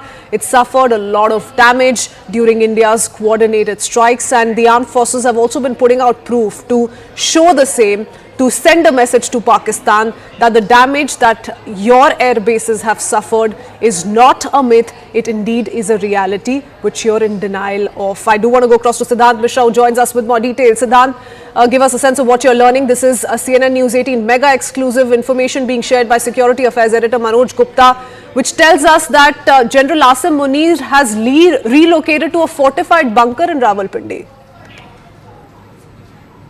Well, yes, that's right. That's right. This is what Manoj Gupta is bringing for us. In fact, sources have told him that Asim Munir was relocated to a fortified bunker within the General Headquarters GHQ complex in Rawalpindi, and this is right after India's precision strikes on the Noor Khan Air Base, Chakalal, during Operation Sindoor. In fact, his shifting to bunker shows the psychological impact of India's strikes on Pakistan's military leadership. Remember, there were three objectives which were set by India right after Pahalgam terror attack. One is political, other is psychological, and third is military. So this was a psychological objective which was achieved by India after hitting Noor Khan Air Base, perhaps which made Pakistan Army Chief Asim Munir to get into the bunker. In fact, Munir's temporary sheltering reflects heightened insecurity within Pakistan's top brass. The Noor Khan Air Base is a critical hub for Pakistan's Air Mobility Command, suffered severe damage during India's coordinated strikes. In fact, imagery from a Chinese form and a Kawa space confirms structural damage, including destroyed fuel tanks, a damaged warehouse roof, and debris under the runway. The base houses, surveillance systems of Pakistani Air Force, C-130 transporter aircraft, IL-78 refueling aircraft. The strike targeted infrastructure supporting drone operations and VIP transport. So this site also had drone hangar and a VIP transport hangar. In fact, Manoj also sends us this input that a C-130BE transport aircraft was visibly damaged, hampering Pakistan's aerial logistics. The attack on Noor Khan, located just 10 kilometers from Islamabad, signaled India's ability to penetrate deep into Pakistan's defense network. This forced Pakistan to close airspace temporarily and heightened fears of further Command Control Authority meeting, and after India strikes these two bases, perhaps Asim Munir was battled, and he called up Americans and sought their assistance, sought their help, and that was a time when this call was made by Asim Munir to American Secretary of State Marco Rubio. Okay, this once again reiterates the manner in which Pakistan ended up feeling the pressure, isn't it? In those exact minutes, Siddhant, when India retaliated, remember, Pakistan was the one to initiate, provoke with its military action. It was the one to have attempted to target our military installations, our civilian areas, to which India retaliated, and retaliated so hard that it ended up striking some of the crucial air bases in Pakistan, of which Noor Khan was one. Colonel Rohit Dev joins us on the broadcast. Colonel Dev, we've been discussing this. Noor Khan, its strategic importance and how it sent out a stern message to Pakistan. So apart from the physical damage which India has shown with proof, there's also a psychological impact that this strike has had. Oh, certainly, the entire Pakistani establishment, and after that so-called leak which requires boron to come to Pakistan with India's permission now, I think there is a huge, psychological deficit in the minds of these masterminds in the Pakistan army. And as your channel brought out, he's been shifting base, General Munir. And I won't be surprised because these people were never generals. They were actually these shopkeepers and businessmen in uniform who have ruined Pakistan. They have waylaid their own Awam, and they have cashed in and made a lot of money and a lot of wealth as politicians and generals. And that's the state of the army. After 1971 war, when our country went to mop up places and clear their bunkers, they found a lot of wealth in those bunkers, especially also notice the luxury with which the Pakistani army officers were living that time. So I think that's not an army. That's something like a bourgeois class army where they decide who gets what. And I won't be surprised that this man is running into bunkers and trying to save his life. And compare that to Indian generals, Indian officers, Indian junior officers and non-commissioned officers who always are on the ground, visible with their men, fighting it at the front. And let me just remind this generalship or the failed state of Pakistan that today we have weapon systems that we can smoke out any rat when we want. So you can run, but you can't hide. And that's the mantra which we have. And good luck to their army who sees their generals hiding, their officers hiding, their officers going and interacting with the terrorists in Bahawalpur and Mudrika and getting killed. And what a shame! What a country! They go tom-tomming to the world, say they are the victims of terror, and they are standing hands and honoring terrorists when they are killed by the Indian establishment and the forces.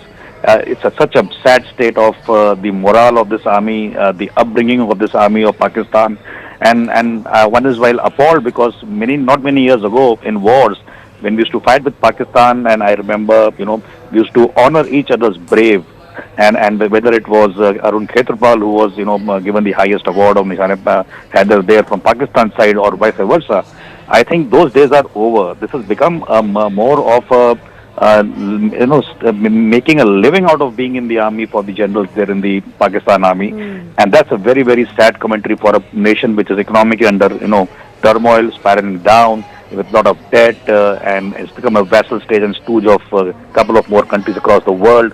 Can't look after its own people, can't look after its own defenses, can't look after anything. Yeah.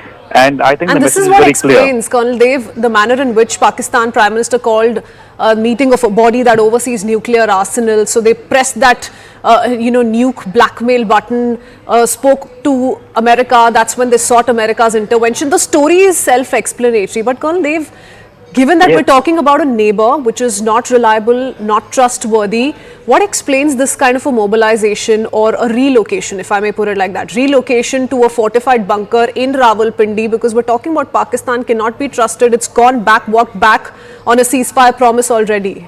Would you want to read more into this? We can, because the rat is not only running from the Indian army, the rat is also running from its own army and Awam. He has misled Pakistan into the situation and caused this humiliating, crushing kind of a response from India. And today he's under tremendous pressure. He has to perform in the next 6 months. Otherwise, all the Islamic Caliphate dreams of Pakistan and his own dreams and everything else in Pakistan, we've been talking about Kashmir, and more so after abrogation of 370, they've been trying to give all the threats. They thought this is the season. And at the beginning of the season, yes, while they have killed innocents in Pahalgam, and that's a very treacherous and dastardly act, they don't know where to hide now. And I think this man would be running from his own Awam.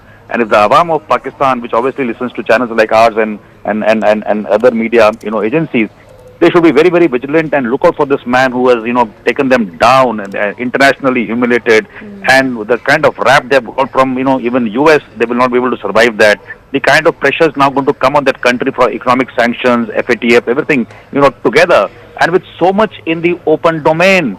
They have confessed to Pulwama on air this time during their press brief. I don't know what they smoke, in their war rooms, that they come out and talk about it. Very good for us. Then they have gone to attend funerals of terrorists together. Then they have been, trying to tom-tom about attacking India as an all-out war by the defense minister. But not only there, the DGMO, if you see his clips, he's talking about striking Indian air bases. That means they're telling the world that A, we will sponsor terrorism. B, if you come at us for striking back at terrorism, we will strike you militarily in a conventional manner. So I can't fathom any country worth its brain and salt to not only be so incapable and impotent in terms of being able to react to the other country's response, but being so foolish and naive to tom-tom about it and create a case and a dossier for they themselves only to be hit again by the international committee. So I think these people are such I don't know what they smoke every morning. You've given us a couple of reasons to believe, and for the world to believe, that Pakistan continues to nurture terrorism and how it continues to peddle this fake propaganda. But unfortunately, yet we have an IMF securing a bailout for Pakistan. So those developments are also something that we're watching out for very closely. Colonel Dev, appreciate you speaking to us here on CNN News 18. I do want to go across to my colleague Siddhant, who continues to stay on with us. Siddhant, when did we last hear from General Asim Munir? He was quite vocal in the aftermath of Operation Sindoor. We saw several politicians, ministers of Pakistan come out to declare how this is an act of war. Very war-mongering attempts were made by the political class in Pakistan. But the last 24 odd hours, ever since the military communication happened at the DGMO level, there seems to be a little bit of a silence that side. Well, yes, that's right. Because you know, right now, as we were discussing before, also there are two tasks which have been given to DG ISPR by Rawalpindi. One is to do the damage control, and second is to do an image makeover of General Asim Munir. Now, the reason to it is that you know, Pakistan is coming up with lies, propaganda. They have not given evidence regarding the 26 sites which they are saying that they have hit in India. They cannot produce evidence for that. Perhaps they don't have anything. In fact, they are at denial also. The claims which Indian side have made, despite Indian side you know, providing evidence, geotagged maps, you know, pictures of maps pre and post attack. You know, they don't have anything to say on that. In fact, they have evaded many questions asked by the journalist during the press briefing yesterday. In fact, you know, it looked like that press conference was a fixed match. Perhaps most of the questions were asked which suits Pakistan's narrative. So there's a lot of pressure on DG ISPR to do the damage control, to do the image makeover of Asim Munir, and also to make sure that Pakistan looks you know, in good light. Perhaps a country which has defeated India. You know, that's kind of a image which DG ISPR is trying to make. Perhaps they are giving calls to journalists, influencers, you know, to speak about how Pakistan has hit 26 targets in India, etc., etc. So, you know, they are in panic mode. They have understood the power of Indian armed forces. Okay. Perhaps the turning point of Operation Sindoor was when on 10th of May in the morning, Indian armed forces struck 8 military sites deep inside Pakistan. Perhaps was the biggest setback to Pakistani armed forces. Their radars, their air defense systems, their transport aircraft was severely damaged, destroyed. Perhaps you know, there where India gained you know, an upper hand in the combat, and that perhaps what made Pakistan battled. Pakistan dialed America, you know, asking them for a help, asking them to intervene and perhaps speak to Indians. And in fact, then only Marco Rubio spoke to EMS Jaishankar. But remember, at that time also EMS Jaishankar did not entertain any mediation proposal made by America. He only stated India's position that if Pakistan will stop firing us, we will stop firing them. And the turning point in Operation Sindoor came only when Pakistan attempted to target 26 key installations in India on the intervening night of 9th and 10th of May. So that became a turning point. And not just did Pakistan reach out to America, it also almost threatened America with the nuke blackmail card that it has often resorted to in the wake of the Pahalgam attack. Thanks, Siddhant, for joining us with that quick update. We also do have Major General Rajan Kochar with us, but before that we need to shift our attention to another bit of breaking news update that's just come in. We're learning that the DGMO level talks between India and Pakistan will take place at 5 p.m. Earlier, the meeting was set to commence at 12 noon, so a little bit of a delay. 5 p.m. is when the DGMOs of both the nations sit down for this talk. I do want to take in a word from Akash Sharma, who joins us with more. Yes, Akash, what more do we know about this? We have a confirmation now. 5 p.m. is when the discussions between the DGMOs take place. Right, so two confirmations. First one is that press conference that was scheduled for 2:30 is happening. Okay. And, you know, we will be seeing some sort of brief by the officials. But yes, as you rightly pointed out, the DGMO level conversation that was about to happen at 12 p.m. between the DGMOs of India and Pakistan has been rescheduled and in fact has been postponed to 5 p.m. in the evening. Christine, you know, it is important to highlight that we still don't know the reason, but there can be some technical reason behind the delay. We know that, you know, how this is an important, you know, matter for both the countries, given the fact that we have seen the military action and we are on a verge, you know, to go towards a war. And that's the reason why this meeting is very important. You know, till now we have some sort of pause in the sort of military action that were undertaken by both the sides. But this time around, this particular meeting is going to decide the way forward. Okay, many thanks, Akash, for joining us with those details. So 5 p.m. is the time when the meeting begins. 2:30 p.m. is when we're once again going to hear it officially from the armed forces through a press conference. Going across to Major General Rajan Kochar, who is with us on the broadcast too. Major General Kochar, just a short while ago, we were breaking down an exclusive bit of information that's been shared by our Security Affairs Editor Manoj Gupta on a possible location of General Asim Munir to a fortified bunker in Rawalpindi. So clearly shows Pakistan is rattled, but would you see this as a sign of panic or some sort of a re-strategy that Pakistan is working on? What I see is that, I'll just take you back to how General Soleimani was killed. And in Saudi Arabia. Also, at the same time, I will also take you to the Israeli strategy of targeting these leaders like the Hezbollah leader and Hamas leader in Iran and Lebanon. So, what I am presuming is that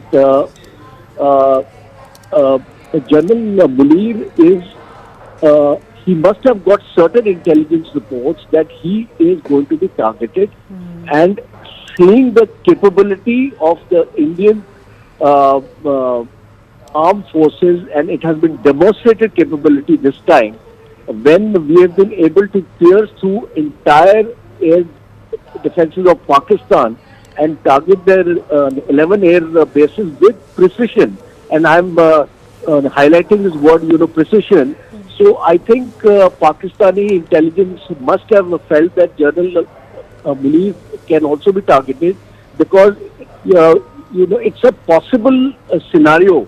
It cannot be ruled out. So as a matter of precaution, I would presume that he is being moved into a bunker, because if you remember the statement of Prime Minister Modi, what he made was that we are going to target chun ke. We are going to target the terror infrastructure and the people behind this attack in Pahalgam. So that message is rattling the minds of the Pakistanis, because so far we have demonstrated entire destruction of the terror network in Pakistan, and the next objective or the next target for us would be the people behind this terror. So presumably, I have a strong belief that General Munir actually fears that there may be a targeting him now. Yes, because there's a parallel universe that Pakistan seems to have created, or is at least attempting to create, that the world will buy its version. But India stands right there to counter each of those fake narratives. General Kochar, what I do want to understand from you is also, how do you see the DGMO level talks play out at 5 p.m? Earlier was set to take place at 12 noon, a little bit of a delay at 5 p.m. And what's your expectation really, or perhaps what do you anticipate coming in from this meeting? You see, I actually anticipate, I think why it has been delayed is because certain modalities have to be firmed up, have to be understood by each country's DGMO before the meeting, and these things require a bit of deliberation, I would say. So I think the first is that Pakistan or the Indians will project to Pakistan that why this ceasefire was violated. They would like to know the reasons, and they would like to know what kind of mechanisms Pakistan is going to put in place to ensure no further violation of the ceasefire. The second aspect is that it will be highlighted that the communication channels must be kept open in case in a particular stray incident of a ceasefire violation, and it should not spiral into a conflict. It is imperative that in case any such minor violation takes place on the line of control or on the IB, then the communication must be established immediately between the DGMOs of both the countries. A third important aspect is, and I think is the most vital one, Pakistan has moved its artillery and its medium-range guns on to the line of control. So there will be a requirement to disengage de-induct and move back to status quo before 7th of May. Because in case these guns are in the location, there is a likelihood of things flaring up again. Yeah. So I think it would be stressed upon Pakistan to move back. And similarly, India will also move back. You know, it's a sort of a confidence building measure between both the countries, where India also de-escalates, moves back and de-inducts, and Pakistan, you should also do that. And my last point is that terror infrastructure on the line of control. You see, we have seen these Pakistani posts on the line of control being used for carrying out infiltration of terrorists inside.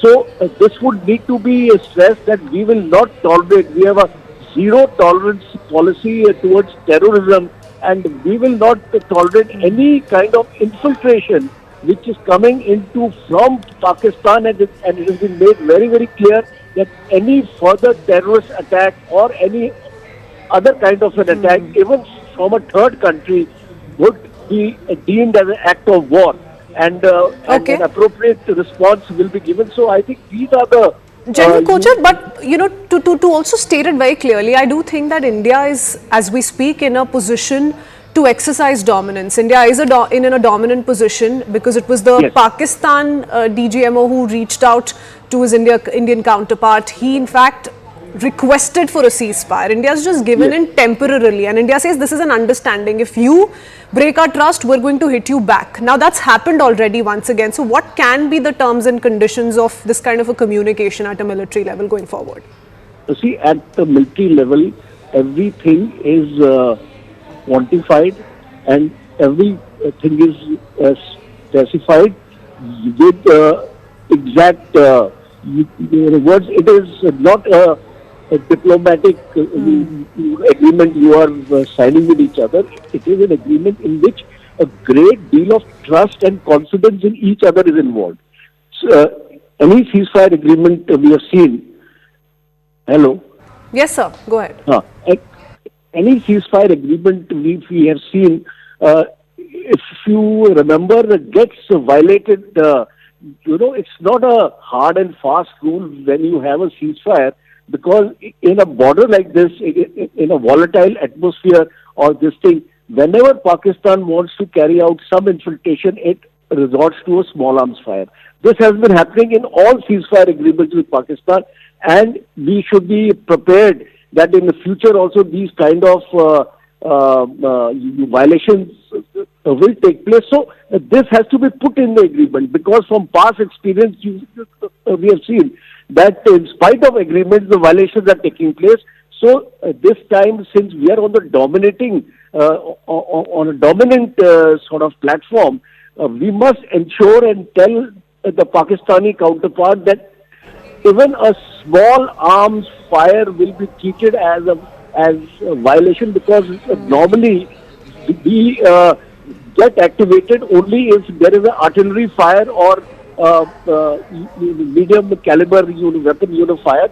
Now we must insist that even if it is a small arms fire, it will be treated as act of violation, and then it is also to be specified that any act of violation will be met with a stronger response. Yes, and the example has been set. General Kochar, appreciate you sharing all those details with us. The example has been set, viewers. Several military installations in Pakistan have been struck once. This was in retaliation to the aggression that Pakistan showed militarily by attempting to target its military installations and civilian population. And here's an example of what India has managed to achieve so far, and this in terms of proof. India has shown proof of the several military installations it has taken down, and we've outlined the two for you. The terror base attack during Operation Sindoor, that's marked in red. So you see Muzaffarabad, you see Bagh, Kotli, Gulpur, Bimbar, again very crucial. Murikde and Bahawalpur are the two crucial terror launch pads belonging to Jaish-e-Mohammed and Lashkar-e-Toiba that have seen a significant damage during Operation Sindoor. What's marked blue are the several military installations that have been targeted. Noor Khan Air Base, very close to Islamabad, which means it's about 10 odd kilometers from the headquarters in Rawalpindi, and that's what's irked Pakistan to the extent that it reached out to America while seeking a certain intervention. Murid Air Base in Chakwal, another military installation targeted. Sialkot, once again very significant. Sargodha Air Base, another air base that was struck by the Indian Armed Forces in retaliation to Pakistan's misadventures. Gujranwala, Okra, Chunia. There's also the DHA area in Lahore. So Lahore becomes very significant because right in the heart of Pakistan is where Indian Armed Forces have been able to reach. And there are other ammunition centers as well. There are command control centers that have seen a direct hit. There are air bases that have been struck by the Indian Armed Forces. So there are several military installations that have seen a significant damage.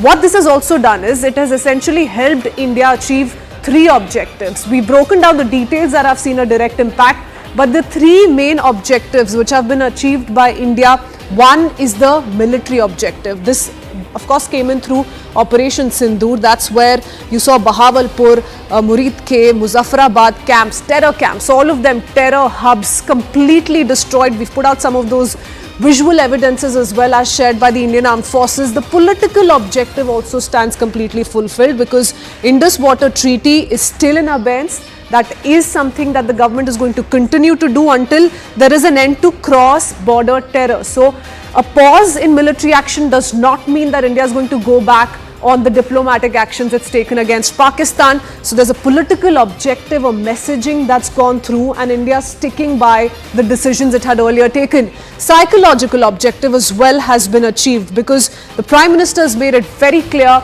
that we're going to retaliate strongly to each and every misadventure by Pakistan, and we've done it repeatedly. We've done it to the extent that we've seen Pakistan also see a significant damage in some of its military installations that are just shown to you. And this is the message that's coming from the top. Prime Minister Narendra Modi indicating to the armed forces कि गोली चलेगी तो यहाँ से गोला चलेगा. And you did hear the Bharatiya Janata Party in that press conference a little while ago make it amply clear that this is what the Prime Minister continues to maintain, and this is what the armed forces is also going by, has sworn to.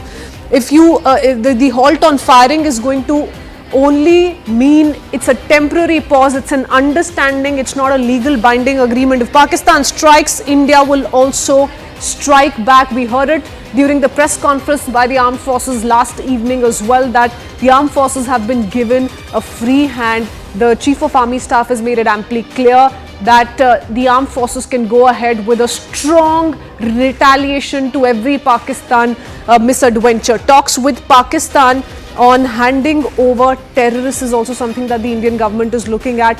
What this is essentially indicative of is that ceasefire, the ceasefire we've been talking about that has been the result of the DGMO level talks, is also going to come with a certain conditions, and the end point is going to be end to terrorism. The government making it amply clear that this is what we're looking at in the longer run, and that's what we began Operation Sindoor with the intent of taking down terror infrastructures in Pakistan. Let's get you more bit of breaking news update that's come in. This is source-based information on how Srinagar Airport will also reopen starting tomorrow.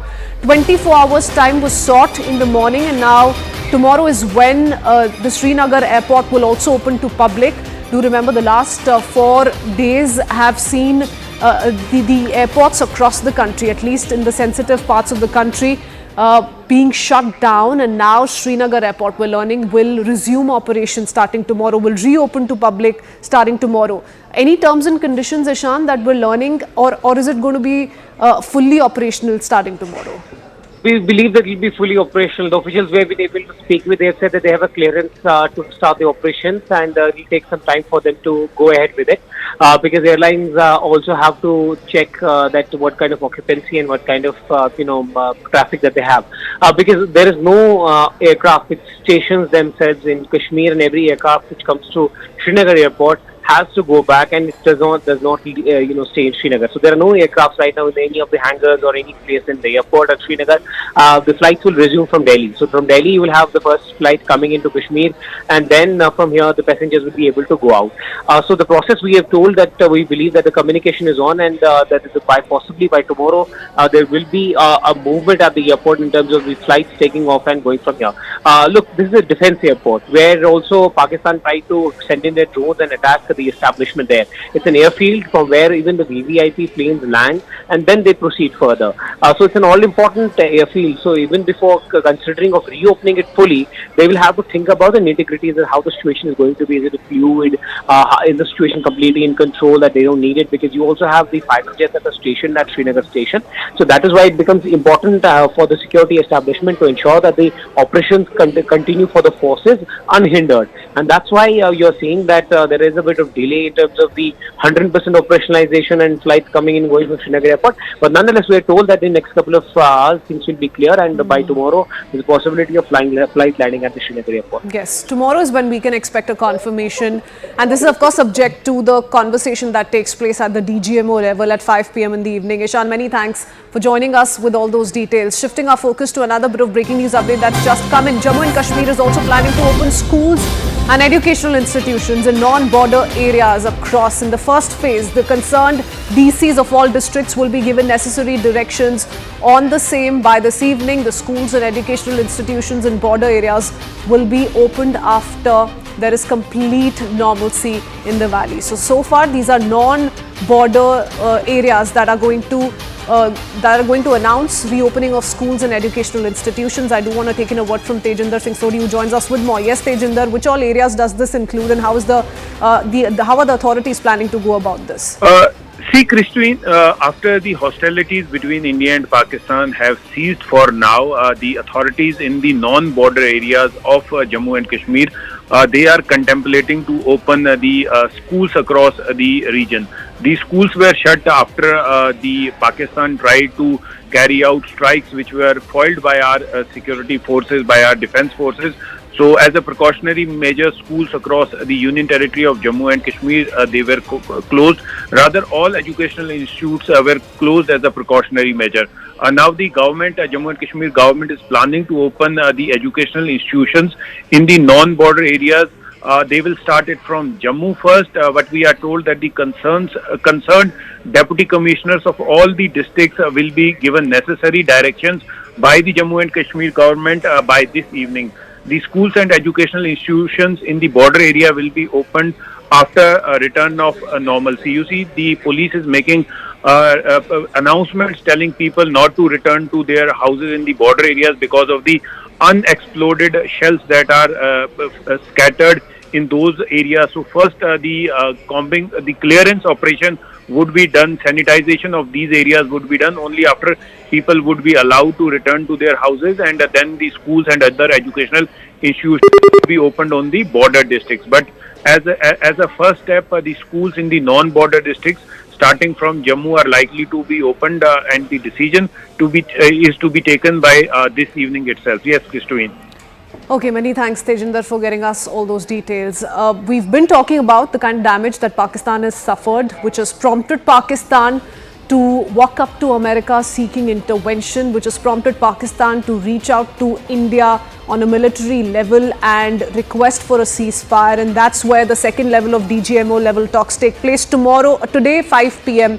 is when the meeting will commence. But for now, let's also talk about the manner in which Pakistan has suffered extensive damage, not just in terms of air bases being attacked by the Indian Armed Forces. We'd broken down just a few minutes ago the exact picture on the map on the air bases that have seen significant damage. But here are the other military installations that have been damaged by the Indian Armed Forces. This includes radar sites, it includes arms rooms, control and command centers as well. So what you see on your screens are some of these areas that have been struck by the Indian Armed Forces.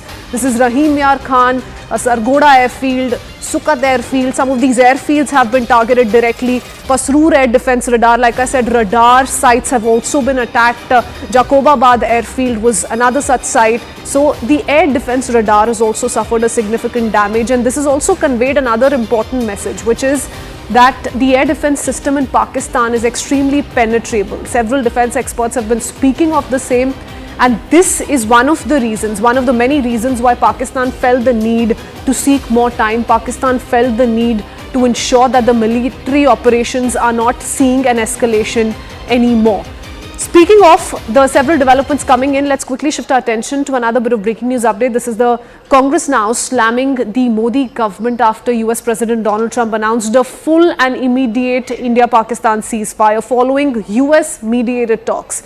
It's a discussion which is doing the rounds in political corridors in India. Congress accusing the centre of bowing to American pressure and invoked Indira Gandhi's 1971 war stance. The Congress says she would never have allowed such foreign intervention.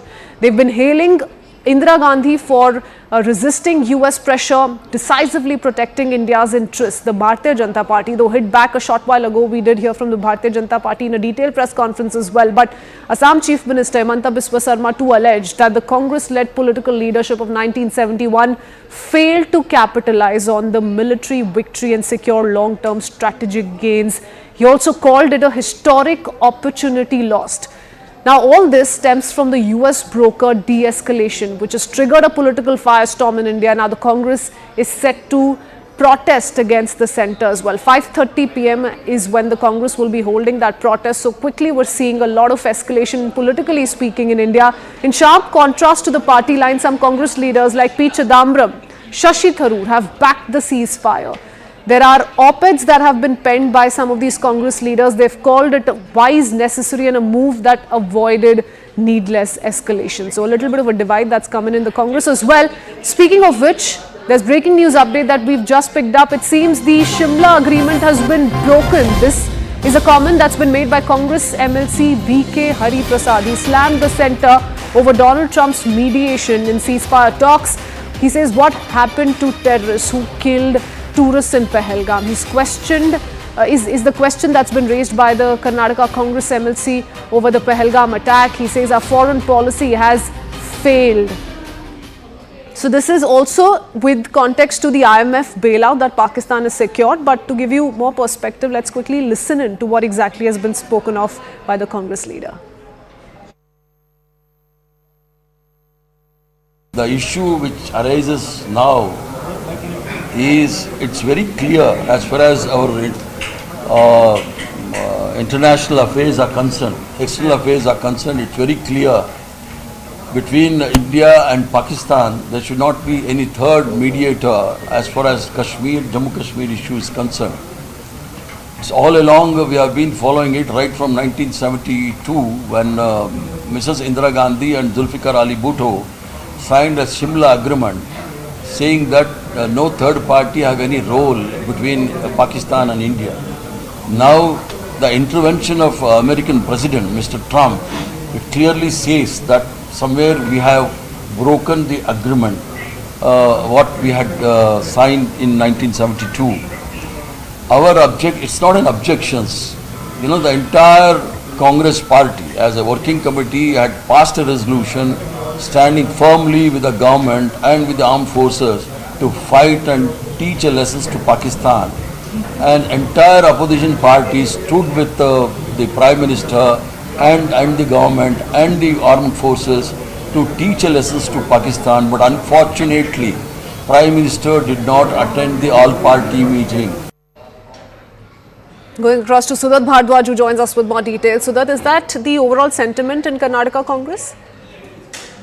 Well, we have seen, some objections that have been raised. You can see that the Karnataka Congress Twitter handle too, in fact, did, share similar videos of Indira Gandhi talking in the past, saying that this was the kind of stance that she had chosen. Clearly, they were in support of the late Prime Minister Indira Gandhi as well. And now you can see yet another Congress MLC just ahead of the protest today that is planned by the DGMO. Says that he was not against the ceasefire in general, but the fact that the third party actually mediated. He has said that this was clearly India bowing down to foreign powers. and that Trump was dictating the terms in this entire regard. And since President Trump was dictating, it was clearly a reflection of poor communication on our part. He says that if Vice President J.D. Vance had communicated this with the Pakistan DGMO, and then we accordingly got to know this information from the Pakistan DGMO, and that eventually was communicated to everyone in India. This was a failure, and that it should have been communicated better. So not only that, he of course goes on to criticize the IMF bailout once again, saying that India its foreign policy has failed because others were mute spectators, other member countries were mute spectators in this entire regard. And of course, various objections have also been raised about how the terrorists got away. In fact, questions that the terrorists should be found out as soon as possible, and what the government was actually questioning in this regard. So clearly, there is a backlash from all corners. The Congress is riled up, given that Trump has mediated. They believe this is just that the Shimla agreement has been violated. While many are riled up, that stands the announcement between the two nations. There are those who've come out in support of the ceasefire too. Many thanks, Siddharth, for getting us the latest on that breaking news coming in from Karnataka. Shifting our attention now to how ahead of the national side's scheduled 5-match tour to England in June, India's star cricketer Virat Kohli has announced his test retirement with immediate effect. The decision comes after Rohit Sharma made the decision to retire from red ball format last week. Virat, in his 14-year-old career, has amassed 9,230 runs in 123 tests at an average of 48.7. In an Instagram post, Virat wrote, and he said, "I'm walking away with a heart full of gratitude for the game, for the people I shared the field with, and for every single person who made me feel seen along the way." He also then ended this emotional announcement by saying, "I'll always look back at my test career with a smile." Speaking of the several reactions coming in, this one from Team India head coach Gautam Gambhir as Virat Kohli retires from Test cricket. Gautam Gambhir has taken to X. He says, and I quote, "A man with lion's passion will miss you, cheeks." So that is Gautam Gambhir reacting to the announcement that's taken the entire cricketing world by shock. There were speculations though being made already about Virat Kohli possibly retiring from the test format. But yes, there's a little bit of a surprise element that comes with it, and Virat Kohli announcing a retirement days after Rohit Sharma's decision, as it turned out to be a double blow for the Indian team. They will be missing the duo's rich experience on the England tour, and that's one of the biggest talking point as we keep up with this latest bit of breaking news update. I do want to take in a word from Shivani Gupta, who joins us with more details. Shivani, we hear it from the head coach itself, Gautam Gambhir, remembering the contributions of Virat Kohli. Yes, absolutely. He's called him a man with a lion's passion, and I think that describes Virat Kohli quite well. He brought a lot of passion onto the pitch. He was, always very, very motivated and someone who works very hard to perform on the pitch. Some of the things that stand out about Virat Kohli is that anytime he faced any problems with his batting, let's say when he first came to England a couple of times, or with a particular bowler or conditions, he always worked very hard to improve his batting, and then when he faced those challenges again, he always did better. So I think that just kind of sums up the spirit that Virat Kohli had. Personally very motivated, very driven, and with him, he had the ability to lift the entire team. This is going to be, a bit of a sad goodbye to him. Ordinarily, we want a better send-off for some of our legends, and Virat Kohli is right up there. But in the last 3 days, we've had both Rohit Sharma and Virat Kohli call it quits. And, this is going to leave a very big void as far as the Indian dressing room is concerned in Test cricket. So, yes, Gautam Gambhir is lauding Virat Kohli's passion and his career. But Gautam Gambhir will now have the headache of kind of rebuilding the team in the absence of two of these greats. Jay Shah, the BCCI head, has also, thanked Virat Kohli for championing Test cricket during a very difficult period. Let's not forget, over the last 10-15 years when Virat Kohli has played Test cricket, it has faced an onslaught of sorts from the shorter formats of the game and the rise of the T20 format. And in this period, people used to storm to stadiums to watch Virat Kohli. And I've seen that in various places, not just in India, but also in England, in Australia. Yes. Everywhere around the world, he had such a huge fan. And I think overall, it's a time that everybody is reflecting on this 14-year career, starting 2011 when he first made his Test debut to 2014-15 when that journey saw a peak in a sense, and now coming to a glorious pause. Many thanks, Shivani, for getting us all those details. That's all we could pack for you for now. Thanks for watching. We'll be right back.